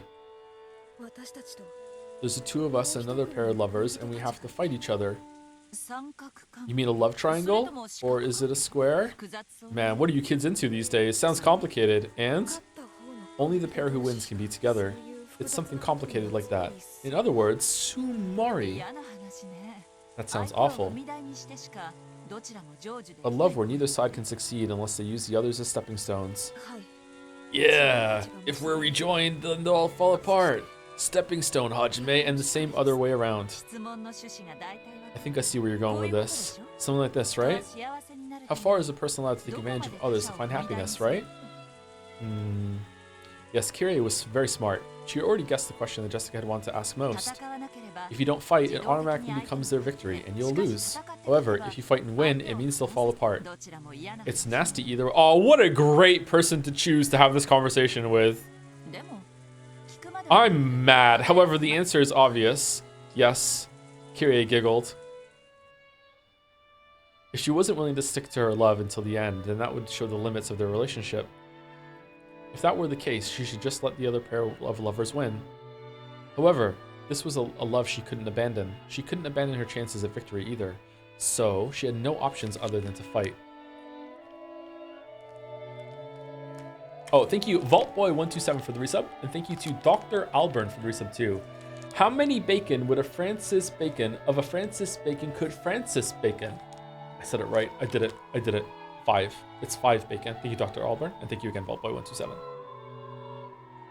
Nightmarish is the new top clipper at 36 views. What's going on? Clip leaderboard. In the end, Jessica's hesitation was caused by guilt over forcing the others to split apart as a result of her inevitable decision. George didn't feel any guilt. I guess. I really am. Just looking for an excuse. Yes, that's what you're doing. Still, that doesn't make it any easier to step over someone else for the sake of your own love. In that case, will you give up on your lover? That's... I can tell you one thing for certain. Doing that will be even more painful. You'll be forced to crawl through hell for the rest of your life. Hardness had entered Kyrie's gaze. I was just 6, so I don't remember much about that time. Oh yeah, this is your mom! However, I found mom's notebook among her belongings after she died. Was it a diary? It was more a collection of her thoughts. It was much vaguer than a diary would have been. I found it and read it right away after she passed away. But I needed to wait until I'd grown for several years before I could understand it. I see. So, did it speak for Kyrie's worries about her marriage? It was practically a book of curses. It cleared up several questions I'd vaguely felt back when I was 6. When I was 6, it seemed as though my parents were very close and had no problems. And though I thought it odd that Oni-chan lived separately, even though he was in our family, I accepted it as the way things were. Did you not know about Izumu? I think Oni-chan talked to me about her when no one was around, but it wasn't something a kid who wasn't even in elementary school could understand. After all, I never even saw a picture of her. Mom had sent all the pictures with Ansumi-san in them to Oni-chan, leaving none behind in the house. To Angie and to Battler, who only rarely came home, Kyrie's smile never faltered. If she hadn't written her thoughts in that notebook, Angie would probably never have known them. Since his school days, Rudolph had been particularly popular with girls, a typical playboy. Be bold, over the top, yet still just a little bit gentle towards women. He probably kept that formula for being popular with women inside his head. In their attempts to win Rudolph's favor, several women tried various seductive tricks. What? Rudolph probably enjoyed that part the most. Since the beginning, love had been a game to Rudolph. He never thought of it as a trial and error process to find a single life partner. He would intentionally spark jealousy between women, lap up their compliments, and revel in the harem. Holy fuck, he may be my father, but he was an awful man. But at the same time, Dad must have looked down on those toadying girls. Mom, who was very aware of her self-worth and extremely intelligent, must have stood out. Though even that might be due to Kyrie's more skillful methods of catching Rudolph's gaze. Yeah, maybe. Mom was smart in a lot of ways. Like the other Ushinomiya siblings, Rudolph had strong ambitions and lofty goals. Under the mottos of, if you can pull it off, you're golden, and as long as no one finds out, he would alternate between setting up businesses that were borderline swindles or illegal, then running away. I've heard that in his college years, he was already making use of that talent, thinking up shameless projects and cleverly making money through the panic selling of party tickets, so much so that he could brag about carrying a wallet full of 110,000 yen notes all the time. Many women fell for his charisma in being the man responsible for these radical projects, as well as his thick wallet and generosity. It would be a lie to say that Kyrie wasn't one of them. However, what made Kyrie very different from the other women was that she could support Rudolph as a business partner. Rudolph would make a large-scale party successful, unable to hide his laughter at this massive easy profit. The women would surround him. Among them, only Kyrie was calm and composed. She could point out several ways that income and expenditure could be improved upon, and could even lay out a proposal for the next project. So, Rudolph slowly began to accept her as a partner. Just like some people say men don't belong in the kitchen, there's also a sense that women should stay out of financial affairs. It's normal for men to foot the bill for women, and the details of how those 10,000 yen notes were scrounged up are vulgar, so they don't ask, don't know, don't care. So you're saying that Kyrie viewed money from a man's perspective. Rudolph noticed a true treasure in this part of Kyrie. He knew exactly how much hard work it took to get just one of those 10,000 yen notes. So somewhere inside him, he had looked down upon those extravagant women who never even considered the efforts he had undertaken. Of all of them, only Kyrie had possessed the same sharp financial intuition as Rudolph. Every time he thought of a new plan, he would talk to Kyrie about it, work out the kinks, and make it succeed. In this way, Kyrie steadily worked her way up until she was the #1 of Rudolph's large group of followers. But Mom was still a woman. I doubt she enjoyed seeing Dad pampered by all those other girls. So she killed them, so she would rather have been his only one instead of his #1. Yeah. Though she served as Dad's right hand, she slyly got rid of the other women in the shadows. It was only a matter of time before Mom would succeed in her love. When did Izumu come into the picture? She was one of Rudolph-san's groupies. No, not even that. She was just one of his fans. Alright, Kyrie, you just like, I don't think Jessica needed to hear all this. It's like her first love. Calm down. Give her the baby first steps advice, not just like the whole thing while smoking a cigarette, while like just staring out of the window being like, I've seen some shit, you have no idea. Fucking like tears in the rain. What do we do? Did you ever talk with her? Of course, I knew her well. Ever since the very beginning, before Rudolph-san even knew her name. I'm sure she was quite intelligent herself. And cunning. I tried to use my intelligence to stick out, but she did it in the exactly opposite way. By being stupid? Giggle. I mean, she was good at triggering his protective instinct. Out of all the girls who came to flatter and flirt with him, only she stood out with every action she made, unlike the flashy girls Rudolph-san had tired of.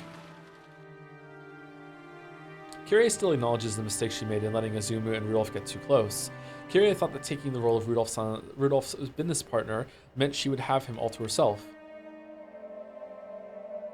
Almost added an honorific there. That might have been due to her pride.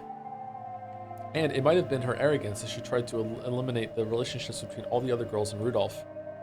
Perhaps she sometimes tried too hard as a business partner, putting too much pressure on him regardless of the fact that it was justified. Bit by bit, Rudolph had started to need a woman who could stay quiet and soothe him without making him think about anything complicated. That woman was Azumu. I am ruthless and intellectual, rational and economical. I have tons of Reddit gold. In a plank of Carneades situation? Carneades? How do you say that? Carneades? I don't know how to say that situation. I would push the other person off without hesitation. I thought that was the kind of partner suitable for him. However, though that ruthlessness had made her reliable on the business side of things, it might have disturbed Rudolph deeply outside of business. At some point, though Rudolph still acknowledged Kirie's skill, he began to yearn for a quiet, warm acceptance. Azumu had satisfied all of those conditions. She would never talk about anything complicated. Even if he did, she would just shake her head and say she didn't know. However, she would care more for him physically than anyone else, quietly putting a blanket on him and staying by his side until morning. Yes, I did get the position of his business partner, but before I knew it, Rudolph-san had grown a need for a mental partner, someone who could heal his heart. Though I foolishly claimed to be the intellectual one, I never noticed. And then, Uncle Rudolph married Aunt Azumu? Yes, that's right. She stole him away by sleeping with him. He had slept with a lot of women. By that point, he wasn't the kind of guy to let his emotions be captured by a woman just because he slept with her. After all, sleeping with women was just a game to him. That's why I used something other than my body to attract his attention.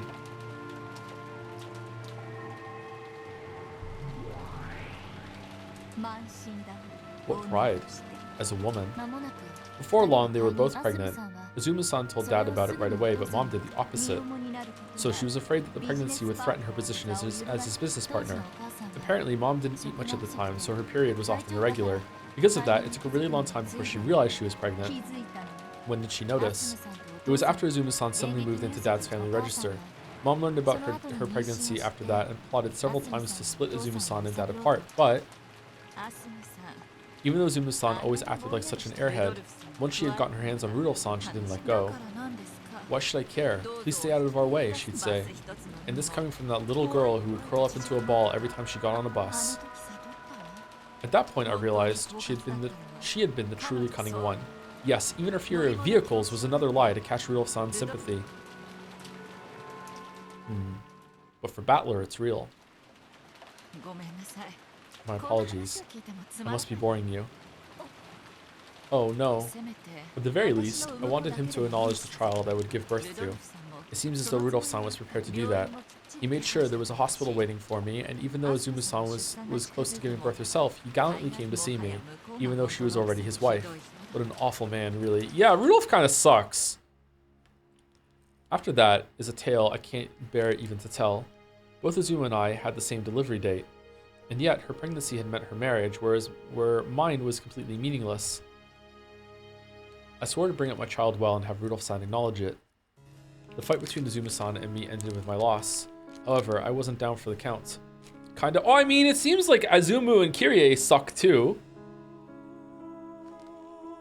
Everyone sucks here. Rudolph sucks a little bit more though. If I can make my child excel far more than Azumu-san's, if I could make it fully acknowledged by Rudolph-san, I would be rewarded. That's what I believed. However, that child was a stillbirth. Yeah, Azumu-san gave birth to Oni-chan, but Mom didn't give birth to anyone. Even Mom's final hope of being left the spot as Dad's second wife was destroyed. Oh, was it a stillbirth? I thought the child died shortly after it. Was it a stillbirth? Okay, I forgot about that. All right, so there was no baby switching then. Huh. Oh, shit.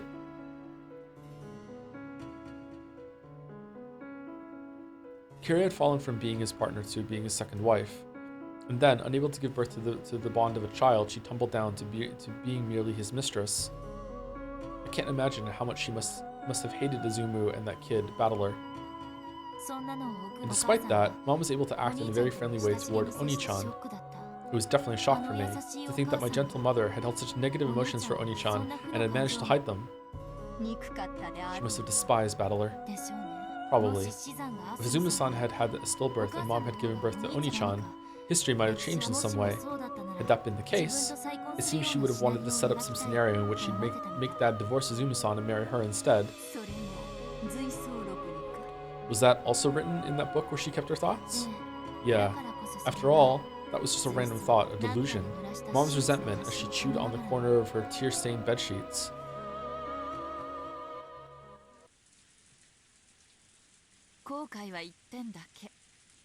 There's just one thing I regret. You mean the pregnancy? No. It's my arrogance I regret. Rudolph-san is mine now, so I'm completely safe. I'll never lose to that Izumu kid. When she was busy screaming her head off on buses and planes. The fuck? As a bit? To make him feel protective, I was capable of properly managing the arrangements and expenditures for them. And so, I was overly confident that I was the one Rudolph-san trusted the most. They say love needs to be nurtured, right? Yeah. That's not wrong. The two of you need to water it, care for it, and nurture it. And in the end, it will finally bear the fruit called love. Did you know? Love doesn't end when it bears fruit. If you don't harvest it as well, the romance you started with will never amount to anything. Harvest it? You need to think about that yourself, Jessica-chan.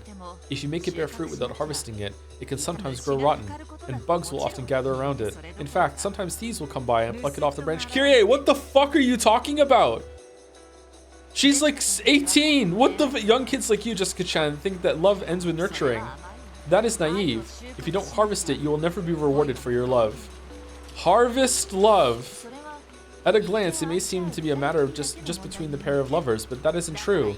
Putting off the harvest because you assume you can do it at any time just gives thieves a chance. What if that fruit you've worked so hard to nurture gets pulled off the branch the next morning? You'll regret that you didn't choose to harvest it the previous day instead of complaining. That regret really hurts. It'll make you crawl through hell. I'm lucky. My hell ended after 18 years. So I'll never misjudge myself again. That person is mine. I won't let him get away. I won't let him out of my sight. And I'm grateful to my master for giving me that chance.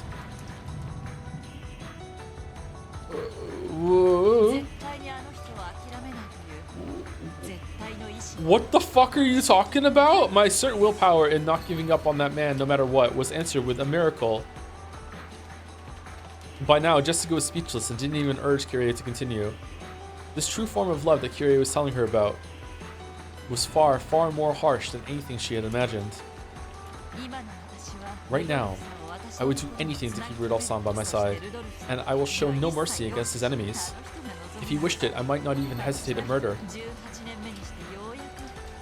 And because I finally resolved myself to doing that on the 18th year, that certain willpower brought about a miracle for me. Did you kill Izumu? You know, miracles only appear for those who can bring them to completion themselves.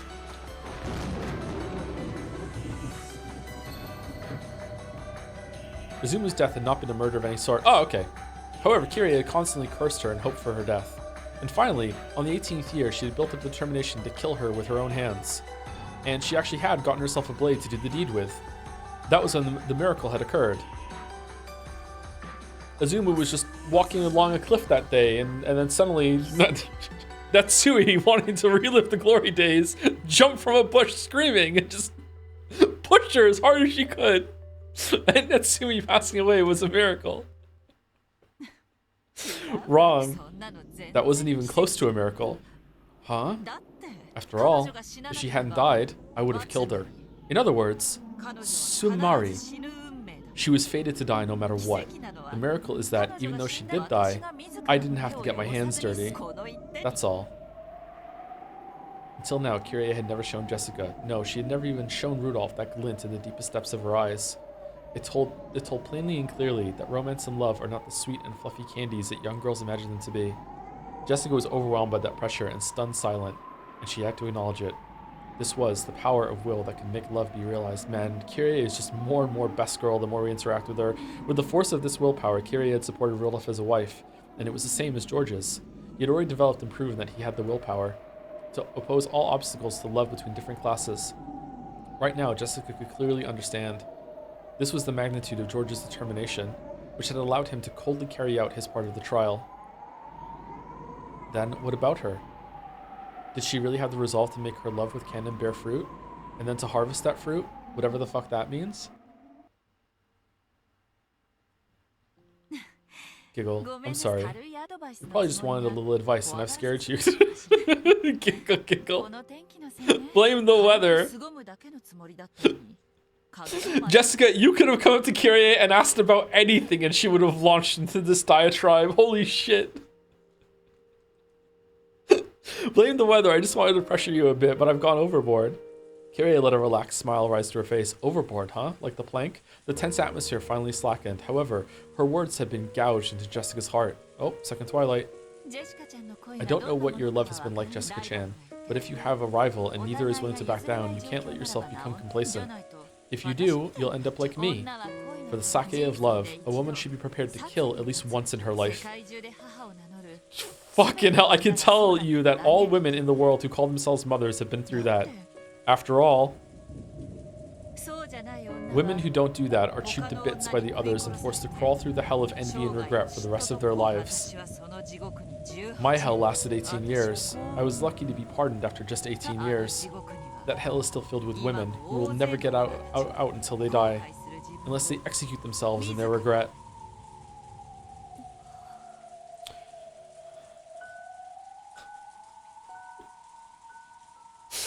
Holy fuck! How should I put it? I have nothing to say. Yeah, I know! Giggle. I was trying to cheer you on, but here I've gotten scared you too much. I'm truly sorry. Love can be much more easygoing than that, okay? Love really is like playing with fire. Anyone can play easily and lightheartedly, but when you mess up and get burned, that scar stays with you your whole life. Giggle, giggle, giggle. Regrets from love never fade. And Kirie, what should I have for dinner? Dinner, well, you better make your choice soon. Many young girls think that dinner of love is finished after cooking. But if you don't eat it, then the delicious calf steak of romance, go to smiles in the distance, will be stolen from you. Thank you, Hatsune Mika, for the resub with a message. Hi. Hey, how's it going? Even I can read that version of Hatsune Mika. Thank you very much. Regrets from love never fade. That was all that Kirie had been trying to communicate. Was it? It wasn't like Kirie to start telling stories from her past, stories you would normally expect her to avoid, instead of giving a brief answer. However, Kirie might have thought Jessica deserved to hear. Jessica had timidly brought up the subject of love. Perhaps Kirie had opened up and told everything, because she had seen the fires of Jessica's determination in her eyes.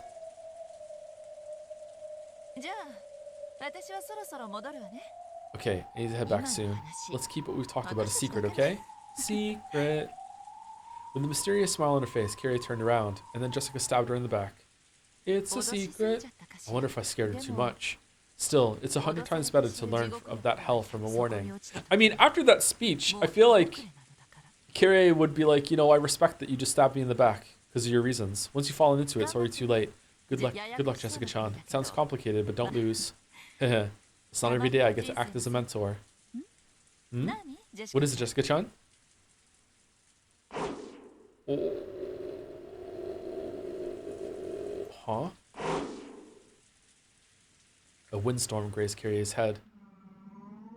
It had been a hair's breadth away. If Kirie hadn't twisted her body slightly, that fist would probably be buried in her face by now. A bitter smile rose to Jessica's face when she saw that her first strike had failed to land a kill. Just so you know, I didn't strike you unawares out of cowardice. I hope to end it with a single painless strike before you realize what was happening. Didn't I tell you that I lived through the hell of jealousy? I've been nearly burned a couple times already. I know how it feels just before a surprise attack. You mean you could sense it? That, plus the lie you told in the beginning. A lie? Come now.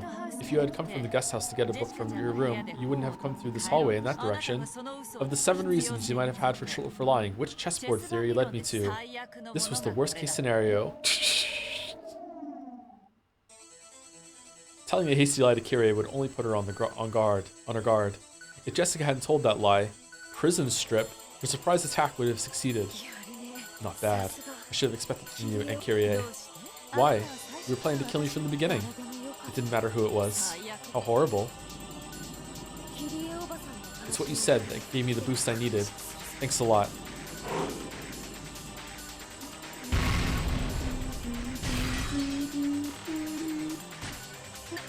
What? Kyrie dodged the punch, placed her hand against that fist, and slammed it against the wall. What? So she grabbed the fist and slammed it against the wall? Okay. Normally, Jessica would have hurt her hand on the wall and rolled around clutching in pain. However, Jessica's fist had left what looked like a meter-wide crater in the wall. Instead of wearing a look of anguish, Jessica clicked her tongue in irritation at having missed. Incredible. I see that you are your father's daughter. Have you taken up boxing too? The moon crater in the wall! Impossible. Jessica is barehanded. She isn't holding any sort of weapon at all. Did you just reload your fist? Please don't resist, Aunt Kyrie. Just one strike to the head. I won't let you feel a thing. Kyrie tried to look confident, but she couldn't hide her confusion at this unreal destructive force. If that punch had hit, her head probably would have probably split open like Jessica had said, killing her without any pain. Here I go.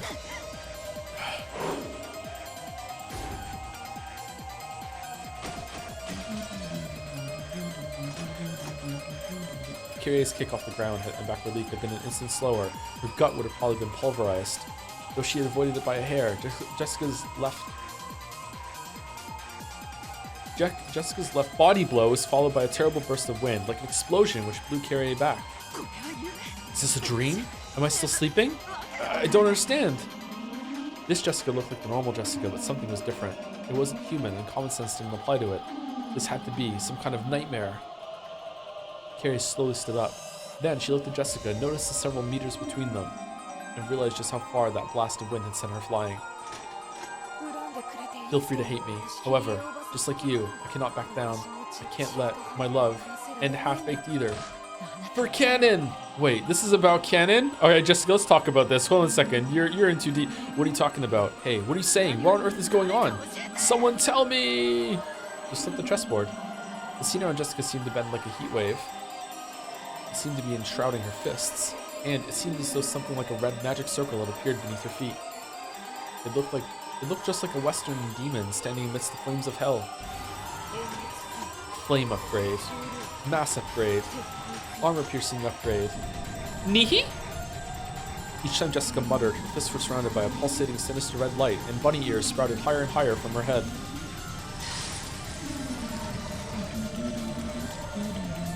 Those fists, which were actually smoking, surely represented the iron hammers of hell wielded by demons.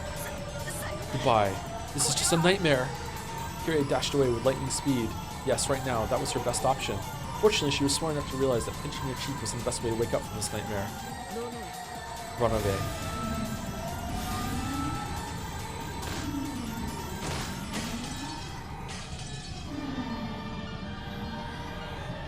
When Jessica muttered once more, a blood-red magical barrier cut across the corridor. Kyrie slammed into it hard and realized that her path of escape had been cut off. Gah! Make this stop, I don't understand! This is a nightmare! It's a nightmare! Let me wake up! Quickly! Yes, this is a nightmare. If you want, I'll wake you up right now. Just one strike. Don't move. Wielding her flames, Jessica slowly stepped forward towards her. Falcon! Each time her foot lifted off the floor, a scorching steam hung around her footprint. This was a true nightmare. Kyrie clutched her head in her hands, shaking it over and over again. It's a nightmare, right? This is a nightmare, isn't it? Please tell me it is. Yeah, it's a nightmare. It is, right? It's a nightmare, right? I acknowledge it. This is a nightmare. I do too. Whoa, big Kyrie. I acknowledge that this thing is a nightmare, so I'll wake you up. Just one strike. Wah!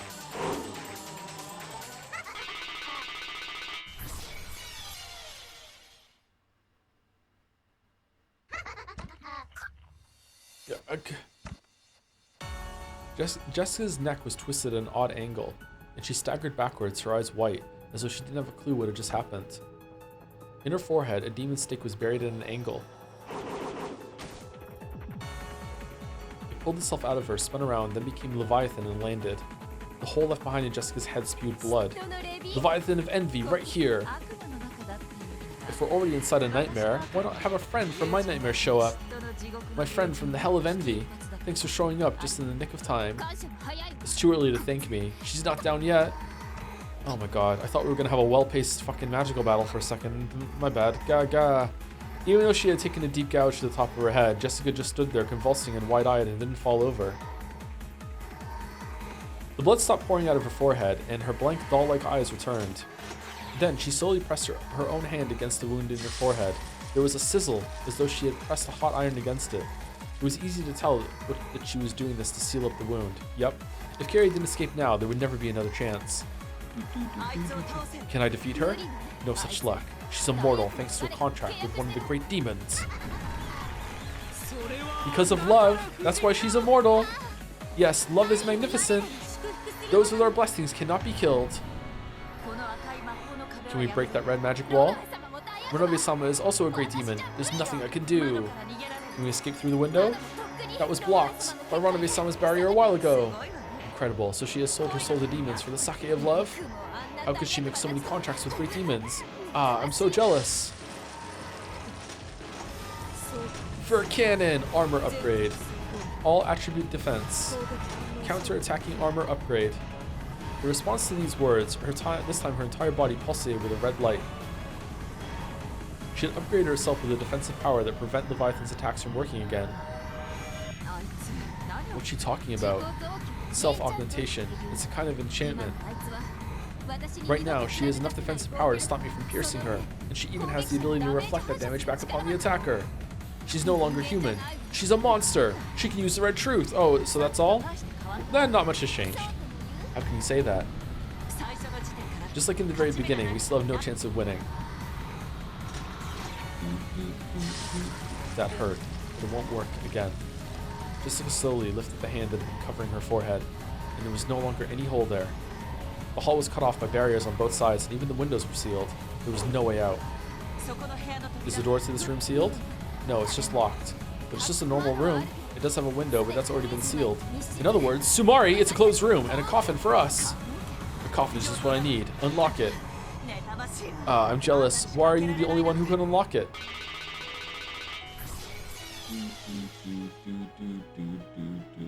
Leviathan's stake flew about at high speeds, ramming itself into the keyhole into that room. The tip of the stake had become a key. As soon as it was unlocked, the door flew open. Both of them fell into the room and quickly locked it. This was probably Krause's study. Its soothing furnishings brought about a sense of nobility that Krause would probably like, and the moon poster on the far wall was a nice touch. Even if you lock the door, she can just smash through it with one punch. You just put the lid on your own coffin. However, if she wants to land a killing blow on us inside this coffin, she'll have to take the lid off first. Just break the window? With dim eyes, Jessica tilted her head upon hearing Kyrie's words. What are you talking about? How will such a small room be able to protect you, Aunt Kyrie? This room may be a closed room. It may leave us with no method of escape. However, even you can't break into this room. That's what a closed room is. You know what? When you're right, you're right. What are you talking about? How does this tiny room with this tiny door make you think you can escape me? Jessica wearily looked between her own burning fists in the door, with a confused expression on her face. Then slowly she sent that pulsating red light into her fists. I'm like one of the time travelers in Timeguessr. I realize I'm in a mystery and it has to be a closed room. You can't break the closed room. It wouldn't be fair for the murder mystery afterwards. She repeatedly enchanted her fists to give them the destructive power for the killing blow. Finally, the power to break a door. I'll smash this door to bits. If you think you can, give it a try. Kyrie! After sealing the door and calmly saying these words, Kyrie placed a single index finger on the door. Is she gonna open it when she tries to punch it, and then she's gonna fall through, and then she's gonna run through the hallway? Jessica slowly raised her fire-wreathed demon's fists. So long, and Kyrie. Kyrie! Huh? Rog limitation. Whoa! Oh! Jessica's fist slammed into the door in slow motion. It was like the decisive scene in the movie was being acted out. However, this was no act. Jessica's fists really were, slowing down as though they were being sucked in, like a spoon sinks through a jar of honey. That punch was no longer a punch. It was no more than a knock. I envy you. Envy. Crawled through the hell of envy for 18 years because of my arrogance and naivete in love. So I envy you. You're going to remember my warning, succeed in love, and walk a beautiful life, right? I envy you. You'll get to live through the most beautiful time in a woman's life for a full 18 years longer than I did. I envy you so much.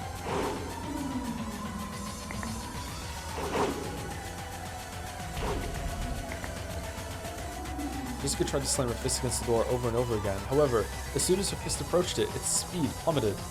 She could barely knock, much less smash the door. Alright, use your feet instead. Speed upgrade. Instantaneous force upgrade. Speed of sound upgrade. It's useless, girl. Smash it. With full speed upgrades, Jessica's fist moved the speed of sound. 1,225 kilometers per hour. However, how long had Jessica been in envy to gain that speed? She had started to envy George and Shannon's relationship about 2 years ago.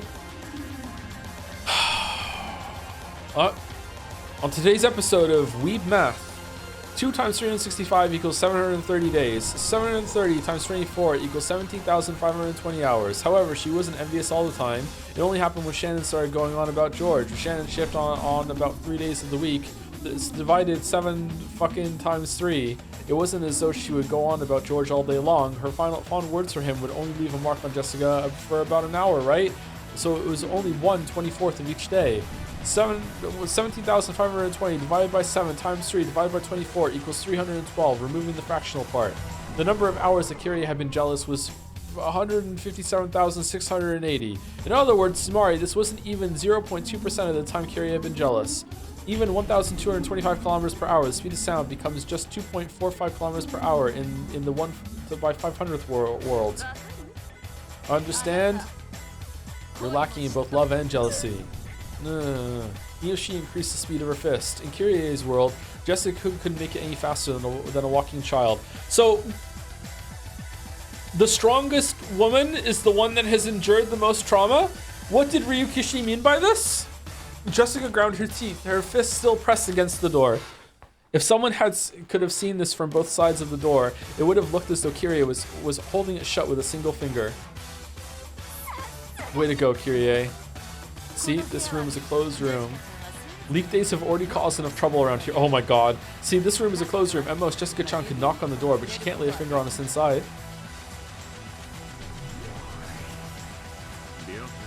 Beatrice's definition of a closed room. What the heck is that? At this rate, this closed room will be troublesome indeed. It is impossible for a human to carry out a closed room murder. Only magic can do that. My weeb, she's trying to open the door! Until you truly understand magic, you will not be able to crush it. Jessica-chan can't corner me any further. As time passes, the relatives will eventually realize that I haven't returned and will start searching the mansion. Then you will be observed. Both witches and magic disappear when they're observed. The nightmares. It's already over, girl. Damn it. Oh. Can't believe that Jessica's suddenly getting eliminated. Oh, please give it your all. Do it for your beloved canon. Come, Jessica, believe in love and show us a miracle. I revised that. There isn't even any need to wait for time to pass. After all, there's an internal phone line right here. Of course, the line hasn't been cut. I'll just pick up this receiver. She said, narrating what she was doing to own the weeb outside. This is my checkmate. Instruction complete. Closed room murder. My. I do believe that's valid. Permeation upgrade? Attack transmission. Indirect attack power upgrade. Kill her through the phone. Huh? Jessica's fist, which was pressed against the door, glowed red and then white hot.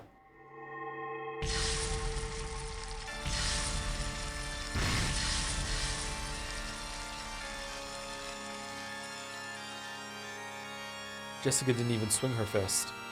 She just kept it pressed against the door. However, Jessica's murder extended within the closed room. Through the crack in the door, through the keyhole, burst the flames of hell. Jessica couldn't see what was happening inside the room. However, even here, on the other side of the door, Sumari, she could tell that the flames of hell had swallowed the entire room. Gah. Gah. Gah. Kyrie's smoldering death throes could be heard from across the door. Jessica clearly heard as Kyrie danced a dance of death amidst the hellfire, fell to her knees and slumped over to the floor. Slowly, Jessica tore her burning fist away from the door. Too many doors in one passage there. If you love the hell of envy so much, then burn. Burn in the flames of envy for all time. There are probably some things that can be learned from envy. However, it's nothing to be praised, and going through it is no one's duty. It seems you were too proud after all. And Kyrie.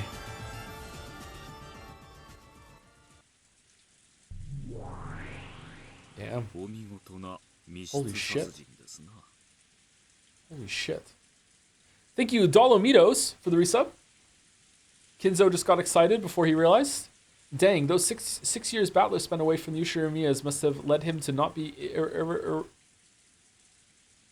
irrevocably psychologically damaged. I think it's irrecoverably. I think it's spelled wrong. Sorry, it did trip me up there for a second. Thank you, Dolomitos. Thank you very much. Or Dolomitos. Yeah, Battler, yeah. Dodged a couple bullets. Yeah. Thank you, R Day, for the resub as well. I hope to come up with a good 1 year sub message. I did not. Thanks for the streams, though. Toe, Clawfist, welcome to the 1 year club. Thank you very much, R Day.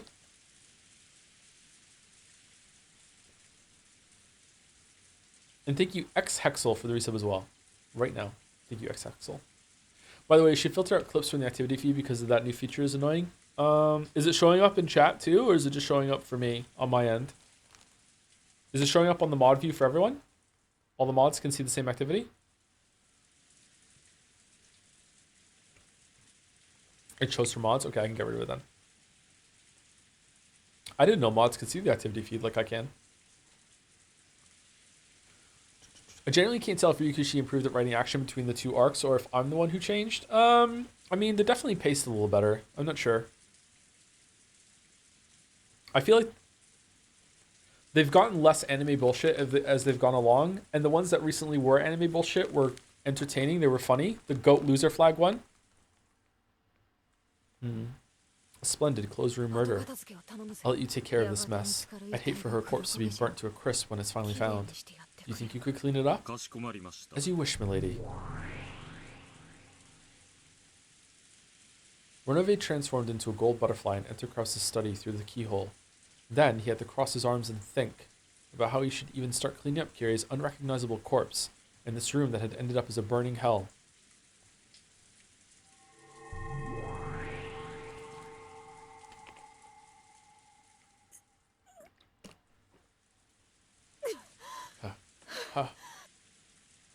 Jessica finally let out the breath she had been holding down in her chest. Her normal human glint had finally returned to her eyes, and then she couldn't help but shudder at what she'd done, even if it had just been a trial on the game board for the sake of her love. Is that good enough, demons? Yes, well done, Jessica. Your love is the real deal. However, George killed his mother, and you just killed your aunt, so George wins. George welcomed Jessica with a crisp applause. Yato timidly tried to join him, but Jessica yelled at her, and she stopped. It's just something that happened on the game board. There's no need to look so sad about it.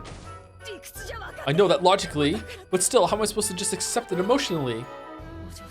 Milady. Kennen-kun, I love you. I can't give up. That's why I've shown you how I feel. I didn't do something wrong, did I? I'm not wrong, am I? Milady. As Jessica started to sob, Kennen held her quietly. And he realized that he would have to carry on the determination she had shown him. You didn't make any mistakes, and it also isn't a mistake to keep your human heart and be sad. I just happen to be a bit more of a stoic when it comes to that sort of thing. Not everyone can match up to George Sama's level. But in any event, you have completed your trial, milady. Well done. I admire the strength of your determination. I see. Both George and Jessica have splendidly succeeded just the same. Very impressive, Jessica. That closed room murder just now was wonderful enough to fascinate even a witch like myself. Jessica used magic to kill Kyrie, who would hold up inside a closed room. In that instant, Jessica had constructed a closed room murder, had it acknowledged by the demons, and raised it to the level of magic. Your 2 trials have been completed. So then, who will take the next challenge? Will it be Beatrice-sama? No, it might be Shannon. Oh, they do have to do them. No, this has to be Cannon's time to shine. Come, speak up. Who is next? Who will take the next trial? What witch would hesitate at committing murder on the game board? Even shyness can kill love. Alright, who will carry out the next murder of love? Oh, Rouge of Love. The 3 who remained looked at each other. If none of the others raised their hands in the next few seconds, they would raise their own hand. All 3 thought this at the same time, and all 3 raised their hand. So, they all raised their hands at the same time. The ones they left had already shown their determination. They had to carry on.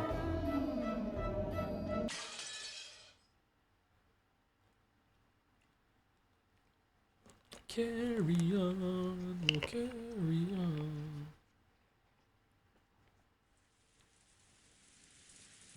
The fate of those who do not fight.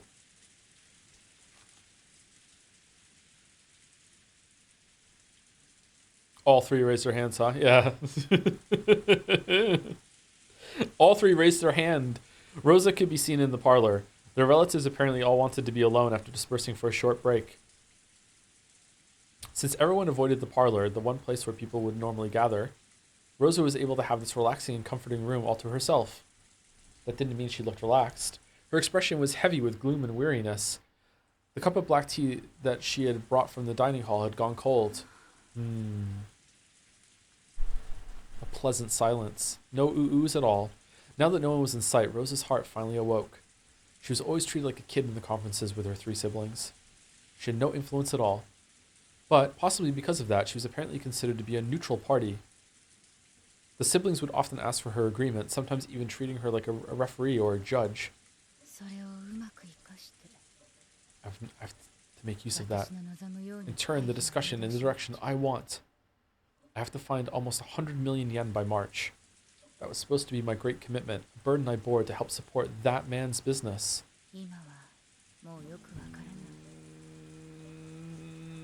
What? Now I'm not sure anymore.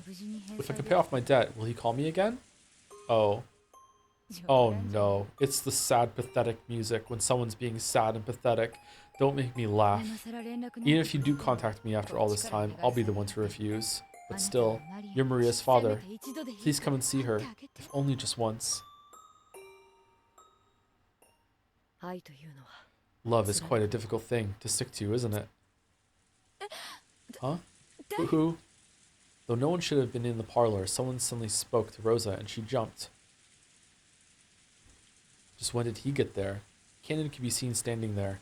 Even considering that she had been in deep thought, to think that she hadn't noticed him at all. Okay, I hope that this chapter is all Cannon, Shannon, and Beatrice's murders, and not like Cannon gets a whole length one, the same that we just saw with Jessica and George, and then Shannon does too, and then Beatrice does as well. Let's see how it goes.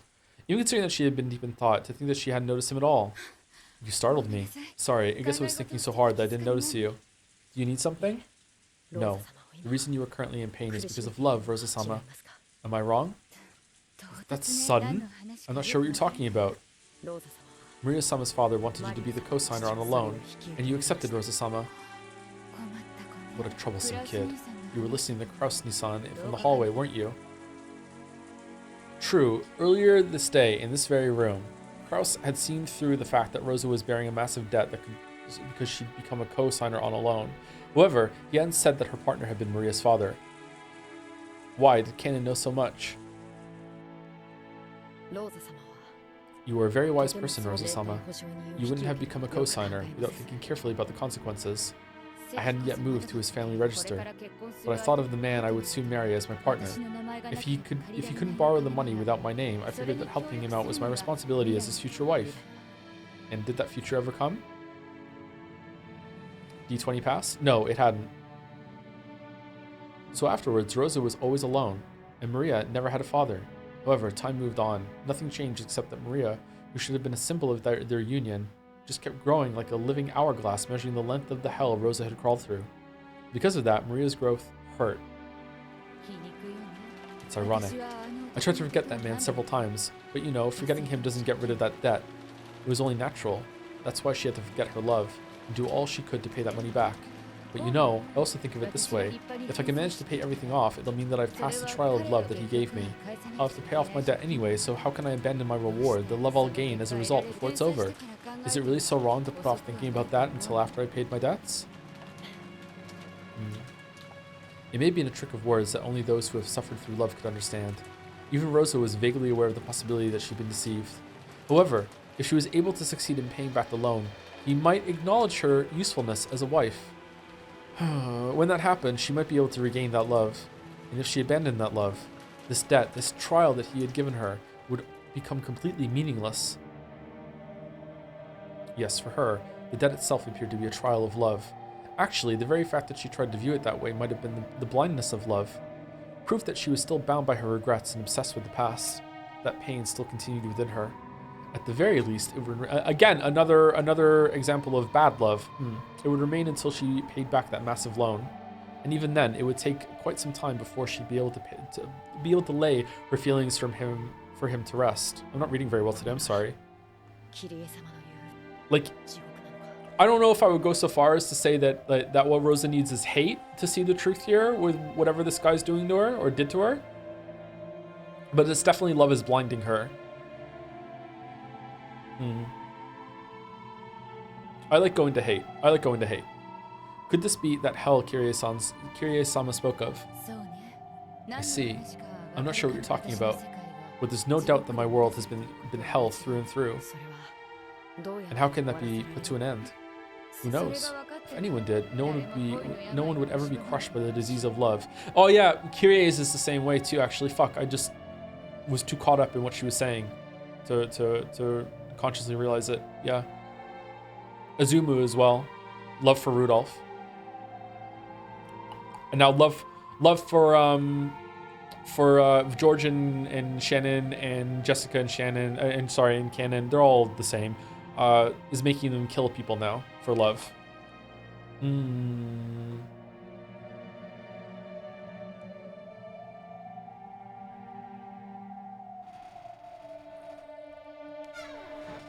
Love is bad? That disease is a serious one. It sometimes eats into a person for their entire life, spreading to and hurting the people closest to them. That disease was torturing her now as much as it ever had. Well, since you bring up Kirie-san, her story is like a wish or a dream to me. Though she had her man stolen from her, she persevered for 18 years. She never fell to despair and instead continued to support Rudolph, keeping her head down and waiting for a miracle. Maria is still 9 years old. I've only waited as long as the first half of Kirie's 18 years. If I gave up after just this, she would laugh at me. True. Do you think a miracle will occur within 9 years? If I doubt that, it's all over. In a sense, I'm a ghost. Pick another man! I'm already dead. I'm just living on without noticing. A ghost waiting for eternity for a person who will never come.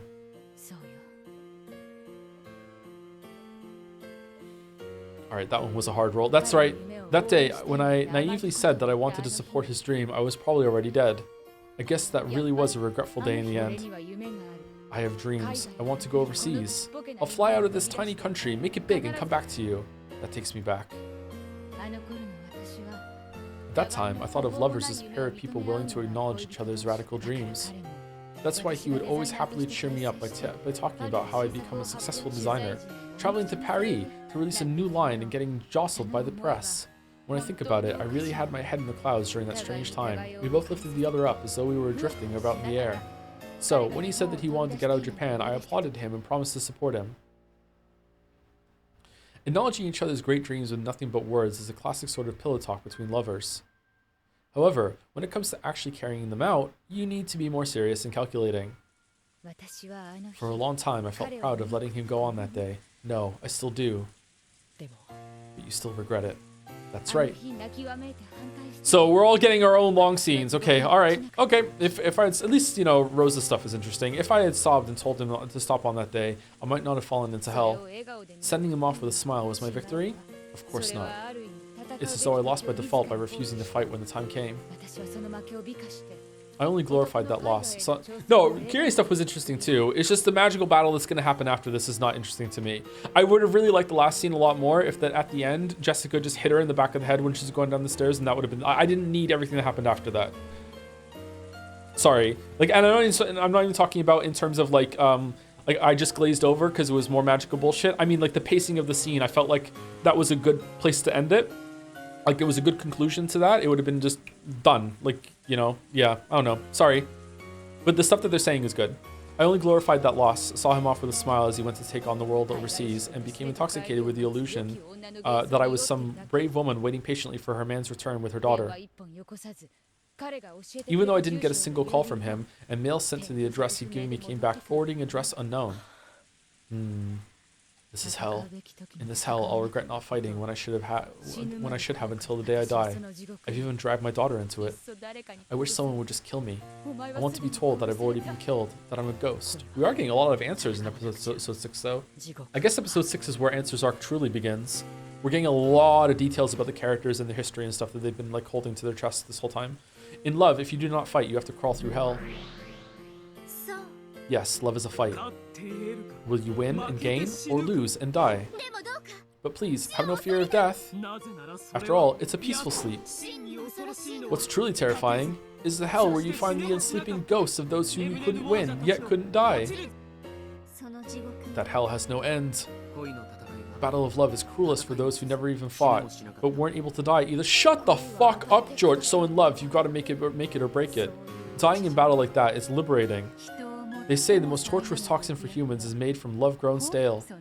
The suffering it brings exceeds the tortures of the most twisted hells.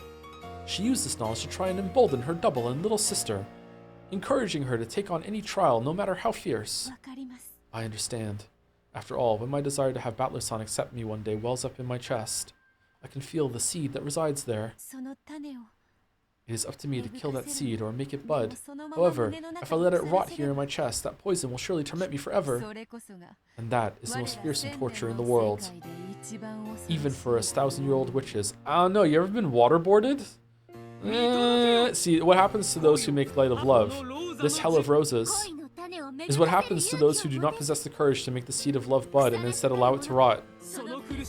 One cannot end that pain by their own hands. Have you, Joe? One time I put my head too far back in the shower. So yeah, kind of a little bit. It was pretty scary.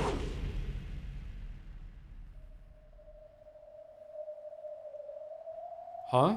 Just now, was that a red light?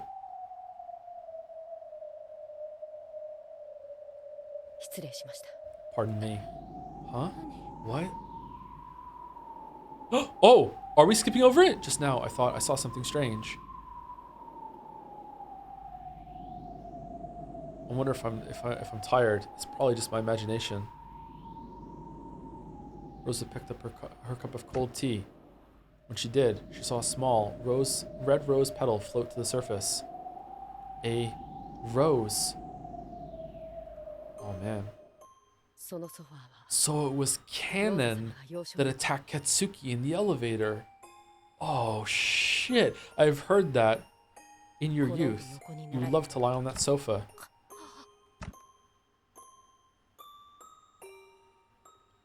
It wasn't a rose petal. It was a drop of blood that had fallen from Rose's eyes. In an instant, Canon had beautifully and precisely cut just a single thread of Rose's life. There was no wound on Rose's body. However, several drops of blood dripped down from her eyes. Her pain, her uncertainties, and her worries were all gone now. Slowly, she fell down onto her side on the sofa. Oh, it's going to be ruined with all the blood. No, sofas are expensive. That's $30,000. This had been one of the happiest things she had done during the happiest days of her life. Sleep well, Rosa-sama. Your hell has ended. Kanon took a blanket out of the cupboard and gently covered Rosa with it. To anyone, it would have looked just as though Rosa was sleeping peacefully. Those demons had not exaggerated when calling this a trial of battle of love. It was at least accurate on this cruel but unassailable fact. I kind of wanted to see Rosa slapping Kanon around in Spartan Raid. No, you don't understand. This is why it had to be that way, because like you can't let Rosa fight. She's too powerful. She would have channeled Rosa Umineko and put a shotgun underneath Kanon's like in a second. So like it had to be an ambush. I should have seen this coming. It can't be a fight. It was at least accurate on this cruel but unassailable fact. Those who had their love shattered meet with death. Now, my part is complete. Did you see that, demons? Witness me!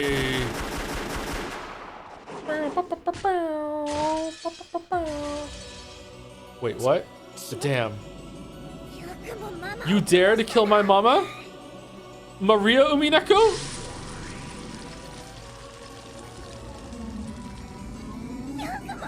You dare to kill my mama? That's for me to do.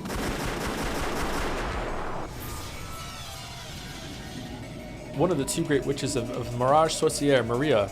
Though she was just an apprentice, the power sleeping within her had impressed even Beatrice to the height of her strength. Her bag was full of like fucking 1 million fucking mini shotguns that just looked tiny in her head, but had the power of 1/100th of the super shotgun from Doom. Enough to kill Kanon, if enough hit him. Like fucking Mary Poppins for shotgun in Maria's eyes, though Rosa may have been the Black Witch. She was also the vessel of the mother she couldn't help but love. Her anger at having it stolen from her was near madness. You dare to... Mama, mama, mama! Ah!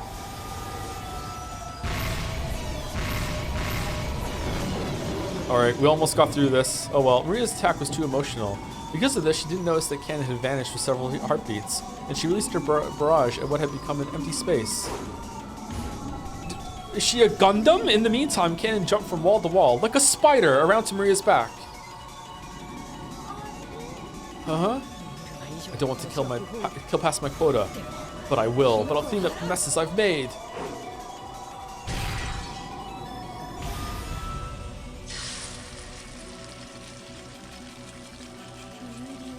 Uryu. How is he here? What are you? Diplomatic immunity. I won't let you target Maria or me. Damn. Oh no, the treaty! The red curved blade extended from Kanon's hand vanished in an instant. He tried hard to make it reappear, but when he attempted to use it on Maria or Sakataro again, it vanished once more. Because of Sakataro's power, he was unable to make either of them the target of his attacks. There you are. How long have you been there? Uryu. I won't let anyone bully Maria, except for everyone at school. Damn it. Maria finally noticed where Kanon was, and she slowly turned around. Kanon made his sword materialize yet again. Okay, wouldn't diplomatic immunity go both ways? Maria can't kill him then, but no matter how often he tried, it kept fading out, like a flashlight with a bad battery. I won't let you get away now. I won't forgive you for the sin of stealing my mama away. I'll kill you. Just like Mama killed all of them, I'll kill you without mercy. You remember episode 2?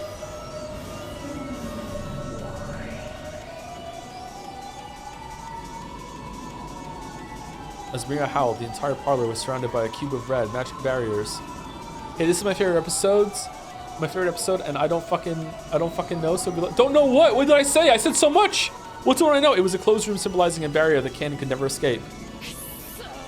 Damn it, not here. Kanon cursed his bad luck. Even though he had fulfilled his goal in the demon's trial, if he was killed here, he'd be dragged off the game board. The diplomatic immunity shit? Oh, okay. Maria, don't overdo it. Yeah, I won't overdo it. I'll be a little more gentle than Mama was. Hee hee hee hee. Yeah. Ho ho ho. Ho ho ho.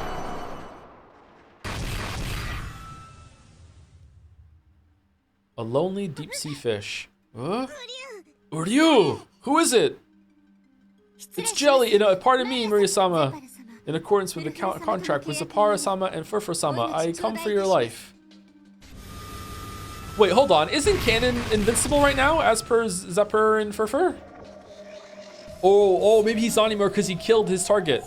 Shannon, don't get in my way. It's pointless, Shannon. I won't let anyone target Maria.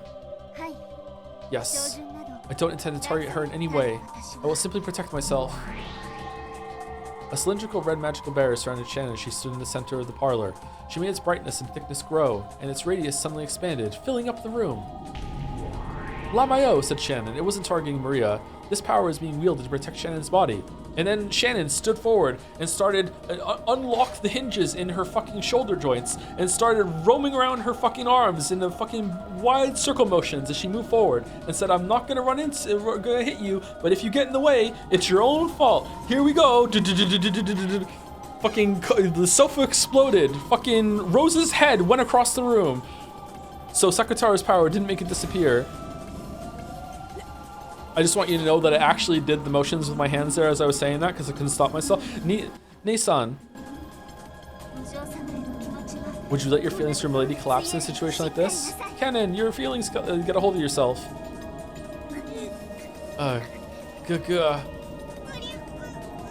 Ryu! By now, the shield of Shannon at the center had covered up the entire room.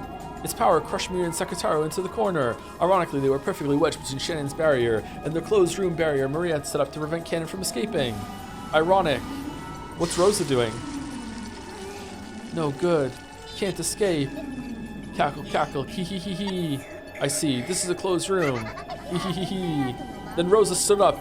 She was already in the barrier, put a gun next to fucking Shannon's head and said, dodge this. This might be just perfect for that wannabe detective who's trying to deny Beato's magic. Knowing look at the camera. Checkmate, Maria-sama. Is that acceptable? Yeah, that's fine. Crush me. Then here it comes.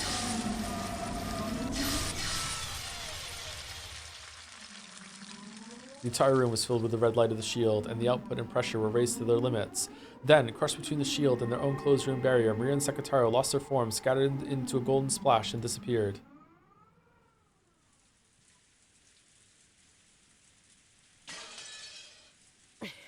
Thank you. I couldn't afford to disappear here. If you lost in a place like this, you wouldn't be able to let it go. Yeah, I wouldn't give up if I lost in a place like this. Zephyr-sama, Furfur-sama, we have both finished our trials. Is that satisfactory? Oh, this was a 2-for-1. Oh. Fuck you, Ryukishi. Yeah, truly splendid. No complaints for either of you. Then shall we finish with Beatrice's turn? Oh, where did she go? To the victim she's chosen, of course. Then let's go there as well.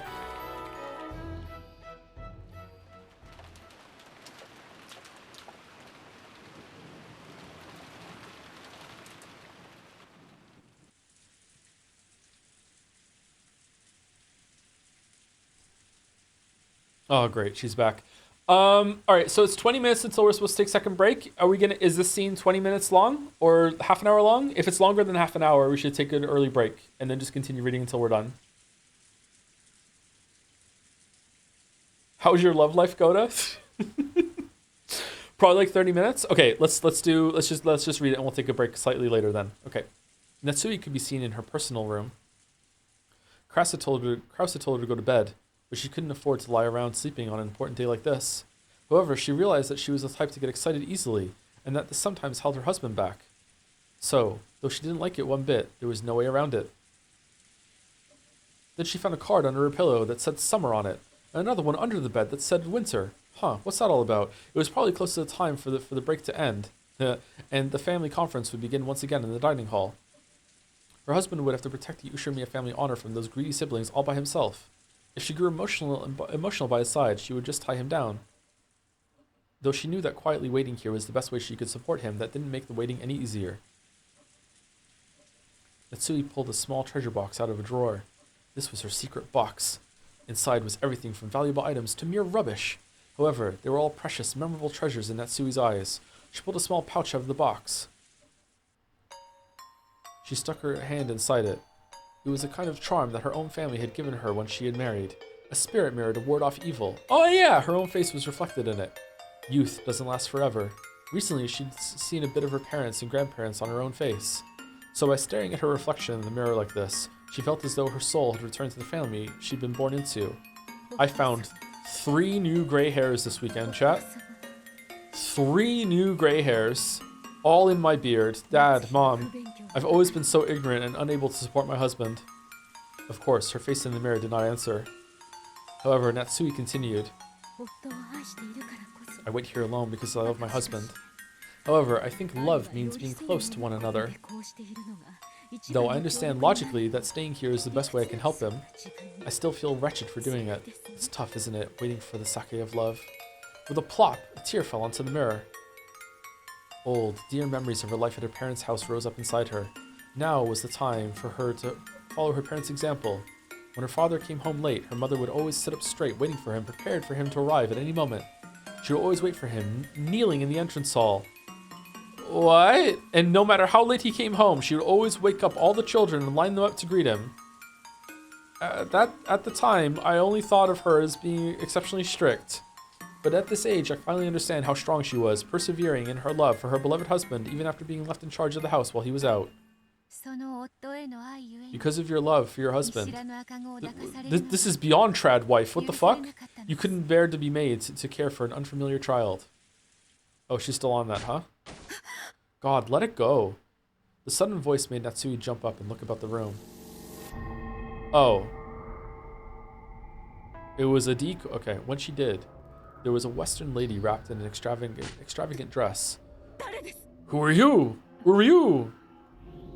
Natsui was confused. There was no one like this in the mansion. However, though this was her first time seeing this person, it felt as though she had seen her somewhere else. Her mind had gone blank with anger at the ruffian who had snuck into her private room, and confusion over the appearance of someone she didn't know.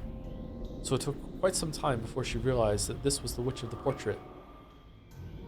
Though you murdered a baby you didn't know on that day 19 years ago, I will not hold that sin against you. Okay, so that is real. Huh. It's gotta be Sayo. It's gotta be. It's gotta be. Oh, that sucks. What are you talking about? Beato had chosen Natsui as her sacrifice. She was Battler's enemy. Beato didn't know much about the details of Battler's birth. However, she knew about the fragment from the previous game, and knew there was a chance that Battler was the baby Natsui had pushed off a cliff 19 years ago. Oh! Battler used this blue wedge to protect Natsui from certain false charges, but if he took it as a confession by Battler himself, then from Beato... Huh?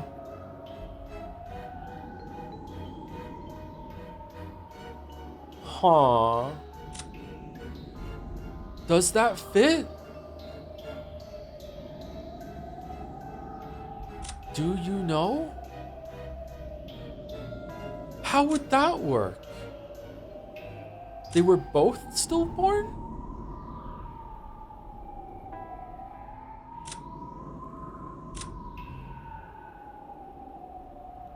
No, I don't think so. If you took it as a confession by Battler himself, then from Beato's position, Natsui was an enemy who would probably force Battler to live a painful life. You killed that baby who lacked your husband's blood for the sake of your love for your husband. So, for the sake of love, I will not hold it against you. I don't have a clue what you're talking about. Get out. This is my room. Therefore, please do not hold it against me when I kill you for the sake of my love. Beato slowly stuck out her arms and made as if to grab something in empty space. That grab bound itself around Natsui's neck. Natsui's heels lifted up and a faint purple shape appeared around her neck. Harder, Natsui frantically scratched at her neck, trying to stop whatever was strangling her, but there was nothing there. So, to an outsider, it looked as though Natsui was standing on her toes in anguish, scratching at her own neck. Both pairs of lovers have shown their determination. I do not think that my love for Battler-san is inferior to theirs. Just as I will not blame you for your sin of 19 years ago, I will not blame myself for this sin. Yeah. As Natsui twisted in agony, something she had been grasping fell from her grip. Since it had fallen by her feet, Beato dropped her gaze to see what it was. Oh, the mirror! It was Natsui's spirit mirror. When she peered into it, there was a sound like a burst of electricity. Wait, hold on. This shouldn't work on you, though, because... Are you becoming more of the witch? That's why it works? That sound released Natsui from the invisible hands and made Beato topple backwards like a doll. Cough, cough, cough. Coughing, Natsui tried to comprehend what was going on around her. Beato rolled over, and dizzy as though she had just bumped her head, she slowly tried to stand up. Her eyes were bewildered, as though she didn't even really understand what had happened. What? What is this? That is surprising. You can touch spiderwebs without trouble, but you can't handle the spirit mirror? Even I don't have a clue what's happening. What in the world? She had thought that only Beato the Elder possessed non-human weak points, such as getting burned by spiderwebs and wards and having her power sealed by spirit mirrors. However, for some reason, this spirit mirror alone could apparently affect Beato as well. Even Beato couldn't understand what about the spirit mirror had had such an overpowering effect on her. Natsui was different. She instantly realized that the reason for the hesitation of this unearthly being, this witch of the portrait, must be the power of the mirror. So she smashed it because she's dumb, so she rapidly crawled across the floor and picked it up. Then she stuck it out so that Beato could see it.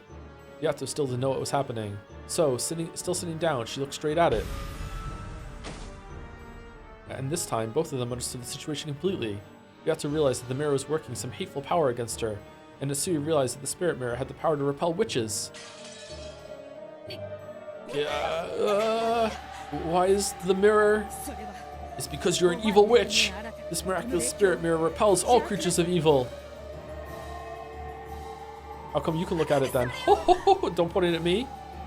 With the spirit mirror still held out, Natsui cautiously closed the gap between them. She was cautious, so as to prevent the other from suddenly lashing out and stealing the mirror, but she steadily moved to corner this evil. I do not know who you are. All I know is that you tried to kill me, and I know that you are a creature of evil, fearful of this spirit mirror. Be gone, evil one! Beato didn't understand what was happening herself, and I couldn't see anymore. She didn't know why she had to fear the spirit mirror. However, when she tried to look at the bright light let off by the spirit mirror, it pierced her eyes.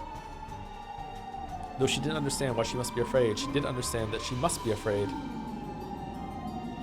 By now, Beato realized that the spirit mirror was both terrifying and harmful. As it came closer to her, she felt an increasingly strong and painful burning sensation over her whole body, as if someone was approaching her with a hot iron. She couldn't even open her eyes because of the mirror's bright, painful glint. Oh, Go, return to the world from whence you came, evil one. I, Ushiromiya Natsui, do not fear evil in the least. It's no use. Why? Why is this musty mirror so... If I lose here, I'll be the only one to fail this trial. Just like George-san and Shannon-san, Jessica-san and Cannon-san, I also want Bandle-san to acknowledge me and treasure me and all my sans. And even though I finally managed to be honest with myself, in a place like this, I alone will be... Okay, hold on. How... This is a part of the story that Bandle wrote. But Bandle didn't know that Beato had even revived before he wrote the story. So is Beato interrupting the story and like making a diversions happen in the story that Bandle wrote, or was even Bandle's confusion when Genji said she woke up 3 days ago? Was that also a part of Bandle's story?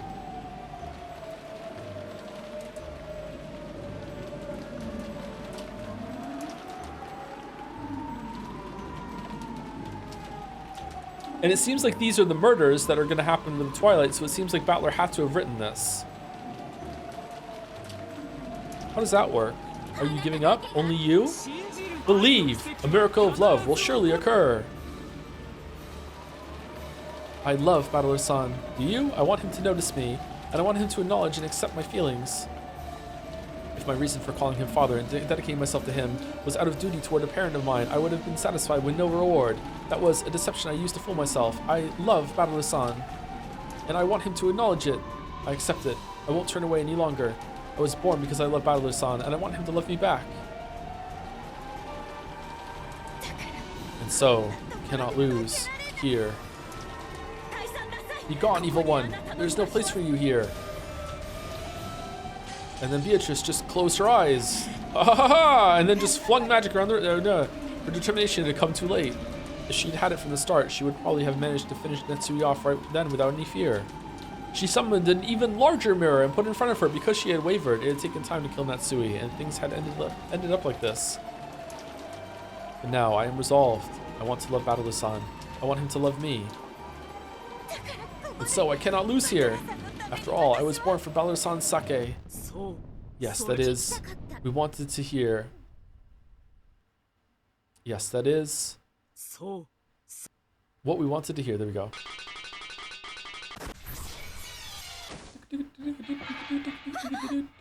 Dream and Discharger. Ah? Just after a sound like a bell banging off the walls filled the room. The spirit mirror was knocked out of Natsui's outstretched hand. It fell to the floor, and the stake flying around the room pierced through it with a crash.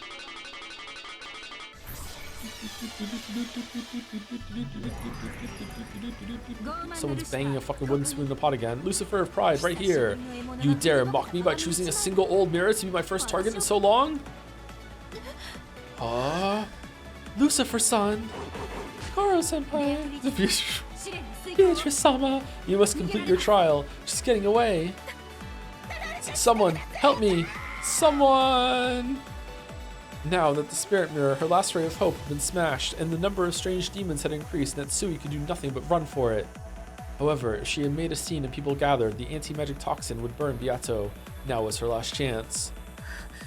Thank you, Lucifer-san. Prepare yourself, Ushirimiya Natsui.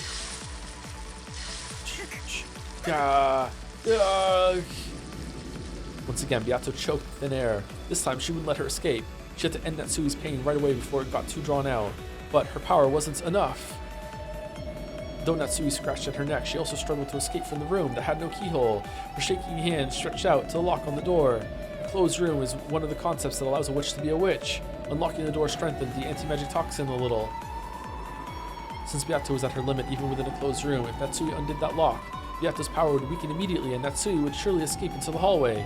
Their strengths were matched. However, Natsui's began to surpass Beato slightly. The power of the living to live is fundamentally stronger than the power of magic.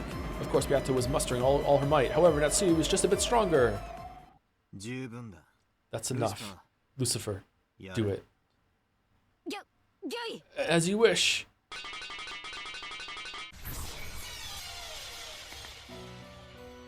Lucifer transformed into a stake, and like the time she had smashed Natsui's spirit mirror, flew violently around the room. Then she struck Natsui's forehead. Natsui crumpled slowly, dying of a headache. When Beato saw this, she also fell to her knees, breathing hard. Hey, Zepar, does this count? Beatrice didn't complete the trial by her own strength alone, right? That's right, Furfur. True, this trial must be accomplished without borrowing the help of any other. But maybe this is an exception? I mean, Shannon and Canon. A pair in love are as one. This doesn't count as help from outside. Bandle-san. Did you really have to scare me like that as soon as the first twilight? My apologies. Sorry, I didn't listen to your instructions. Instructions? Well, I didn't stay in my room. Beato hung her head apologetically. When he saw this, Bandle scratched his head uncomfortably. In that case, I should apologize too. I should have chosen my words more carefully. No, you did nothing wrong. Father, I mean, Bandle-san. I mean, Bandle. B-Dog. It's okay, call me whatever you like. Huh? Bandle had always looked at the new Beatrice sternly. However, that was gone from his expression now. True, the old you may have called me just Bandle. At first, I might have tried to force you to speak to me that way. But that would be pointless. You are Beato, but you're still you. You can call me whatever you want. Bandle-san. Sure, that works great. Can't say being called father is really my thing. Yes. Earlier, she'd hesitated just to say Bandle's name at all. If Bandle had told her to say his name without honorific, she couldn't have done so right now. And even if she had, that might have hurt Bandle even more. However, now that she was allowed to call Bandle by his name, you just had to look into her eyes to see how happy this made her. I heard from Zepar and Furfur. It seems a strange game has been started. Yes, sorry for getting involved all on my own. No problem. That reckless way you leap in before you understand is really like you. And, well, I've heard about the theme of this game. Apparently you're supposed to play it in pairs. Bandle, you wrote it! Yes, that is correct, Lord Bandle. If you can succeed in winning through our trial. We will bless the pair of you and bestow a miracle of magic upon you. It seems these guys have been giving their power to Beato's golden butterfly brooch. Brooch. That means its effectiveness is guaranteed. We've been stuck with each other for a long time now. Is his voice deep or anything? He sounds more grown up to me. Is it just the cloak giving off like more mature vibes? Nothing wrong with playing this sort of game every now and then. Battler-san. Oh, did you hear that, Fur? It looks like Battler is joining in as well. Wow, we're just so happy that Natsui is dead. That's no surprise. After all, we've known since the beginning. Welcome to our trial, Lord Battler. So who will your sacrifice be? I've already done my part. Go and check if you want. Natsui's bubbling in blood. Very well, Lord Battler. Come, Fur, let's go check. Yes, let's. I would be so mad if I was George Jessica Shannon Cannon right now. And because of this game, I could be all four at once. This is bullshit. This means that all 6 lovers have succeeded in their trials, right? What should we do next? The resolve of all 6 is the real deal. Let us test them further in the next trial. The 2 noisy demons disappeared. They had apparently left to go check on the sacrifice Battler had killed. Hold on, 1 second. 1 second. Alright, so.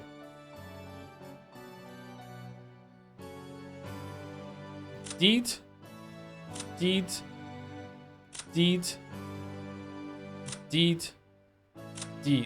How many is that? 1, 2, 3, 4, 5. Alright, there needs to be 1 more. And then just 1 line at the end of this on a black screen. And also, Goda died.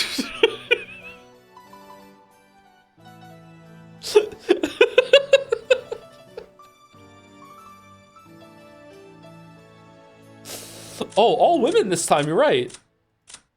Huh. Uh-oh. Kumasawa. They apparently left to go check on the sacrifice Battler had killed, and also so that Battler and Beato could finally look at each other in the eye and talk, could have some time alone. What do you think of the tale so far? When suddenly asked this question, Angie immediately came to her senses. Then she realized that she had been immersed in Hachijo's tale. She felt a bit defeated and tried to look displeased. You cleverly tried to distract us with this love trial stuff, but exactly 6 people have died, setting up the first twilight. No? Impressive? Did I forget one? Oh, you're right. I hadn't realized. Amakusa clapped his hands as though he'd been outsmarted. Even though he figured it out before me, he played the fool. That's simply because the number of lovers just happened to be 6. The fact that it matched the number of the first twilight was half coincidence, half design. Battler killed someone? Oh, I thought, didn't Battler show up and make the stake kill Natsui? I thought Natsui was Battler's kill and they did it both together. Oh, my bad. Sorry, I misunderstood. Okay, that makes sense. That was Beato's. I think that's also Battler's. It's a bit more interesting that way. It feels more like fate. They did it together. Humans have the bad habit of taking 2 meaningless phenomena and trying to link them together. Trying to make things seem like fate is a trick of books. I guess you aren't a fan of Destiny and Miracles, lady. I'm not. It's like UFOs. Everyone knows about them, but no one has seen them. That's a cool metaphor. So, normally, I try to skip over all the love illusions and call them necessary, useless scenes for the mystery. Okay, Erica. But Okanogi-san disagreed with that way of thinking. He thought that by looking at things without love that way, the truth can never be reached. Ah, you mean President Okanogi's catchphrase? Without love, it cannot be seen? Is it in all the advertisements? Yeah, that. If I put aside my anger at the person who killed my family in a story, and even speak with respect for Madame Hachijo, the one who wrote this tale, then there must be a point to this depiction. After all, she's used up all these pages talking about love and trust. Yeah, again, trying to like tutorialize and smash over the head. There's a point to it all. I don't know though. I can't think of a possible reason for the goats and some of the goat attacks, and also the 2 towers scene. I can't think of or even like the loser flag on the goat. Like, they just seem like entertainment to me sometimes. Or at the very least, if there is a point to it, it's not a point that needed to be dragged out that long, at the very least. I don't know. Sumari! Those are the themes and keywords of this tale. It's like Ryukishi like desperately saying, no, there was a point to it, trust me. No, there was. It was totally necessary. Oh, and there are many who claim that all words not written in red ink are not worth reading. It is an honor, childless man, that you have read the black letters as well. So true. Stories are written because the writer has something they want to communicate, and some writers feel like it's unrefined to lay everything out too directly. We're tutorializing subtext now too? All of this about how you'll never reach the truth without love has shown up many times in the works before this one. This new work makes that even more striking.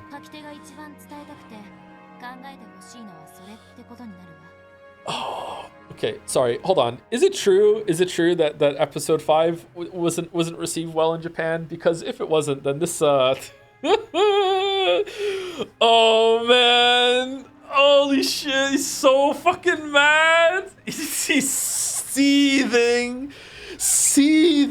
Oh my god. No, you were wrong to dislike it. Here's why. Holy fuck. It means that this is one thing the writer wanted to tell the most, the thing that they want us to think about the most.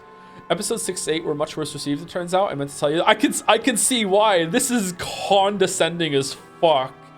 Holy shit. When you think about it, there have been many scenes about love ever since Beato first appeared. Even the first time she appeared before Shannon, she spoke clearly about how love was a single element of the world. And the golden butterfly brooch she had given was also an item for love. She had said that she enjoyed sowing seeds of love and watching complications arise, and when Shannon stopped borrowing her power, the reason for her argument was also love. After her interactions with Battler started up in full, scenes about love were toned down for a while. But the without love, it cannot be seen definition of magic has been mentioned repeatedly. Then, in the tale right before this one, when Beato became like a doll, several scenes made it seem almost as though Battler and Beato had accepted each other as rivals, or possibly something more. In the end, Battler had regained some memory, and his impression of Beato had undergone a complete change. And then, in this game, from the beginning until now, the word love has been repeated over and over again. The tale you wrote keeps talking about love. However, that's not Maria Oni-chan's viewpoint or Beatrice's viewpoint. It's Hachijo Toya's viewpoint. Correct. That is what I wanted to tell. And it is my own sort of answer. Oh, Persona 3? Answer? Then all of the crimes 12 years ago were a trial of love started by strange demons? Ridiculous. I didn't come here to read a romance novel you wrote. What I want to know is the truth you claim to have reached. What is happening here when we're not talking to Featherine? How is this still going? What is this?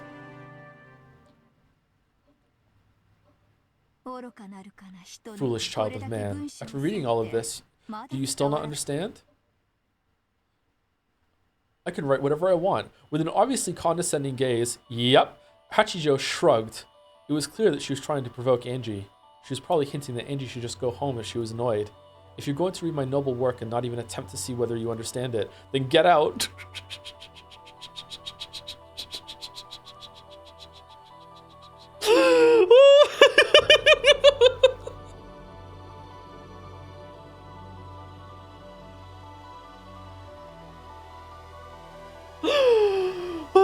Normally, Angie would have already thrown a fit and left. However, she couldn't do that. Though she didn't like someone else toying with her family's fates in a story, she was growing increasingly certain of something else she had read through it.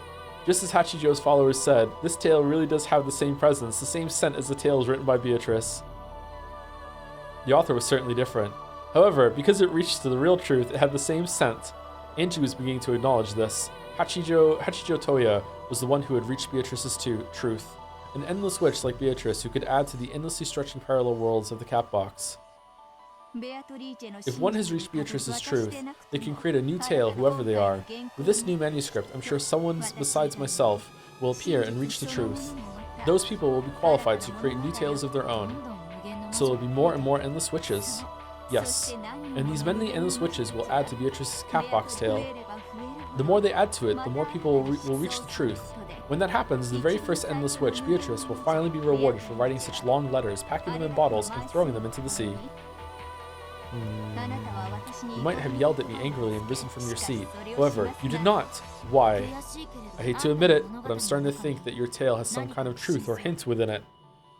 Nah, I already have my own ideas. However, that's no more than looking with a single eye. Unless I accept a different viewpoint from my own and look at things from more than one angle, I'll never be able to see the truth in 3 dimensions. That's my interpretation of without love it cannot be seen. So I should definitely just read this piece of fan fiction from someone who wasn't at the island, was never there, knows nothing about it, and that just made up a version of events that could have happened. Because you know what? Maybe there is some truth in there. Very well, child of man. Perhaps as the final survivor of the Ushamiya family, it was fated that you would find the truth and become an endless witch. I exist only as a guidepost to awaken you as the true successor. Angie Beatrice hates fanfic. I do hate fanfiction. I do. Sometimes I don't understand what she's saying. However, she knows something, and maybe she actually has reached the truth as she claims. In other words, Sumari! I didn't learn the truth even after reading the 2 message balls Beatrice left behind, and now I'm reading tale after tale filled with hints. So, these hints are challenges provoking me to think. Indeed. Perfect. I'll find this truth you say you've reached. It's a good thing I came here. That it is. I invited you here because you haven't found it yet, child of man. Let the truth I see and the truth you see overlap.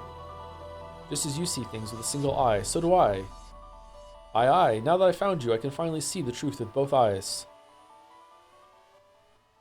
Smash? No?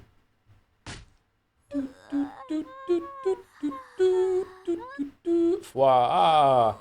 So the first twilight has finally happened. Everything so far has made me so sleepy. You have some sleep in your eye. Huh? Where? Mind your own business. Humph. As you wish, let's begin. First off, the first twilight.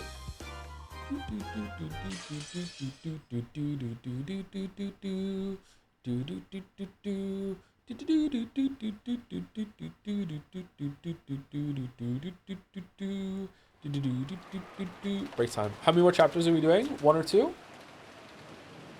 Oh, we get the soothing sound of rain for the break. Hooray!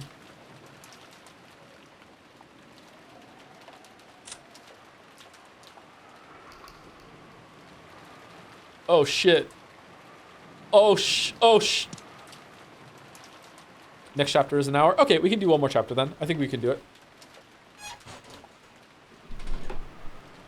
Unless I'm told that it's a bad idea. I'm game to do 1 more hour. Before we go on break, thank you to Kever Klarung for the bits. Ryu Kishin Yuto wouldn't like episode 5, so we wrote episode 6 this way. Just like Sun Wukong in Buddha's Palm, R07 is at it again. So true, so true.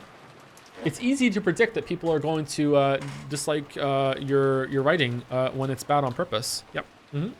Anyway, be back in about 5 minutes. Enjoy your break.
Biggest dweeb August?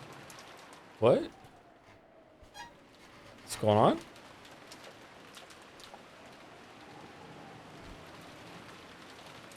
Mod fight? Oh, I love a mod fight. Mod fight, mod fight.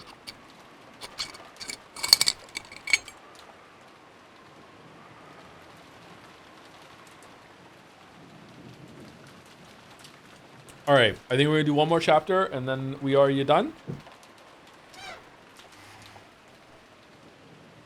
Here we go. Erica was dozing off on her bed, so when a knock sounded on the door... Shit, I fucked it up. It took some time before she noticed. Did it fuck up the sound again?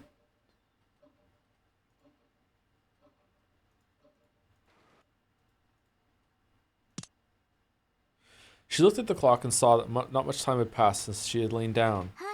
Yes, who is it? I hope you have a good reason for knocking on the detective's door at an hour like this. A murderous reason? Did everyone see the new Knives Out trailer, by the way? That's right. I have one thing to say before you begin this game. Oh, the detective proclamation thing. Do as you wish. No, I mean the opposite. I say we raise the stakes. Raise the stakes? What do the stakes have to do with this? Haven't they done enough? What's this? Now that sounds interesting. What do you mean? It's simple. Battler got a shot off at us in the last game, so if Erica does the same in this game, we're only even. Wasn't the last game a tie? We failed to win a game that should have been a shoe-in, right? Is that how you spell shoe-in? I thought it was shoe like you put on your feet shoe. Is it really shoe-in like that?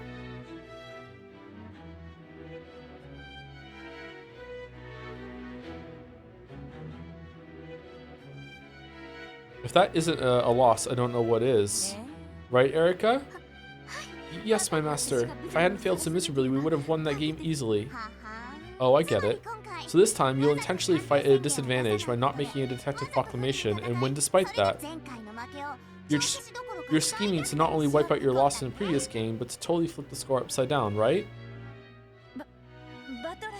You intend to participate in the game Bandle-san poured his heart and soul into with a foolish handicap like that? That is not only presumptuous, it's quite rude. You've got a point there. It sounds more like an excuse just in case they lose. True, you could also look at it that way. If they win, it's a great victory, but if they lose, Erica's side has a nice little excuse. Isn't that a bit unsporting? Don't worry, this bet is balanced on both sides. If this game is won by a human without the detective proclamation, it'll be impossible for Battler and the others to pick up pieces of the illusion of the witch.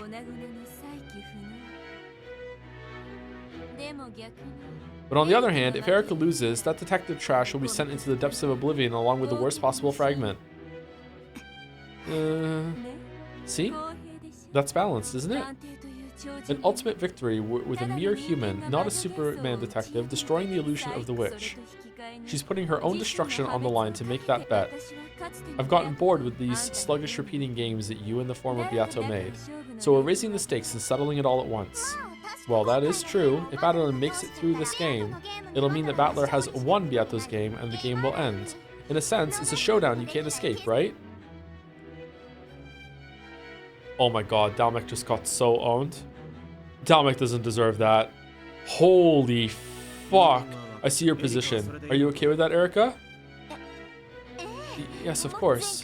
In order to regain my master's trust in me, which was lost by my previous defeat, I will risk even my own destruction. Is that of your own will? What's wrong, Erica? Answer him, okay? Obviously, this is my own will. I certainly will not lose. Even without the detective proclamation, I will defeat you no matter what. What does that mean? Battler-san. Sure, that's fine. If that's what you want, I'll accept that challenge. Thank you very much. I'll make sure you regret it. After all, when Battler played for the human side, he never had anything as convenient as the detective's authority. All he was allowed to do was use the blue truth and demand that Beato repeat things he said. Exactly. In a way, the last game was unfair. We failed to win despite that, which is why it was no different from a loss. Do what you want. If you feel like making a detective proclamation, do it whenever you like. I understand that you're holding it in reserve at the moment. As if I'd use such a thing against an opponent like you. 5 hours later. I gotta use it! Then you get started, you two. I'm already starting to get bored. Leave it to me, my master. I will destroy the illusion of the witch for you without fail. Oh, she's upset.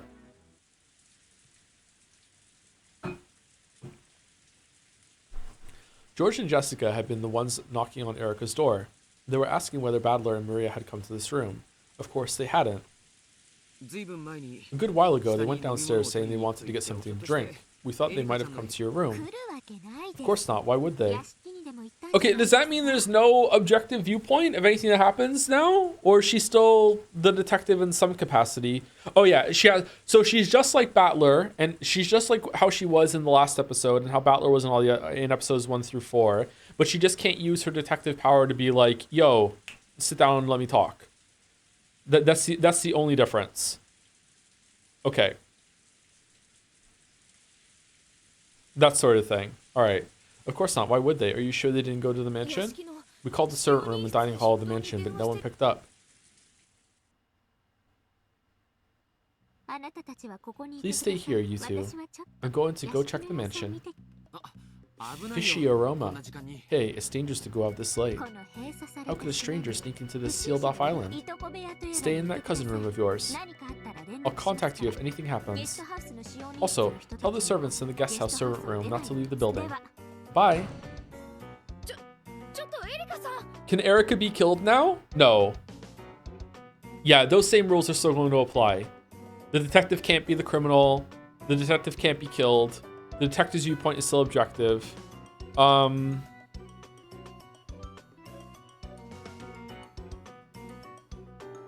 Does she have a demand to see the crime scenes? She probably doesn't have that. That's the detective proclamation, right? She probably can't demand to see the crime scenes. She can still try, but she doesn't get to just have that. She also doesn't also have to get the people don't have to listen to her. Wait a second, Erika-san. She's a strange kid. After speaking her mind and not listening to anything else, Erika had dashed down the stairs and rushed outside.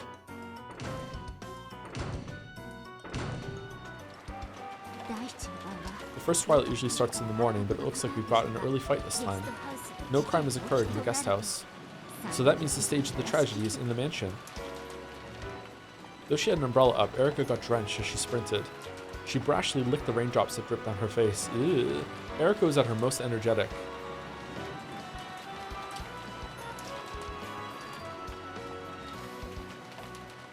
According to her memory from the previous game, the entrance hall to the mansion would be locked after the start of the family conference.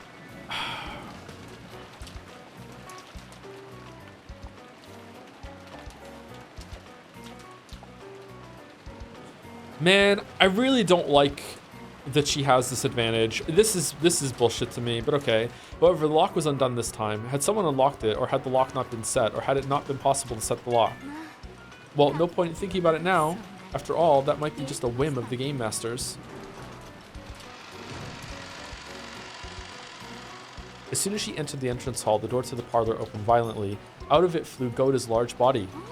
Ah, good evening, Goda-san. Is something the matter? My cow steak! My cow steak! Police! Ambulance!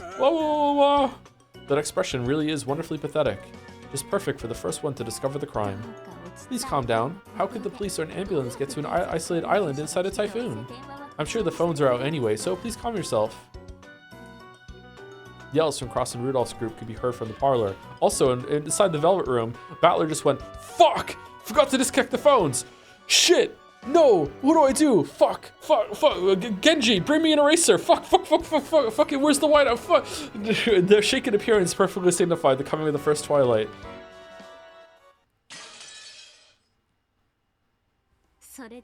Well then, give me the victims, the scene, and a reconstruction of the situation. Okay, so she is the detective.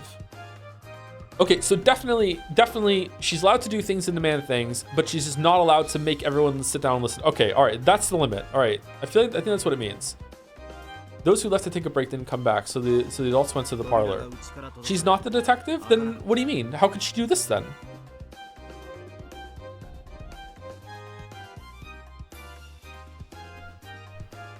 She's just doing what Bandle did in the previous games, but Bandle was the de facto the detective in those scenes. He just couldn't have the same authority that she had.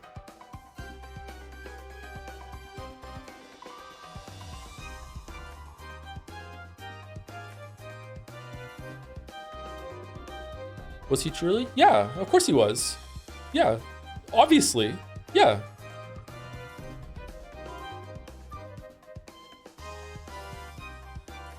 Bandle wasn't allowed to use red? Yeah, that's fine. That's not what we're talking about. Those who left to take a break didn't come back, so the adults went to the parlor. When they did, the door was sealed from the inside and they couldn't open it. You'll see later, but the hat stand in the parlor had been used to bar the double doors from the inside. So you're trying to say that the door was blocked from the inside and the windows were also locked from the inside. That's it. When they went around and looked into the parlor through the window, they saw Rosa lying on the sofa in an unnatural position with blood pouring from her forehead. They then smashed the glass, entered the parlor, and discovered that Maria was also there, lying by the wall and covered in blood. Okay, so this is like... episode 3, the 6 rooms that all had keys daisy chained in a row. I think that's it. Got it. Yes, that would make them yell. And the other crime scenes?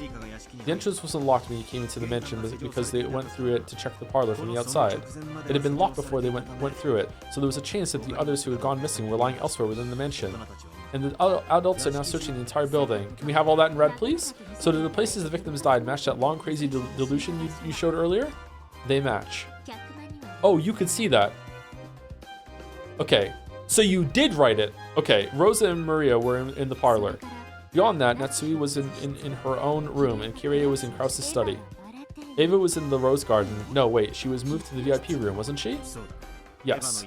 Ava's corpse was found in the VIP room. That makes 5 victims. Ah, that's one short from the first Twilight. Who's the 6th person and where?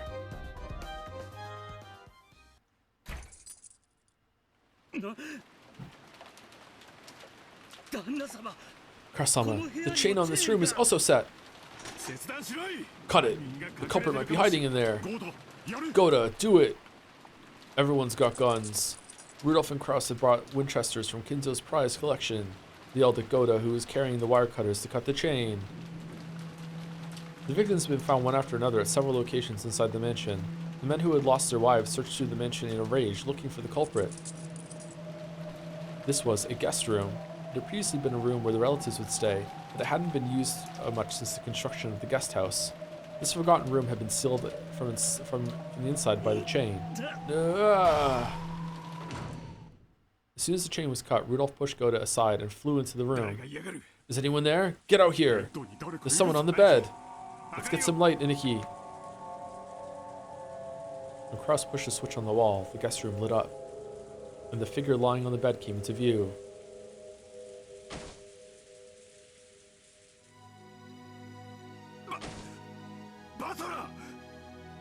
What?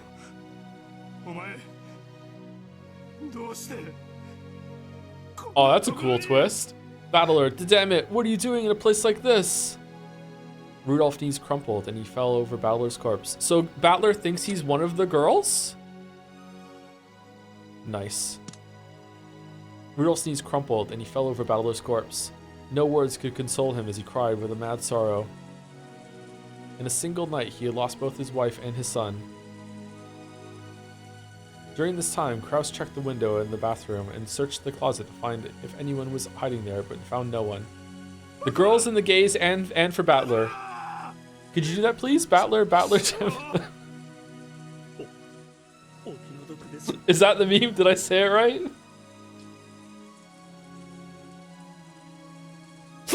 How sad. I can't believe it. This room is also a closed room. What again? Yes, my study, where Kirie-san was, Natsui's room, the VIP room with Ava, the parlor with Rosa and her daughter. And now Battler-kun is in this guest room. They're all closed rooms, aren't they? I don't understand. It couldn't be suicide, could it? That's impossible. How could this be suicide? Battler! Battler writing his dad, caring about him being dead. Wow. Oh, there's a surprise. To think that you yourself would be the 6th person. It's more interesting to kill yourself off every now and then. And all of the crime scenes are closed rooms. It's a murder that couldn't have been performed without magic. Humph, isn't seeing through that the point of this game? In other words, Sumari, it must be a murder that could have been performed without magic. After all, if it really could be done with only magic, this wouldn't be a game. That's an interesting thought. Yes, that is the sort of game we've been playing. This game is fair. The goal is to explain without magic the strange crimes that are claimed to be caused with magic. If that couldn't be done, it wouldn't be a game. In other words, Sumari, as Erika had said, they must be murders that could have been performed without magic. To turn it around, the witch side had a certain responsibility. They had to make a crime that could be reproduced with tricks and not magic. Unless the human side could see through those tricks, the witch side could use all kinds of magic and illusions. It's just making a really, really complicated sleight of hand version of the candy in the cup. In other words, Sumari, in order to carry out a closed room murder with magic, it was necessary to create a crime that would be possible by human hands.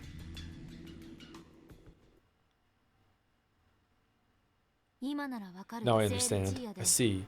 When I ordered the 7 sisters to kill my classmates back at St. Lucia's, they couldn't do what I told them. And I understand the meaning of Mammon's words. Magic can only do what you can accomplish by your own hands. Is that it? Fucking magic sucks. At that time, if I had possessed the determination to kill my classmates. No, that's not it. At that time, if I'd been capable of killing my classmates, capable of pulling it off, then the 7 sisters of Purgatory would probably have pulled it off for me. I could only accomplish what I could do myself.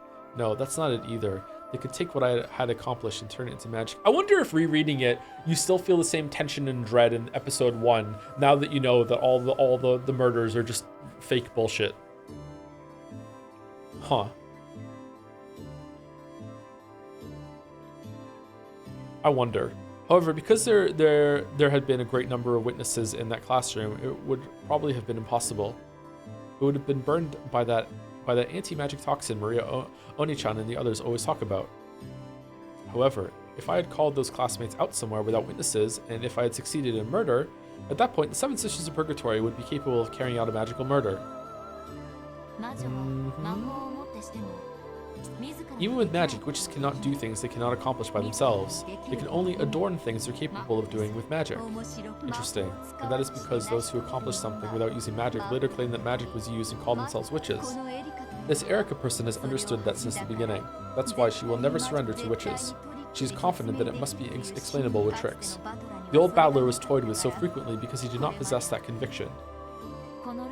Once you see through that rule, the witch loses any chance at victory. That's why they have to make their opponent surrender before they see the truth of that rule. The longer the match is drawn out, and the more hints are given, the greater the witch's overwhelming disadvantage becomes. Once again, this reasoning keeps spinning around in circles. Why did Beato let this game get drawn out until she lost?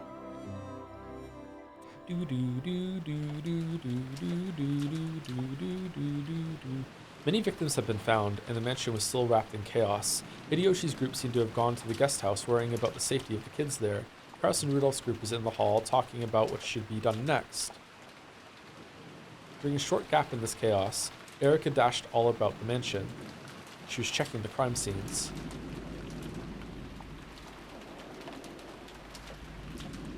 Normally, with the detective's authority, Erika had the right to openly investigate the crime scenes to her heart's content. However, this time she hadn't yet made use of that authority. She was a guest and an outsider, so there was little to no chance that she would be allowed to investigate.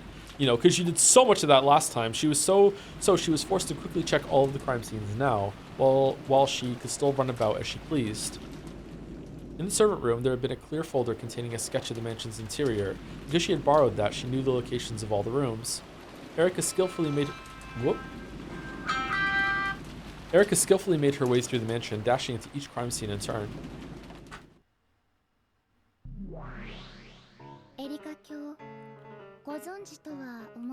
Twang. The Twangs haven't come back. The Twang notification it's just broken forever, I guess. Lady Erica, I believe you know, but allow me to warn you just in case. Yes, what is it? It is true that you have an incredible photographic memory, Lady Erica. That, combined with the detective proclamation, is what made it possible for me to avoid being deceived by anything. Yeah, I get it. Since no detective proclamation has been made about me, even my photographic memory doesn't count as foolproof evidence. Of course, I understand that. Still, that doesn't mean I can afford to miss viewing the crime scenes directly. After all, in the last game, my pride in that regard led me to a truly miserable failure. For example, by this argument, no matter how well you examine a person's corpse, you could not even guarantee that they were not faking their death with absolute certainty. Most probably, features of the situation must be individually confirmed by telling Bandle to repeat them in red. And I'll need to use the Bluetooth liberally in order to make him. I understand. Let's start with the basics. The lack of the detective's authority is no handicap. It simply means that I'm fighting under the same conditions Bandle once was. Yes. This fight is retracing the old days when Bandle and Beato fought so fiercely. I have nothing as convenient as the detective's authority. I just have to truly fight the same way the old Bandle fought. Thinking of it this way, it may be true that I was given quite a favorable, unfair position last game, just as my master has said. It may be difficult without the detective's authority, which is also my pride and honor as a detective. But I won't let that be a handicap. I know what magic is, and I'm fully aware of how to fight with the red and blue truths. I know the way to fight in this game many times better than the old Bandle did. How'd you know that? I quickly visited the VIP room, Krause's study, and Natsui's room on the second floor, as well as the parlor and the guest room on the first floor, this time checking with my own eyes as I had failed to do in the last game.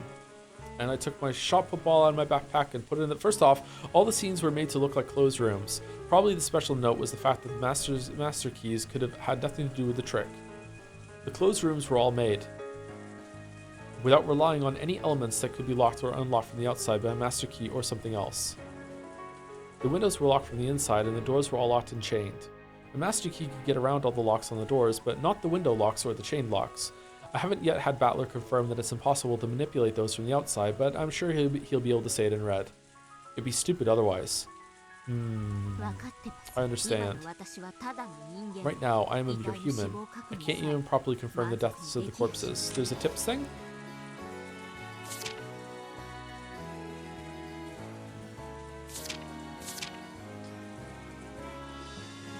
No, the drop is the corpses updating, right? Yeah, okay.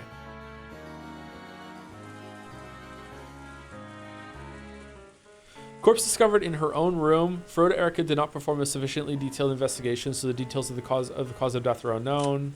VIP room, Krause's study, guest room, parlor.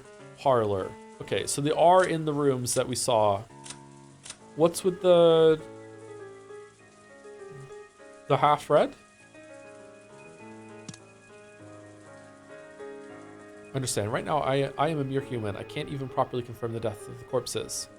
Last time I neglected to check the corpses and let a massive bit of magic get by me. I won't fail like that again.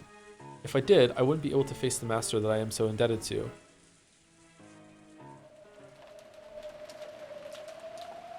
Just so unbelievably fucking stupid. We have checked all of the scenes and finished gathering information.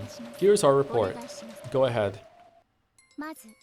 First, all of the rooms were closed rooms formed by the window locks and chain locks and the like, so that interference from the outside would be difficult. The only exception is the parlor where Rosa and Maria lay dead. Please, allow me to speak. Let it be known that the door is barred with a handstand. It's thought to be substantially the same as a chain lock, in that it can only be set from the inside. It is probably their goal to construct closed rooms where explanations using master keys are made completely ineffective. The parlor has no chain lock due to its very nature, so it is natural that something else would be used in the chain's place. In that case, the interesting question becomes why one of the other rooms with chain locks wasn't chosen to be a closed room. There were several guest rooms other than the one Bandle lay dead in with all similar layouts, correct? Yes, that is correct. In that case, even though it should have been more beautiful to throw them in there so that everyone would be inside a chain lock closed room, they did not. That hat stand door bar in the parlor seems very suspicious. I should probably pursue this when demanding red truths. Yeah, I was thinking that too. Also, we have corpses, but are they the same absolute deaths with their necks sliced open like in the last game, which can be confirmed even without the detective's authority? Of course, she had checked all of the corpses in all of the crime scenes this time. However, without the detective's authority, she had no guarantee that she would be able to see through any fake deaths with certainty. Really? The old battler had also started fighting by doubting whether the victims were truly dead. It was the same for Erica. Please allow me to speak. Know that there were no corpses that could have been confirmed dead but with certainty by physical means. Please allow me to speak. We cannot deny the possibility that any one of these corpses might be a fake death. Okay. Well, I doubt Battler will easily confirm their deaths in red even if I tell him to. Sheesh. In Battler's game, no one dies. I like Beato's chain of 6 closed rooms better. However, these closed rooms, yeah, it is very reminiscent of that one. Yeah, however, these closed rooms are even more complete considering that master keys don't help you at all. There are 2 general ways of breaking closed rooms that Battler might be after, an illusion of a closed room or an illusion of a crime. It'll be one of those. I get the first one. That's when something looks like a closed room, but it actually isn't, right? What do you mean by an illusion of a crime? An illusion that makes it seem as though a crime has occurred. In other words, Sumari, are they really dead? Well, that's dumb. If the people inside are alive, handling any kind of closed room is like pissing in a toilet. Still, with this closed room, it's pretty hard to think of any other answer. What about the endless possibilities of manipulating the chain lock from the outside? We don't know if there are secret doors, ways to kill from a distance, chances of suicide, or even whether these are complete closed rooms in the first place. Already know, since I'm looking at Battler's game board from the underside, but these are perfect closed rooms. They can only be constructed from the inside, and there exists no method by which to construct, deconstruct, or interfere with them from the outside. What the fuck, Lambda Delta? This is Battler's game? Stay in your fucking lane? Did Battler write this too? Can you say that in red? That'd be a little too rude to Battler, so no. If you do love me, you must see my words as red truth already, right? Then the closed rooms are perfect. In other words, Sumari, this is an illusion of a crime. It does seem that way. If so, these are all trick closed rooms. Doesn't this mean that everyone got so pissed at Erica bragging about detectives and stuff that they joined together and set up a fake murder to make fun of her? Oh, is that the right answer? I'm like a super detective. Unfortunately, this isn't a fake. The victims really have been killed. Huh? And you don't mean by midnight on the second day, right? No, a detective proclamation has been made, but she's very accurate when examining corpses. She's good enough that I could give her examinations the red truth. So? Does that mean they were definitely dead when Erica examined their corpses? Yes, that's right. Totally. But you won't say it in red for her, right? Giggle, and that poor Erica must want it so bad. Well, she isn't even a detective this time around. I won't give her any red. Giggle, giggle. So she's not the detective. Still, that makes it incredible. This time, Battler's really made a perfect closed room. Okay, I feel like something about this is gonna make me really mad. Okay, if she's not the detective, how is there even any objective thing to go on? Like everything could just be make-believe the whole time. Oh yes, I believe you're right. Will Erica be okay? It looks like an ordinary closed room murder at a glance. But this one is pretty nasty. Won't this load be a bit too heavy for Erica without her detective's authority? She's a self-proclaimed detective. I'm sure she'll pull through. All of the victims are actually elaborate cakes made by Goda in a style that is from some part of the world that you don't know, where they make dead cakes. So therefore I can say that the corpses were dead, referring to the style of cake that Goda made.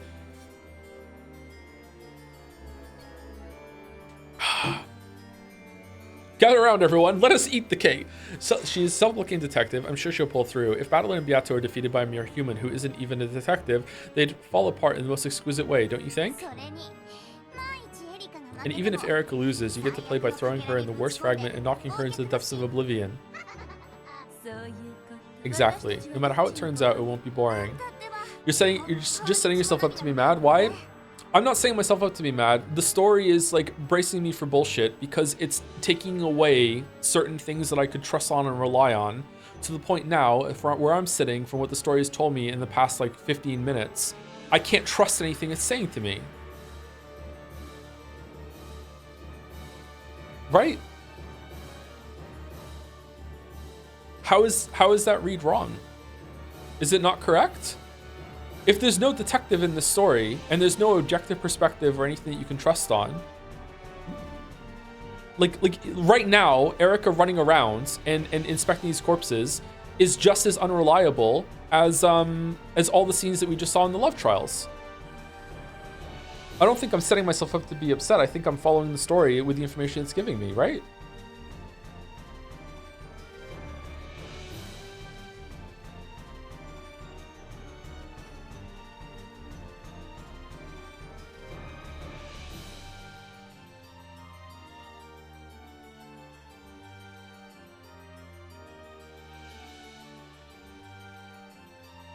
It's just as unreliable as a Battler doing it earlier in episodes 1, 2, and 3. No, I don't think so, because Battler was the detective.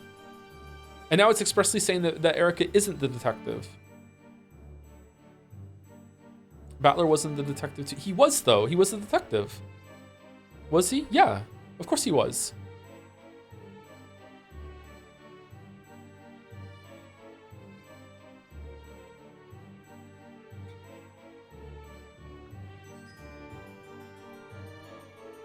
Okay, so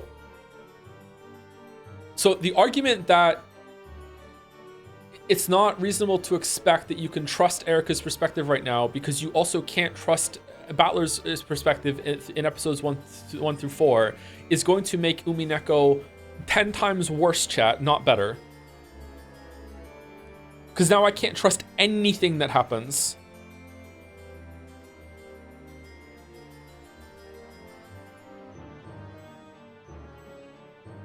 Right, but that's not the argument. Okay, what is the argument then?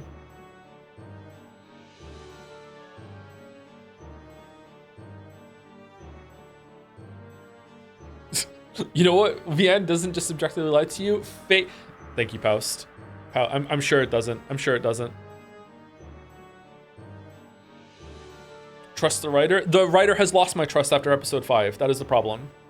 If the writer wanted wanted me to trust him, he shouldn't have done the shit he did in episode 5. He shouldn't have broken the rules.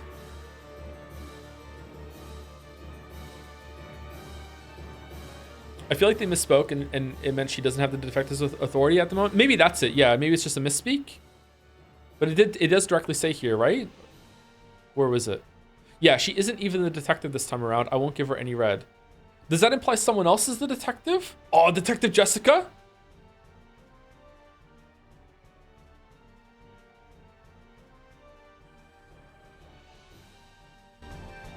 You really are heartless, aren't you? Well, bringing out this black cat like a towel and licking up every last drop is bliss to me.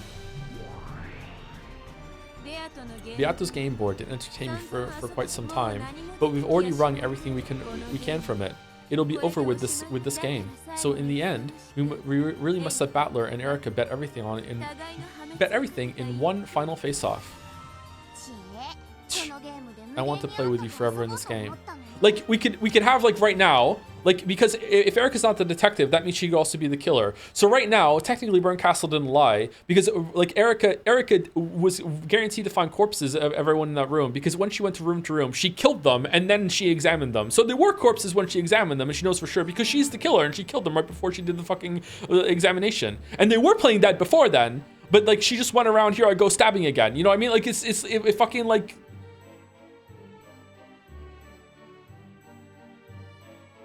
And now she's in, and then Battler just made her forget that, and now she's investigating herself. Fuck you. All your things that you saw weren't reliable. I wanted to play with you forever in this game. What a shame. Come now, I've spent plenty of time with you already. Go find me another interesting game. If you do, I'll play with you again. Ah, yes. You really don't let me get bored. That's okay, Bernkastel. Seeing your face twist with anguish is the one forbidden honey I found for myself. London Delta guaranteed that it was a perfect closed room. Bernkastel has guaranteed that it was a perfect murder, a perfect closed room, and murder. The witches hate a killjoy, so they haven't said anything with right truth yet. Yeah, they can't be true. And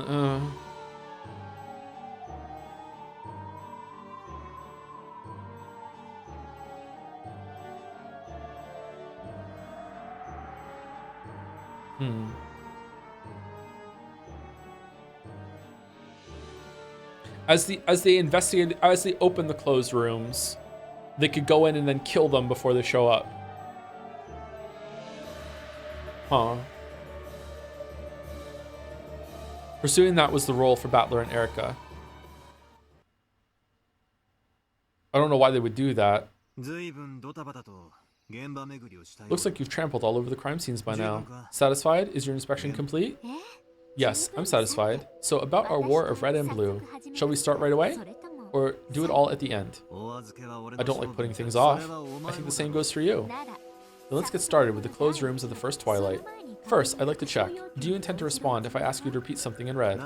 Depending on what you say, yes. I have no obligation to respond to everything, and I won't reveal my reasons when I refuse. Based.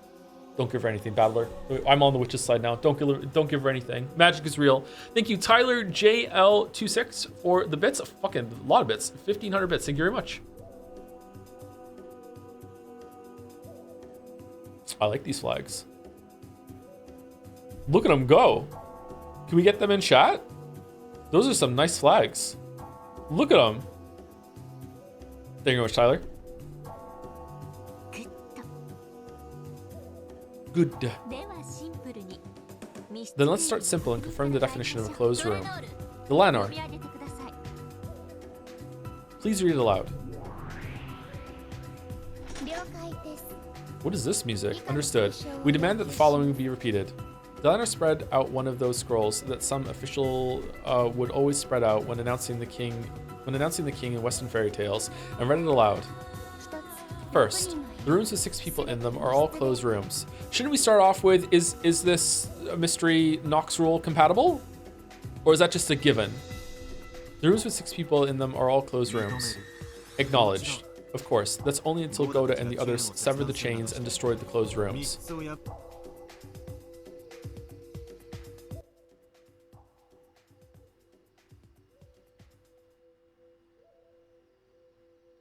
Okay.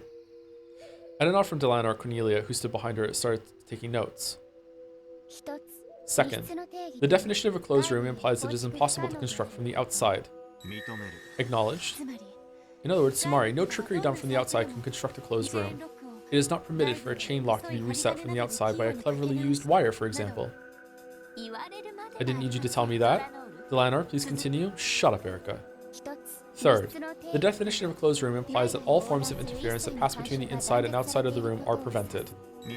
Acknowledged. However, I won't deny the kinds of interference that you'd expect from a normal room, such as knocks, voices, and the extension telephone line. Fourth, at the time of the deconstruction of the closed rooms, none existed within the rooms except the victims, Natsui, Ava, Kyrie, Rosa, Maria, Battler. Acknowledged. All right, be careful, big dog. You are really limiting the options right now. What? In this way, they could confirm whether or not the culprit had been hiding inside a closed room. If the culprit had slipped out of the room after the discoveries had noticed the murders and then walked away, it would have been possible to construct an illusion of a closed room. Because Battler had acknowledged her statement with the red truth, the possibility that the culprit and the victim had both been inside this closed room at the time of the crime, and that the culprit had hidden under the bed and snuck out after the discovery of the crime, have been denied. Fifth, no murder was committed after the deconstruction of the closed rooms. Okay, if he acknowledges this,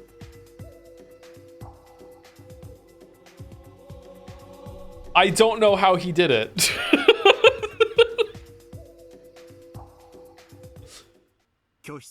I refuse. Why? Because the victims really were alive after the closed rooms were destroyed? So Kraus and the others who barged in were the culprits and committed the murders then? In other words, Samari, they were post-closed room murders. Is that why you refuse? Not my burden, fuck you! Not at all. The murders will continue to occur, so we cannot say in red that no murders will happen after this. Oh.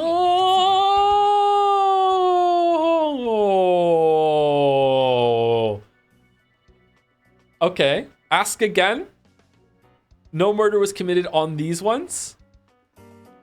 Sheesh, what twisted logic. No, it's really straightforward actually. You probably see what we're getting at. Kraus's group cut the chain and destroyed the closed rooms, and then killed the people inside. I just want you to counter this. Lady Erica, it is insufficient to refer to Kraus's group, an unspecified number of people. You should first determine which humans entered the room after the closed room was deconstructed. Allow me to speak. Accepting the victims, those who entered the closed rooms were Kraus, Rudolph, Hideyoshi, and Goda. Allow me to speak. This is based on spoken testimony. Know that there is no proof that others did not enter. I know that already. Let's have you repeat that. After the deconstruction of the closed rooms, then excluding me, only Kraus, Rudolph, Hideyoshi, and Goda entered the rooms. I mean, someone else might come in after that, right? So it's the same thing? Sure. Acknowledged. However, this only applies to the current point in time. Okay, there you go. It is possible that some later development in the game will cause more people to enter. Repeat it. Kraus, Rudolph, Hideyoshi, and Goda are not culprits. I refuse. Don't give him that. Don't give her that. Bandle put his finger on his chin, deep in thought. This world culprit was fairly broad, and it might serve to greatly restrict the darkness of the witch. Why not answer? If we refuse, their blue truth naming Kraus and the others as the culprits will remain. Sure. I'll acknowledge it, but I'll make the language more strict. Kraus, Rudolph, Hideyoshi, and Goda were not involved in the murders of Natsui, Ava, Kyrie, Rosa, Maria, and Bandle. And that means it was also impossible for any of the other humans who didn't even enter the closed room to have been involved with murder, doesn't it? Who knows? Think about it yourself. If you think you can build up some blue truth for how a closed room murder can be committed without entering the room, then I'll respond with the red truth. However, I only need to destroy one of the blue truths you'll be presenting from here on out. In other words, Sumari, even if you do manage to use the blue truth and explain this away with some long-distance closed room murder trick X, I don't necessarily have to counter that with the red truth. These are the rules of the witch's game. Angie had confirmed these details with Beato in the 4th game. The witch side lays out riddle after riddle that it claims are impossible to carry out except by magic. The human side must use the blue truth to argue that they are explainable with tricks. And if they fail to make a counter argument with the blue truth for even one of the riddles, that riddle will be considered to have been done by magic. And it will be impossible to deny the existence of a witch. In other words, Sumari, the witch side only needs to protect any one of its riddles. However, the human side has to fully explain all riddles with the blue truth. And even if the human side manages to explain all of the riddles with the blue truth, if any one of those is successfully countered by the red truth, the witch will win. Okay, good review of the rules actually. I like that they're doing that. That was why, like the strategy the old Beato had adopted at the end, it was sufficient for the witch side to put off their red text and counter arguments until the very last moment, and then make a single strike at their opponent's most fragile spot, but not that fragile. In any event, you've refused to repeat that last one, right? Don't get the wrong idea. I don't give out red for free. I mean, you did like 5 times there, bro. From the witch side's perspective, repeating statements made by the human side is just a supplement to make sure they haven't misunderstood the question. Therefore, they had no obligation to respond to extremely broad demands.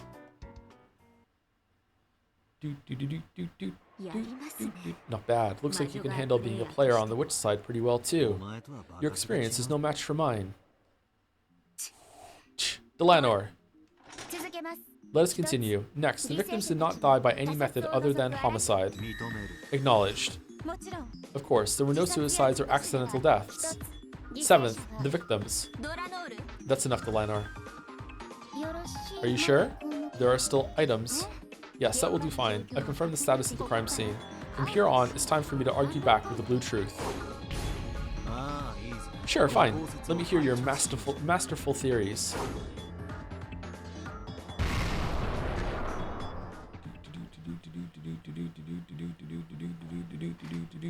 Though Bandle and Erica were enemies, it looked to Beato as though they were having a little fun doing this. She was probably slightly jealous of Erica. Beato thought back on the books she had read in Featherine's library, in which the old her and Bandle had fought. That must have been fun as well. Did it update the corpses now that they've been confirmed that they were dead?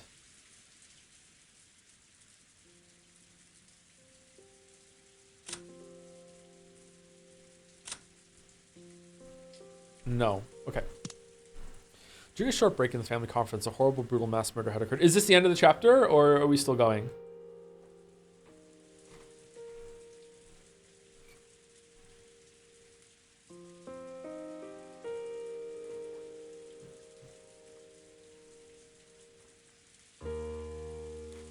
Still going? Okay. During a short break in the family conference, a horrible, brutal mass murder had occurred. The 6 people killed, excluding Bandle, had all been women. The remaining men went mad with rage at this cowardice, then broke down sobbing at the sadness of losing their wives over and over again. Why were they all women? How cowardly could a person be? What's wrong with us? Here we are, under the same roof, and we're just smoking away, not noticing that members of our own family are getting killed, damn it! But who and how? They were not unguarded. The chain was set for all of them. Who gives a damn about that? I don't care how they were killed, I just want to know who did it. Hey, Genji-san, Goda-san, were the doors and windows to the mansion all locked during the family conference? Yes, there can be no doubt. In accordance with Madame's instructions, everything is always locked at the time of the night patrol. Tonight was a special case, so everything was locked up right after seeing the children off to the guest house. How is that possible? I mean, Bandle and Maria-chan were inside the mansion, right? They shouldn't have been able to get in, right? If everything really was locked up properly, that couldn't have happened. Doesn't that prove that the building wasn't completely locked up? Well? He was arguing that Goda's failure to lock up properly might have allowed a stranger to sneak in. At the very least, none of them had known that Bandle and Maria had visited the mansion. If those two had come and found everything locked tight, they wouldn't have been able to get inside. If they had rung the doorbell, Goda would probably have heard them from the servant room, but Goda said that nothing of the sort had happened. How they had entered the locked mansion was a complete mystery. This is merely an idea, but, for example, what if Madame or someone happened to be near the entrance, noticed Bandle-sama and Maria-sama knocking on the door and ringing the bell and let them in? That couldn't have happened. You were in the servant room then, right, Goda-san? Isn't there a chime in the servant room that goes off when the front door opens? There's no way you would have missed anyone. Yes, but you see, at the time, Goda was serving drinks as you requested, so he was not in the servant room. Why was there only one servant in the mansion on such an important day? Why was someone as important as Genji-san on duty in the guest house? Does that make any sense? Why was the servant room left empty? My wife formed those shifts. She probably hoped that Goda would be kind enough to serve some fashionable drinks throughout the family conference as well. Or Kraus-Nissan. This is the family conference, right? These manly men all holding their guns while they're crying. This is a family conference, right? The most important day of the year, right? Why was Goda-san left as the only person on shift in the mansion?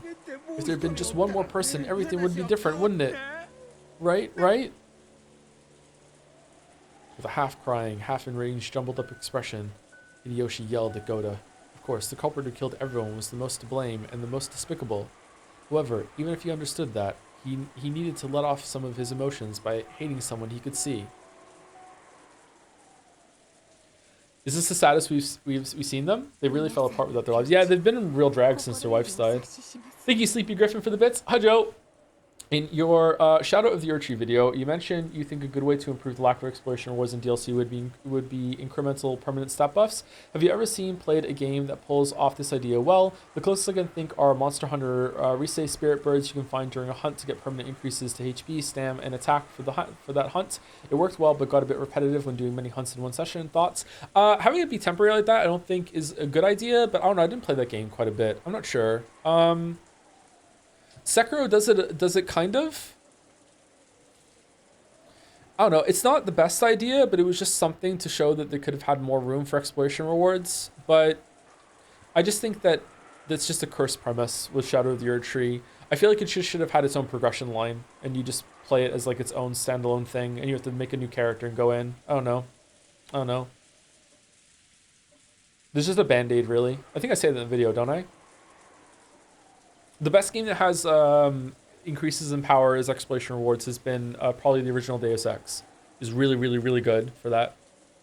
Anyway, thank you, CMC10, for the resub. Hey, To, earlier when discussing Night Rain, you mentioned you don't like to talk much about pricing. Is there any particular reason for that? It's going to differ for a lot of different people. For me, buying games is not the same as it used to be, so I know that I find it hard to judge because I do it for work. It's pretty rare that I buy a game for myself nowadays. It has happened, but it's even then I can kind of justify it as like, oh, I might use this for a video, or it's like broadening my gaming knowledge so I can make a reference in a video at some point in the future. So yeah, I don't know. Some people also don't like it. I get feedback often. I wish you wouldn't talk about prices and money and shit like that.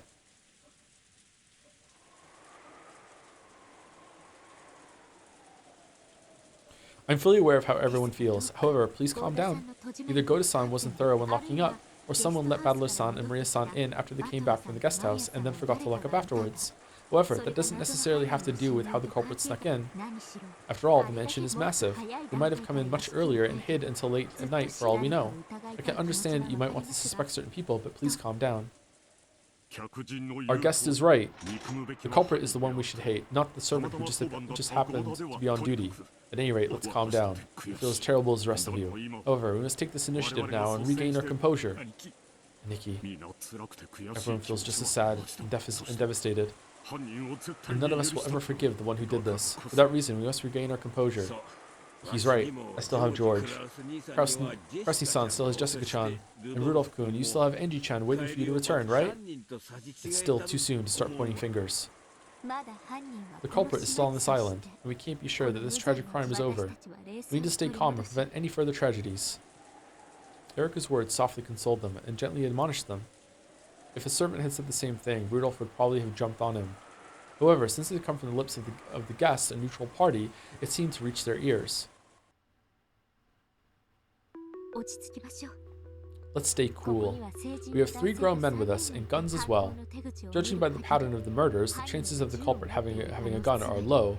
In other words, Sumari, as long as we keep our heads, the culprit no longer has any way to touch us. She's right. We can't let the culprit do as they please any longer on our island. Where's everyone else? Let's find the culprit. We're in the middle of a typhoon. They can't escape from the island, and there's only so many places they can take shelter from the rain in. This island is larger than you'd think. Unfortunately, it would be difficult to search the island with this many people. Did you just say that to the people who, spent their childhood on this island? After all, if you found the culprit, you might shoot them to death on the spot as you are now. If the frightened culprit has run into the deep forest, you won't find them easily. Right. We should just wait for the typhoon to pass. Have the boat call the police for us and let them thoroughly search the island. The police are incredible. They'll bring hundreds of people and pick through it with a fine-tooth comb. Will they? That forest may be deep, but they'll definitely smoke the culprit out. The most important thing now is to make sure no more of our beloved family members are taken from us. Rudolph, if something happens to you, what will happen to Angie-chan back home? Kyrie, battler. Damn it. Useless. I never had a chance to tell you the truth. Cross-san, I'm sure that everyone in the cousin room is extremely agitated right now. If you show them that you've regained your composure, I'm sure that will help them relax a lot. Would you mind heading up there? Good point. We have to talk with Everett about what we're going to do next. Please go up with him, Genji-san and Goda-san. I'm sure that Shannon-san, Kanon-san, and Kumasama-san are all very agitated. Yes, I'm sure everyone is quite agitated. Are you certain? Is there anything else we can help with?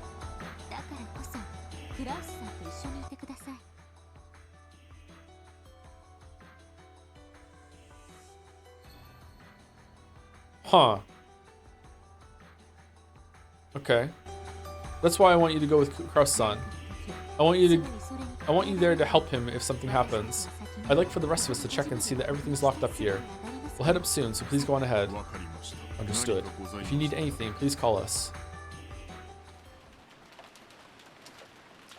Why the fuck did they listen to the little random kid? Detective authority. She doesn't have the detective authority this time, so they're just listening to her because she's just being charismatic and leadership skills, I guess. I don't know. Genji bowed and Kraus nodded. Kraus also nodded to Erika, then headed up to the second floor with Genji and Goda. In times of confusion, when only men are around, it's easy for a composed member of the opposite sex to take the initiative. There we go. Even without the detective's authority, she was able to control them quite naturally. Erika had wanted to get rid of the servants for the time being. Okay, in that case, let's get to checking the locks. Our problem is going to be the big window in the lounge. It looks like it doesn't even have shutters. If they smash this, we won't be able to stop them from coming in. Don't worry, the sound of the glass smashing will be more than enough warning. We'll turn them to Swiss cheese. Quiet, please. I didn't have you stay down here to check the doors and windows. Please listen calmly to what I'm about to say. When Erika lowered her voice, Rudolph and Hideyoshi realized that she wanted to talk about something secret, so they brought their ears closer as they soon regained their composure. Listen up.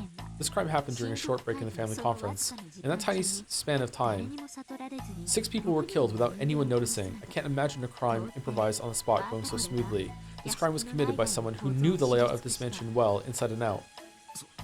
Well, if they didn't know the inside well, but a short while ago they'd attacked Goda, suspecting the servants of making a blunder. However, they'd only thought that he'd forgotten to lock up and were attacking him for letting the mysterious culprit sneak in.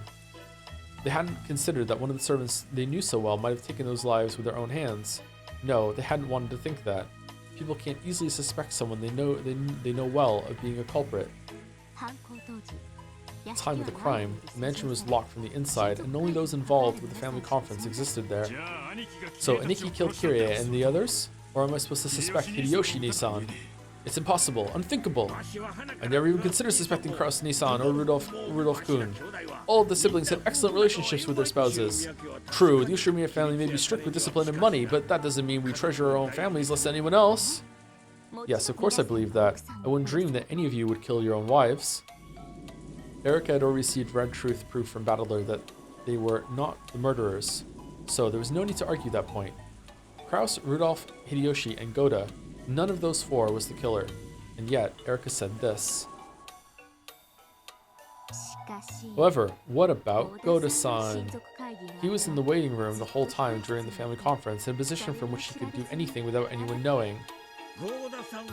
Isn't it a little early to suspect Goda-san? Goda-san came to bring us drinks in the dining hall during the break. He was with us for quite some time, and at one point he had ketchup all over his hands and had to clean it and looked embarrassed, but he's fine. He couldn't have had time to kill 6 people. However, he might have been able to let the actual killer into the mansion. Precisely. Goda-san probably didn't kill them himself. However, it's very possible that he secretly welcomed the actual murderer into the mansion. Rudolph and Hideyoshi, stunned, looked at each other. They were family. Even a wife of the siblings would be considered family. Though the siblings hated each other, it wasn't possible that they hated each other's wives enough to kill them. Eva and Rosa were 2 of the siblings, but none of the others could have had any reason to kill Natsui, Kirie, Bandle, or the young Maria. But to a servant like Goda, perhaps they were all little more than complete strangers. I suspect the servants on 2 points. First, the victims are familiar with them, and there were no signs of a fight in any of the crime scenes. I think you know well that there was no disturbance at any of those places. I was thinking that too. Figured Kirie was used enough to fight so that she wouldn't get killed easily without resisting. That woman wouldn't hesitate to bite your finger off. It does make more sense if the culprit was someone she knew who suddenly attacked when her guard was down. Come to think of it, the same goes for my Eva. She knows a dozen kinds of martial arts. She spends every day practically wishing for some ruffian to attack her. She wouldn't have been killed off so easily. Then what about Rosa-san in the parlor? Do you think she'd easily be killed by a stranger without resisting while she had only her daughter with her? And this tells us something else that's important. Something important.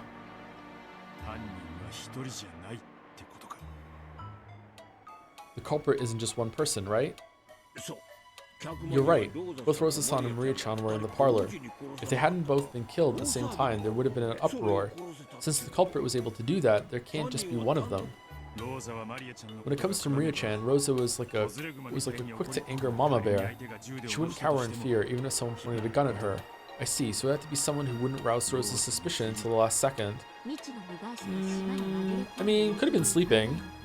Now that we see the idea of an unknown outsider sneaking onto the island is actually less a realistic option, the culprit is someone familiar with this island. And there's more than one. The culprit is someone familiar, and there's more than one. Erika's reasoning pointed clearly at the ones they should suspect and guard themselves against. The children. So, you suspect the servants? Yes. Under the current circumstances, they are the most suspicious. The second reason to suspect them is the closed rooms with the chain locks. Why do the chain locks make them suspicious? What if there was no chain lock on the closed rooms? Then they wouldn't be closed rooms. With a single master key, anyone could make them. I see. The servants had to seal them with the chain so that they wouldn't be suspected. Exactly. By setting the chain, they don't have to worry about being suspected. To turn it around and flip the chessboard, Sumari, if the chains weren't set, they wouldn't be able to avoid suspicion, since they held the master keys. Therefore, making them suspicious. Well, how did they fucking just teleport out of there afterwards, Erika? So the only ones with something to gain from setting the chains are the servants. I'm not trying to protect them or anything, but if so, how did they actually set the chains? Or maybe the person who did set it up knew that you would deduce that, so by setting the chains and making the servants look guilty, it's actually a reason why they wouldn't have done that. Is it possible to set them from the outside? Considering how they're built, I don't think it'd be impossible. Have you heard this story? Apparently, some mailmen who deliver to apartment mailboxes are known to carry loops of wire with them. Yeah, I've heard of that. Apartment mailboxes often have similar adjoining boxes around them for the nearby room numbers. I hear they'd sometimes accidentally deliver letters to the next room over if they weren't careful. These mailboxes are almost always locked. If you put the mail into the wrong one, you'd have no way of getting it out. In that situation, they're supposed to tell the owner of that mailbox about their mistake, have that person unlock the mailbox for them, and retrieve the improperly delivered mail. However, the resident of that apartment would often be out, and going through that process would be a real pain. Because of that, some mailmen would make a little tool out of wire with a loop at the end, and use that to fish the mistakenly placed postcard out through the crack of the mailbox. I've heard something similar for a friend of mine at a building management company. It seems they'd sometimes get drunks who lock themselves in the bathroom and fell asleep. So to get them out of there, they'd stick a thin metal tool through the crack in the door and undo the latch. Exactly. All industries have little tools that can easily open things that normally can't be opened. It wouldn't be particularly surprising if the servants of a mansion had something of the sort. Good point. Once you figured out the knack of it, you probably could set the chain from the outside by using a wire. Okay, I can't remember if Bandle already said that this is not true, or if it was just that Lambda Delta said they were perfect closed rooms. I can't remember if he said you couldn't do that. I should check later, I guess. Or I'm sure it'll come back up. Yeah, we can't be sure that it's impossible. True, physically speaking, one couldn't say for sure that there existed absolutely no way to set and unset chain locks from the outside. Oh, we're back here again. Chain locks allow for the door to be opened a crack. If you stuck something through that crack, you should be able to manage it easily. It was very natural for them to think that. If Bandle did confirm that, why is Erica saying that right now to these two? Is she sowing dissent? However, Erica knew better. Though it might be possible in reality, the Red Truth had already declared that these closed rooms could not have been constructed from the outside. Okay, there we go. All right, so why is she saying that to these two then?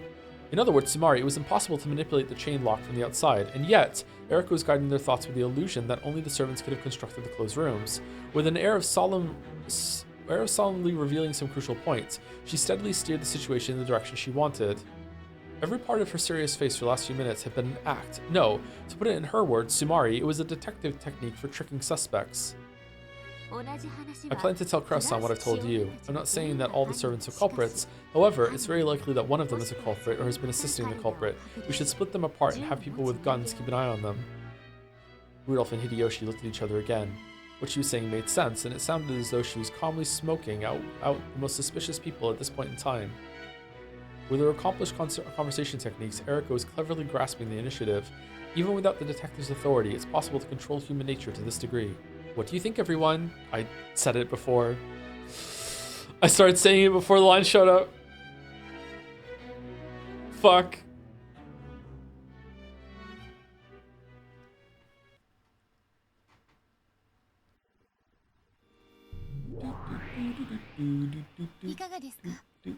So, Mari. Thank you, Bustino, for the resub. Joe, have you ever read Nate the Snake? Quite a poignant, short little fable about life and purpose. I'd highly recommend. I have never heard of Fate the Snake. Sorry, Nate the Snake. Haven't read it. Sorry. Do you want to give me a link on Discord and I'll get to it in 95 business days? What does the Sumari mean? In other words, it said Sumari, and this that's what they say in Japanese, Sumari, and in other words shows up all the time in this VN. All right, we're all done. Who are we rating? Who's live?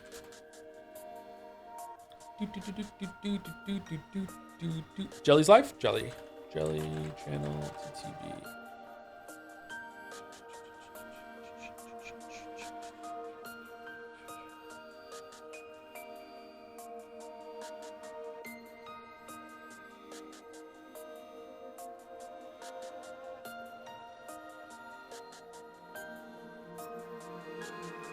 Also, Joe, news that you're totally gonna love. Kadoka said that his hopes for 100 lines with DLC is to add a full-on Danganronpa style experience and Zero Escape style experience specific routes. Guess they'll make their own Danganronpa and ZE4's never-ending game. No, fuck off. Wait, what is this? Like 100 line is now fucking the launcher for those games from now on?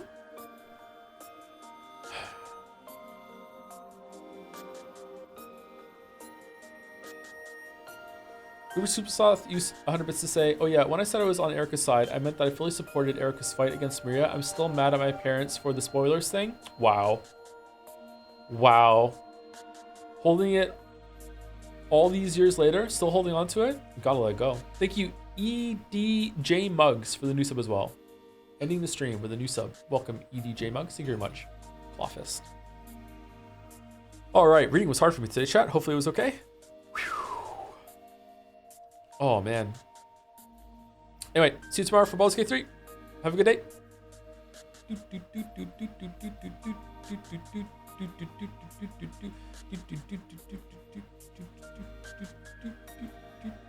And good night to anyone else who stuck around or is watching the VOD. See you later. I'm gonna go have some breakfast.